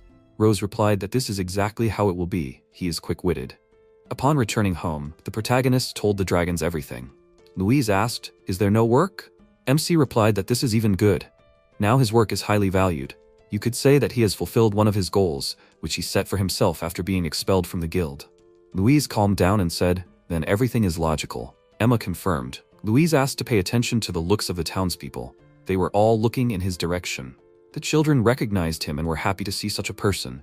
They said that they were his fans and asked to shake his hand. The children said that in the future, they also wanted to become dragon knights. They wanted to be like him, the coolest dragon knights. MC said that he was very touched. One of the boys proudly said that the title of First Star Dragon Knight is an honor for adults and an object of admiration for children. Siller patted the boys on the head and asked them to remember one thing, to cherish dragons. The children were surprised. MC continued that dragons are irreplaceable companions. If they take good care of them, they will definitely become great dragon knights. The boys smiled and said that they will cherish dragons. They ran away and waved their hands after him. Siller said that this was probably the best thing that had happened to him in a long time. It is difficult to change the thinking of adults, but children are different. If more kids look up to him, the dragon's first idea will spread even further. After all, this in him cannot be changed. The dragons agreed with the owner. The city of Manu, the Gigu Trading Company, there are dragon tears in the basket. The buyer said that he takes them as usual. He looked at the goods and said that the quality is excellent. He asked if the protagonist can increase the volume of delivery. Siller was surprised. Increase? MC said that in this case, the quality may suffer. The buyer answered, I understand. It's just that this product is snapped up in great demand. Siller explained that they have established the production of raw materials for creating tiers at the base, but since he has few dragons, it is simply impossible to launch mass production. Gigu said that the product is simply top-notch. With its help, it is so easy to manipulate dreams. The widow of one nobleman was very pleased. She was even able to clearly see the face of her deceased husband. Siller asked if the company also traded with aristocrats. He heard in response that the quality of the goods allowed them to do so. Gigu said that he did not want the goods to become worse. He simply warned that the demand was high. Siller replied that he understood. Gigu said that he had a job for MC. It concerned dragon tears. The protagonist asked what kind of job it was. Gigu asked, first of all, did Siller know about the Dragon Master? MC replied that he had heard of one. Dragons can lay eggs without mating, but the hatched dragon will no longer have reproductive abilities. Often in such a case, girls are born. Siller asked, why are most dragons girls? Gigu replied that it is mainly because of this. Dragons mate closer to the end of their lives. From such unions, females are born capable of bearing the next generation. Such are called dragon masters. Siller said that the biology of people and dragons is very different. Gigu said naturally that is why such dragons are very expensive. MC asked, expensive? Gigu asked, what is it? Siller answered that some thought just flashed through his mind, he can't remember. Siller asked Gigu to continue the story. Some unknown dragon master laid an egg with the next dragon master. Gigu offered Siller to guard this egg until it hatches. That's the task. Even an egg with a dragon master is unusually expensive. Gigu said that such a thing can only be trusted to a reliable and experienced person. He allowed to use even those powers which MC used on the Tobin wolves.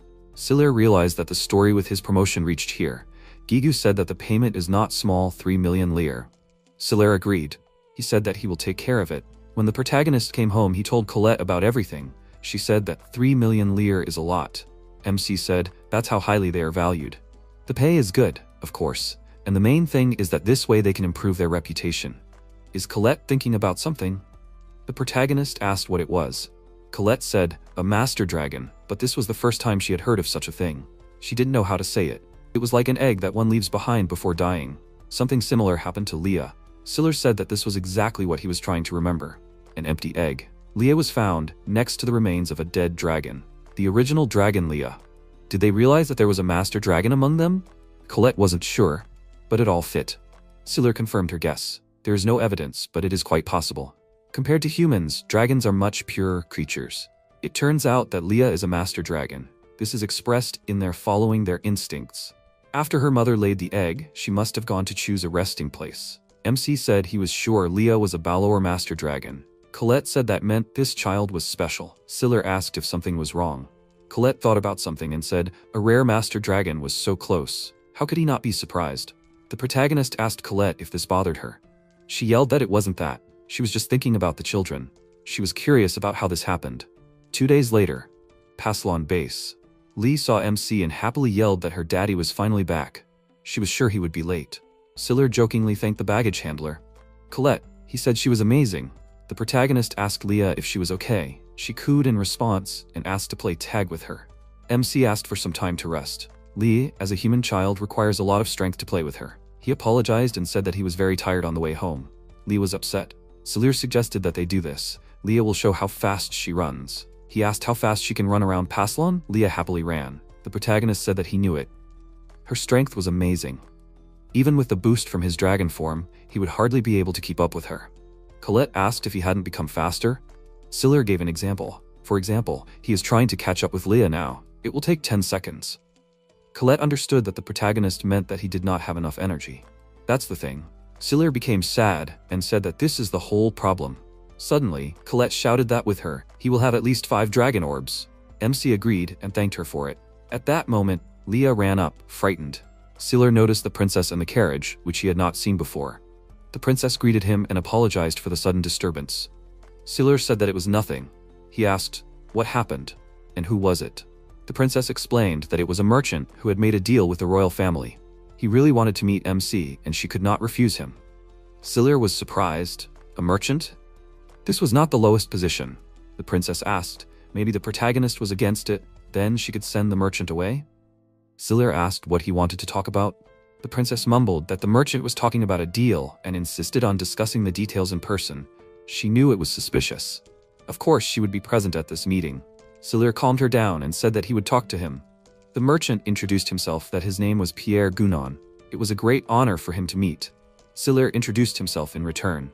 The merchant started to say that rumors about MC had reached him.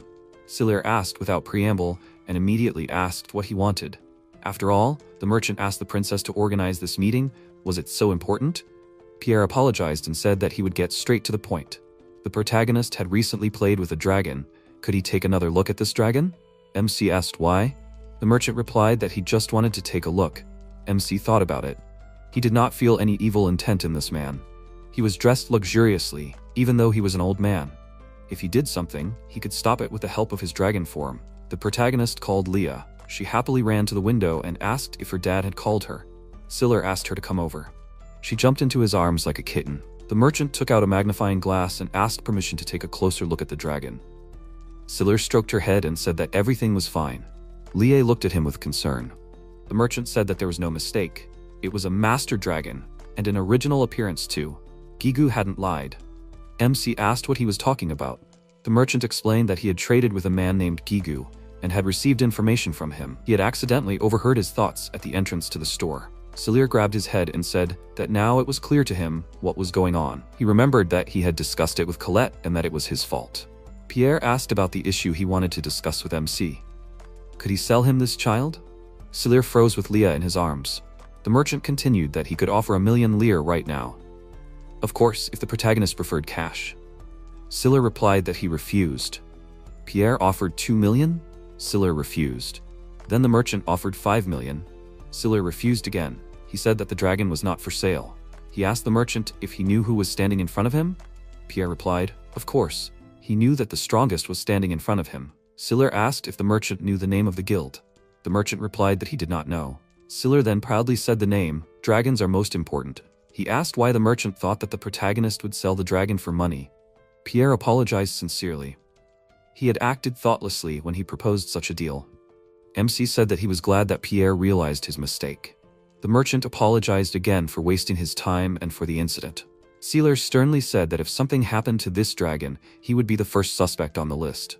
After all, a merchant could try to steal the dragon by force. Pierre said that he would never do such a thing. He understands everything. The princess reminded him that he was the royal family's supplier. Siller said that it was just a precaution. If necessary, he would personally investigate any version, and the merchant would be first in line. He hoped that Pierre understood everything. When the merchant left, Leia said that he was a strange man. The princess apologized and said that she was very sorry. If she had known what he wanted to talk about, she would not have brought him here. MC said that it was a normal business deal. In this world, it was normal. The princess did not understand why the protagonist threatened the merchant. She said that she thought she understood Gunan, but this time he disappointed her. But in general, he could be relied on. Celia asked, is he such an influential person? It's just that Pierre learned about the nature of Leah's origin and thought that he could become a wall. The princess did not understand. What wall? Celia explained that of course he did not believe that the merchant would harm Leah. But if he finds out that they want to kidnap her or something else, he will take measures. And he will not let them get to Leah. The princess understood what the conversation was about and clapped her hands joyfully. Leah intervened in the conversation. She said that she did not understand what the conversation was about, but her dad was cool. She repeated again, Dad was cool. Everyone smiled sweetly. Siller thanked them both. He told Leah not to worry, he would protect her. Siller asked Chris, while he was guarding the egg, could he take care of Leah's protection? The protagonist said that he would be calmer if he did it, because he was everyone's trump card. Chris agreed with these words. He said that the deed was already done. He asked, well, but why was the protagonist asking for this at all? He had already intimidated that merchant. Of course, he could prevent the kidnapping. Siller said that he was not the smartest person in this world, and people don't always behave as expected. Chris laughed. From around the corner, Colette asked to keep it quiet. Chris said that, unlike him, some people here needed sleep. Siller asked why Chris was laughing. Chris admitted that it was out of relief. He was glad that his friend was able to make a wise decision. Siller asked about Chris testing him again. Chris said that most people are not that smart. That merchant can help them, but he is not omnipotent. He stroked the protagonist's head with his paw and said that as long as he is here, the baby will be safe. He told Siller to go on his mission in peace. MC thanks Chris for his help. The next day, he and Colette went to St. Simon on a mission. Colette said that this time they were traveling together again. The protagonist replied that not many dragons would be suitable for this mission. She asked why he chose her. Siller replied that there were 2 reasons. As she said, with her he will have many dragon spheres, and the second, if something happens, she will be able to swallow the egg. Colette said, I see. Siller said if it comes to that, she may be in danger. Colette happily told him not to worry. She can handle it. He can rely on her. The protagonist said that then he relies on her and thanked her. Colette walked forward proudly. MC thought about what it was like to guard the egg of a master dragon. When he first received this task, he did not fully understand it. After yesterday's incident with the merchant, he realized how valuable master dragons are. He will hope that only his strength will be needed. On the way to St. Simon, they stopped at a post town. Colette grinned and said she thought the road here would be more spacious. MC agreed with her.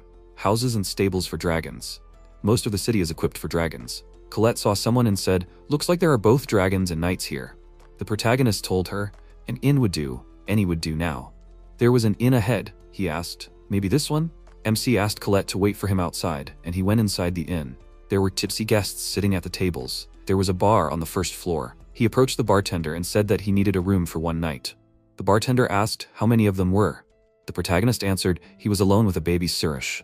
The bartender said, a room on the second floor costs 50 lira. The top floor costs 100 lira. A room with a window costs 200 lira. MC asked, how much for a dragon? The bartender answered, the dragon is included in the price of the room. He offered to put the dragon in a free place in the stall. The protagonist understood everything. There is always one attitude towards dragons, no matter how much you talk to them. He told the bartender that he would take a room with a window. The bartender agreed and asked to state his name and the name of the guild. The protagonist introduced himself, Siller Laros. The guild is Dragons First.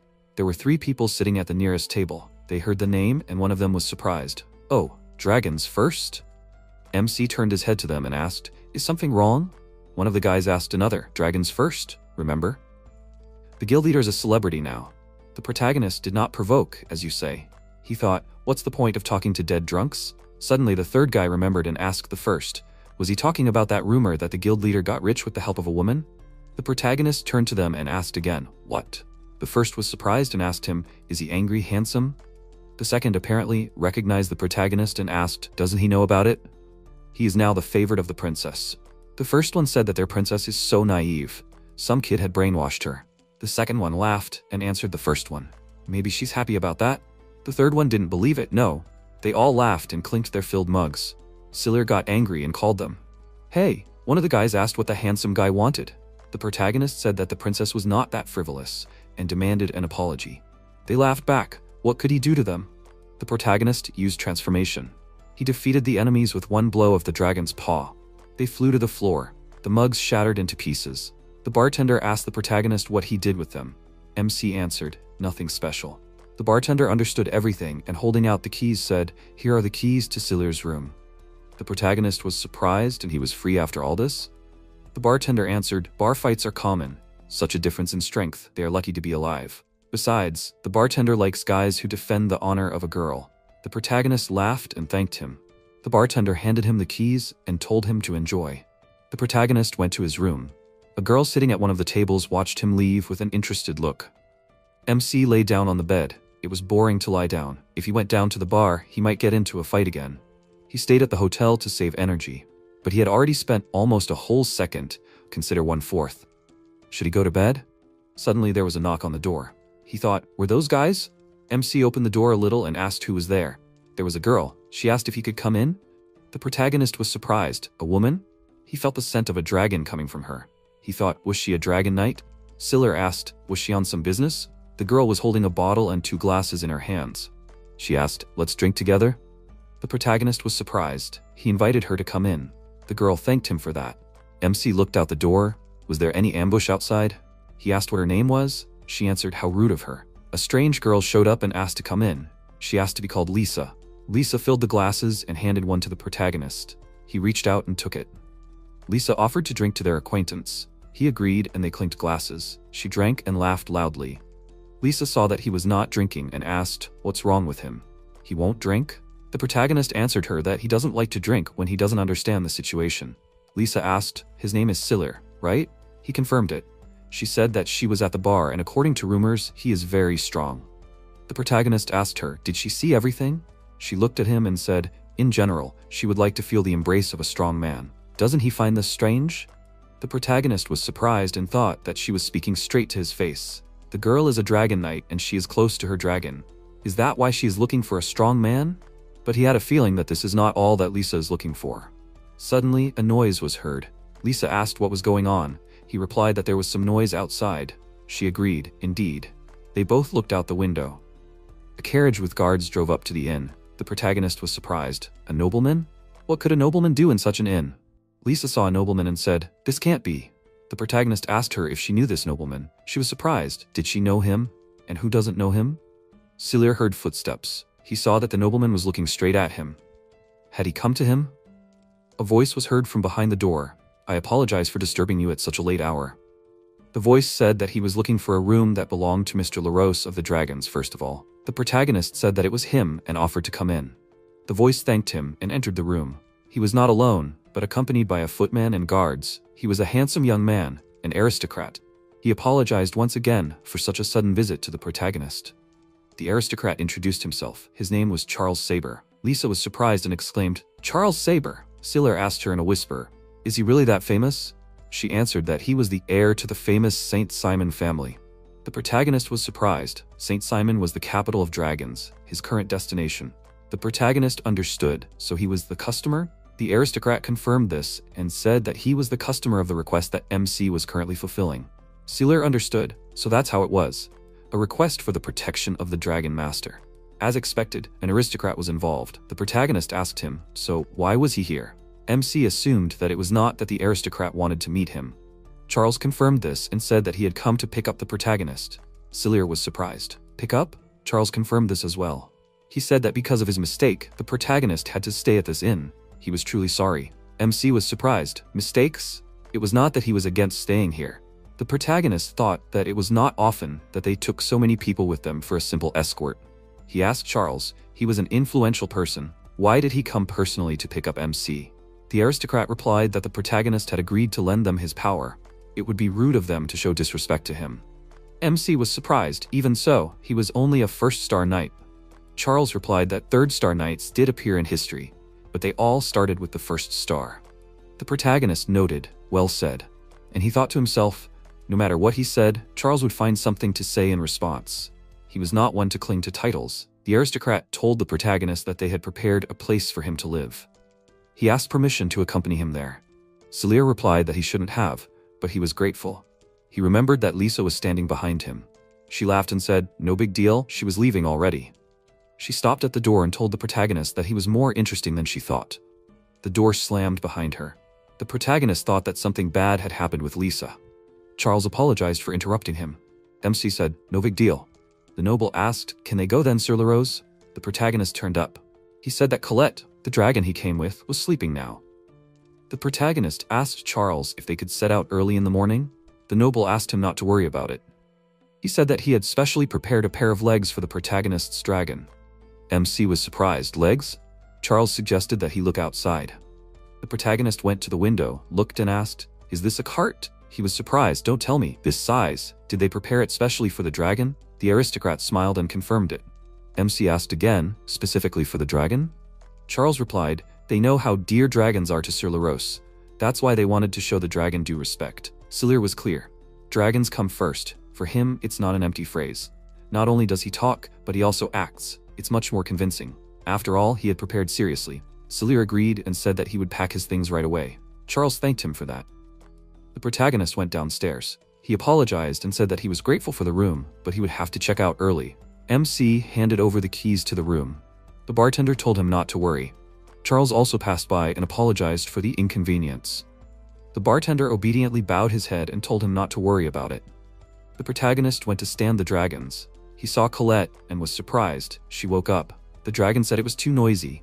She asked what was going on. The MC replied that they would have to leave a little earlier. Nothing? Colette said nothing, but it was sudden. The protagonist showed the cart and said, "Look, this cart was prepared especially for her." The dragon was surprised. "Is this for her?" She said she had a bad feeling. "What if they were planning something bad?" He replied, "Everything will be fine, probably." The dragon asked again, "Probably?" The protagonist laughed. He said that if anything happened, he would protect her. "Everything will be fine." She made an important face. That's how. Unlike the carriage, the cart was without any decorations. It was probably prepared in a hurry today. Charles turned to Sir LaRose and asked him to get into the carriage. The protagonist agreed. The aristocrat said that the protagonist would get in first. Siller thanked him for that. Onlookers watched everything that was happening. They were surprised that Saber himself let the protagonist go ahead.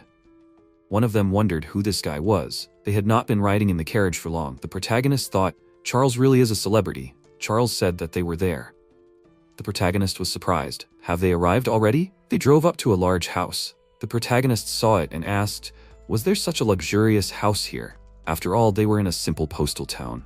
The aristocrat told him that the inn had been completely bought out for him. He did not have to worry about uninvited guests. MC said that everything was clear. He thought, most likely, this inn was for aristocrats. The amount for renting the entire building must be fabulous. He thought, right, since this is an inn for aristocrats, there's no stable here. He asked, can the dragon live here with the protagonists together? The aristocrat confirmed it. He invited him to look at the annex. Charles said that it was converted to suit the needs of the dragon. Siller was very surprised and asked, did they completely rebuild it? Charles confirmed it. Colette saw and heard everything. She said that the aristocrat was a strange guy. The protagonist told her that she could rest there in peace. She replied, great, but I doubt she would be able to sleep now. Charles asked the protagonist to follow him. MC agreed and went. They entered this beautiful building. Right at the entrance, servants lined up and greeted, welcome, Mr. LaRose. He was very surprised. The aristocrat invited him to go ahead, please. The protagonist thought it looked like a masquerade. He saw that the servants began to bow when he passed by, not Charles. It was obvious that they were professionals. Charles personally came to meet him. To be honest, the protagonist had never felt so important. Siller said that everything was clear. The aristocrat asked again, is something wrong? MC answered, no, nothing. He thought, when you're paid like this, it's natural to want to give it your all. Well thought out. Confidence. Charles has used this method before. The next day, he and the aristocrat set off for their destination. He asked Charles if he always approached his requests with such a scale. The aristocrat was silent for a while, and then asked if Sir LaRose had ever seen a dragon egg in the wild. The protagonist answered, no. The aristocrat said, there is no specific period for a dragon egg to hatch. MC asked again, isn't that the case with all eggs? The aristocrat objected. Dragons are different from the rest. Even though they all belong to the same species, some babies hatched in a couple of minutes, while others took more than a year. The protagonist was surprised. He thought, right. Lee might have been one of the slow ones too, and the claw found near the nest was all that remained of her mother. Then a lot of time must have passed. If we talk about the original dragon, then she was most likely very attached to the egg and looked after it until the very end. This is the most likely option. Meanwhile, the aristocrat continued to tell, and there are no external signs of the beginning of hatching. Their task is to protect the egg for as long as it takes. Floods, fires, earthquakes may occur, allies will become enemies, but the egg must remain intact and safe until the dragon hatches. The protagonist said that this is a difficult task. Charles agreed and said that he wants to ensure the egg is as safe as possible, and he hopes that Sir LaRose will help him with this. The protagonist understood everything. He said that he will do everything in his power. After some time, the protagonist looked out the carriage window. He saw that dragons were sitting on the roofs of the houses. MC was surprised at what he saw. They arrived in the capital of dragons, St. Simon. Since dragons have become a part of everyday human life, people began to build more spacious cities. But St. Simon is something out of the ordinary. Siller said that the city is huge. The noble agreed and said, "After all, the most outstanding people of this world have gathered in this city." MC was surprised and asked, "Are most of the dragon masters in St. Simon?" Charles confirmed, "That's right, to be exact, about 70%. The protagonist said, "I see, that's how it is. A prosperous city with magnificent roads and buildings, but because of its scale, it looks empty." A strange feeling. The noble said that this is their destination. They arrived at the gate, where many guards were standing. The protagonist was surprised that all this was right in the middle of the city. The guards surrounded the carriage from all sides. Charles looked out the window and said that it was him.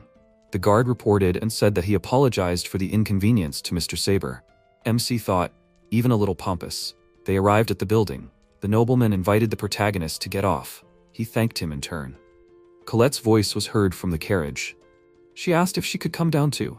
The protagonist confirmed and told her to get off. She dropped to the ground and stretched like a cat. Colette said that she was tired. She wouldn't go home like that. It would be better to walk. Siller apologized and said that he would talk about it. Charles turned to Sir LaRose and asked permission to accompany him to the place where the egg was kept. He led them along a long corridor. The protagonist was confused. They entered a hall where there were many warriors and dragons. In the center of the hall, on a pillow, lay an egg. Colette said that she didn't want to stay here for long. The protagonist thought that there was simply a murderous aura here, and he saw the egg, the target that they must guard this time. The egg of the Dragon Master. He asked, "So this is the one who must be guarded?" The noble confirmed it was a dragon egg. The protagonist was clear about everything, and asked if he could take a look at it a little. Charles gave him permission. The MC walked towards the egg. He noticed that the closer he got to the egg, the more tense the guards became, despite Charles's permission. It wouldn't hurt to be careful. The protagonist approached the egg and said it looked pretty ordinary. Colette complained that she didn't like it here at all. Could she wait outside? The protagonist agreed and said she could go. As she left, she asked to call her if anything happened. The protagonist found himself sympathizing with Colette. The experienced guards emanated a strong killing intent. They were all watching and were ready to pounce at any moment. The pressure was unbearable, as if the MC was boiling in boiling water. But he also wanted to finish the job. It was time to finish for today. Suddenly he heard someone asking what the dragon was just talking to the man about. The protagonist was confused. He didn't understand where the voice was coming from. MC looked and asked, "Is this an egg?" The egg answered yes and asked, "Does the protagonist even understand what the egg is saying?" The protagonist asked again, "Is this the egg telling him? The child that is now inside the egg?" It confirmed, and it said, "Everything is clear." The egg demanded that the protagonist listen to it. It asked to immediately escort everyone who is here outside. The egg does not want to hatch while there is such pressure around. The protagonist was surprised and asked again, "What? Is it already going to hatch?" The egg answered that it could have done it a long time ago, but there is such an unpleasant atmosphere outside. Siller was surprised and asked, "That is only because of this?" Charles approached LaRose and asked, "What's the matter?" MC politely asked Charles if the guards here could please step outside for a moment. The guards frowned deeply. The egg was making sounds that only the protagonist could hear. Charles asked for what purpose. The protagonist replied that the egg would hatch when everyone present stepped outside. Charles thought about it and asked for what reason. The protagonist replied that the aristocrat had been with him and Colette all this time and had never brought it up. It was the same thing. The aristocrat thought about it and asked if it was still in the egg. The protagonist replied that he was surprised too. Charles agreed and said that he trusted him. He called all the guys and said that he was asking everyone to step outside. Everyone stepped outside the door. A cracking sound was heard from that room. Charles was surprised. Was this really happening? The protagonist said that Charles could step outside. Everything should be fine. Charles walked in and shouted, "Wow, he actually hatched." He turned to the protagonist and thanked him. He really was very grateful. After some time, Celia and Colette were sitting in the living room. MC told her how it all happened. She was surprised, hatched before the guards reacted. He answered, "Exactly. I didn't think it would happen so quickly." He asked Colette, by the way, did she also hear everything that was happening outside, being in the egg? She answered, it seemed to her that she heard a voice, so she broke the shell. If she had known that there was some scoundrel there, she perhaps, like him, hid in her shell. The protagonist said that he understood then. Perhaps it is not so unusual that this stage depends on the feelings of the dragon. Some children are afraid of pressure, and others not understanding the language of dragons. That is why this process can take so much time. An aristocrat came to the living room and apologized to LaRose for the wait. The protagonist asked, "Did everything go well?" Charles replied, "Everything is just fine, and the little dragon is completely healthy." "Thank you, LaRose." The protagonist was happy. "That's how it is. That's great." Charles asked him if he can talk to dragons. Siller confirmed it. "That's true. The baby from the egg said that he was afraid of the guards. That's why he couldn't hatch. The aristocrat was upset, I understand, so that's how it was." Siller said that he was very surprised that the aristocrat took it so easily. It was the first time he saw such a calm reaction. Charles replied, "There was nothing surprising in this, that the best dragon knights have unique skills. That's why they are special." Now he understood everything. But Charles was terribly worried. The protagonist asked again, "Were you worried?" Charles replied that if it weren't for LaRose, he would have been tormented all the time waiting for the little dragon to hatch from the egg. Security would have certainly been strengthened. In that case, he would have retreated even deeper into his shell. If that had happened, he was afraid to even imagine what would happen next. It was good that he had addressed the protagonist in particular. And one more thing. The aristocrat reached into the inside pocket of his tuxedo and pulled out a package. He handed it to LaRose and said that this was payment for his work. The protagonist took it in his hands and was surprised. "What? 6 million lire?" Charles smiled and confirmed it. Sealer said that it should only be 3 million. The aristocrat replied that LaRose was a real hero who had solved his problem. He asked to accept his gratitude. The protagonist agreed and thanked him. Charles asked that if they needed the protagonist's help again, he asked not to refuse them. Celia agreed with this. They shook hands. MC received more than 6 million lire. The best outcome of this story is that he got to meet Charles. The aristocrat saw off the protagonists and the dragon with a bow. He thanked them again. They went their separate ways. Colette asked if everything was all right. The aristocrat said he would take Celia to Paslon. She said he shouldn't have refused. After a while, they came to the city and the protagonist said, and so they reached Saint Simone. She really wanted to see everything here. Besides, such excessive attention was tiring, right? Colette agreed with him and said that she didn't want to be fussed over like that anymore. The protagonist thought that Colette probably didn't appreciate such a good attitude towards herself. He asked her, "Well then, what other form of attention would she prefer?" She asked again, "Attention?" The protagonist thought that it would be nice to unobtrusively find out what Colette liked. Others too, even if they can speak, cannot always fully express their feelings. She thought about it and then said, "Yes, that's exactly it. Although, perhaps it is too luxurious, right?" He didn't agree with her, especially since she had just gotten some money. She said she wanted a separate room to eat in. MC was surprised. Why? She said that if it was noisy around, she sometimes felt like the food was going into the wrong stomach. He understood and asked, was she used to carry luggage? She confirmed it. The protagonist was surprised. Wow, they chew the food again, returning it from the stomach. Colette said that the second stomach gets clogged and cleaning it is a real hassle. Siller was surprised. Is that so? But isn't eating separately lonely? The dragon answered, better than washing it off later.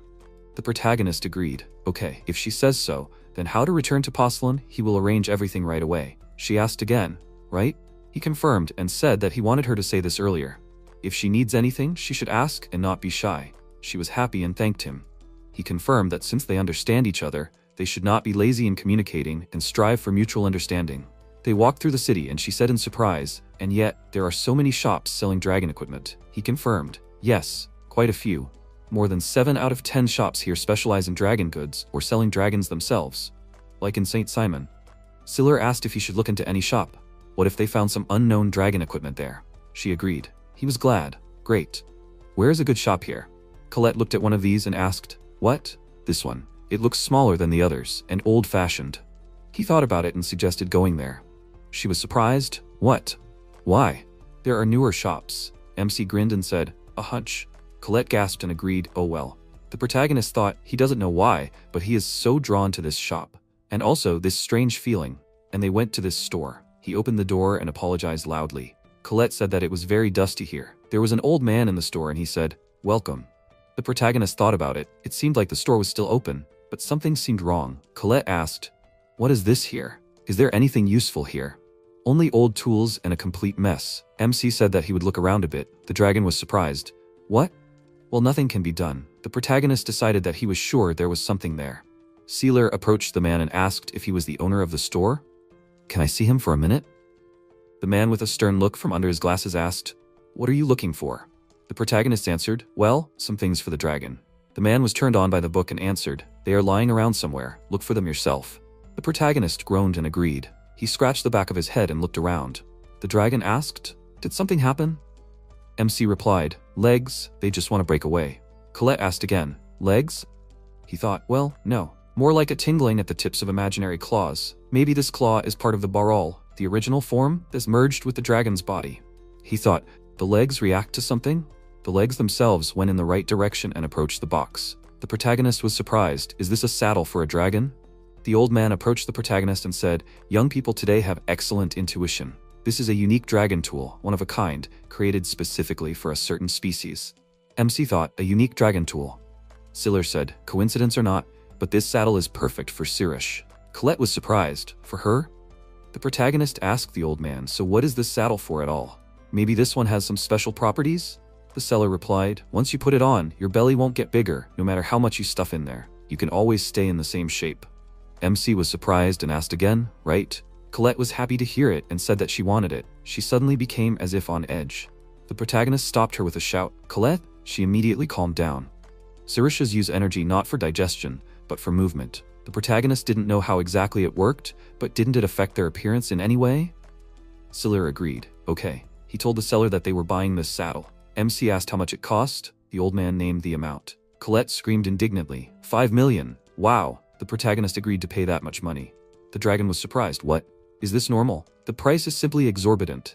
MC asked her. She wants it, right? She confirmed that she does. The protagonist said, "Then why not buy it?" Colette gasped with joy and thanked the protagonist.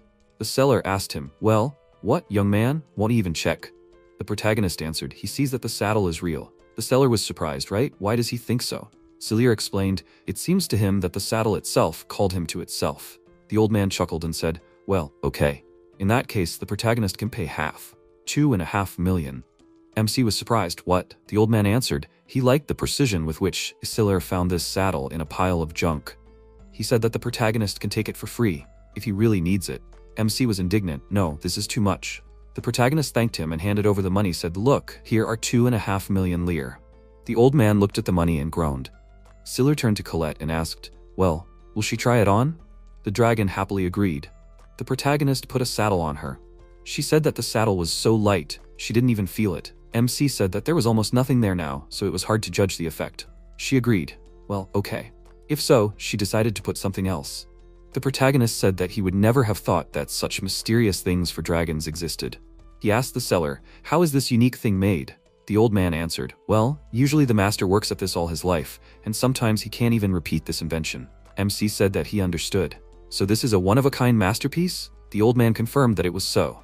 It's not even that it's unique, but he knows some of the secrets of its creation. It uses parts of the dragon's body. Selir asked, "For example, claws and bones?" The seller confirmed, "Yes, but here's how it happens. These parts are given to another dragon to eat, so it grinds them up." The protagonist was surprised. "They feed them to another dragon?" He asked, "Do these bones look like the phoenix horn?" The seller was surprised and said that the protagonist is well informed about the phoenix horn for such a young man. Similar, but that's not it. This is a divine item, a special thing, which is already unique in itself. Siller was surprised. That's how it is, something else. The old man continued to tell, but the meaning is the same. The dragon's body itself has considerable power, and with skillful processing, it turns into a unique tool. But any dragon is not good for this. That's why there are so few of these tools. Siller was very surprised. That's what it is. Now he has learned a lot. The old man said that eggshells are also often used. MC asked again, "Eggshells?" The seller confirmed. People also make medicine from the placenta. The shell is protection for the unborn baby. In the dragon's body, it carries special power. Siller was surprised. Wow, even the shell has power. He thought, does it mean an egg? And he had one thought. The protagonist thanked the seller and said that they would go. He thanked him again for his help. The old man said that they should come again. The protagonist was always welcome here. Celia replied that he would definitely come again sometime. They left. On the way, Colette asked what was the matter. Why did MC suddenly start packing up? The protagonist replied, Leah. Colette asked again, what? He said that the eggshell from which Leah hatched was probably still lying around. This is not just Balor, but its ancestor. This is its egg. Colette was surprised. Come on. So they walked for some time.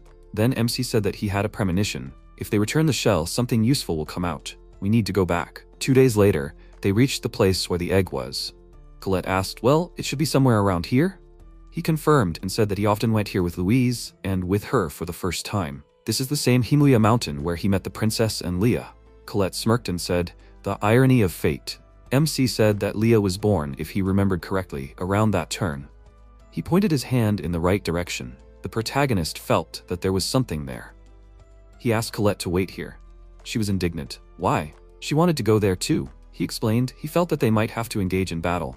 Colette agreed, well, fine. He thanked her and went to look around the turn. He saw some small animal there. The protagonist wondered, what was it eating? Then he saw it eating a shell. As it ate the shell, the animal grew and transformed. MC gasped at what he saw. What was that? Colette came up from behind, saw what was happening and was outraged. The animal ate part of the dragon's body. This must be the very dragon that the man was talking about.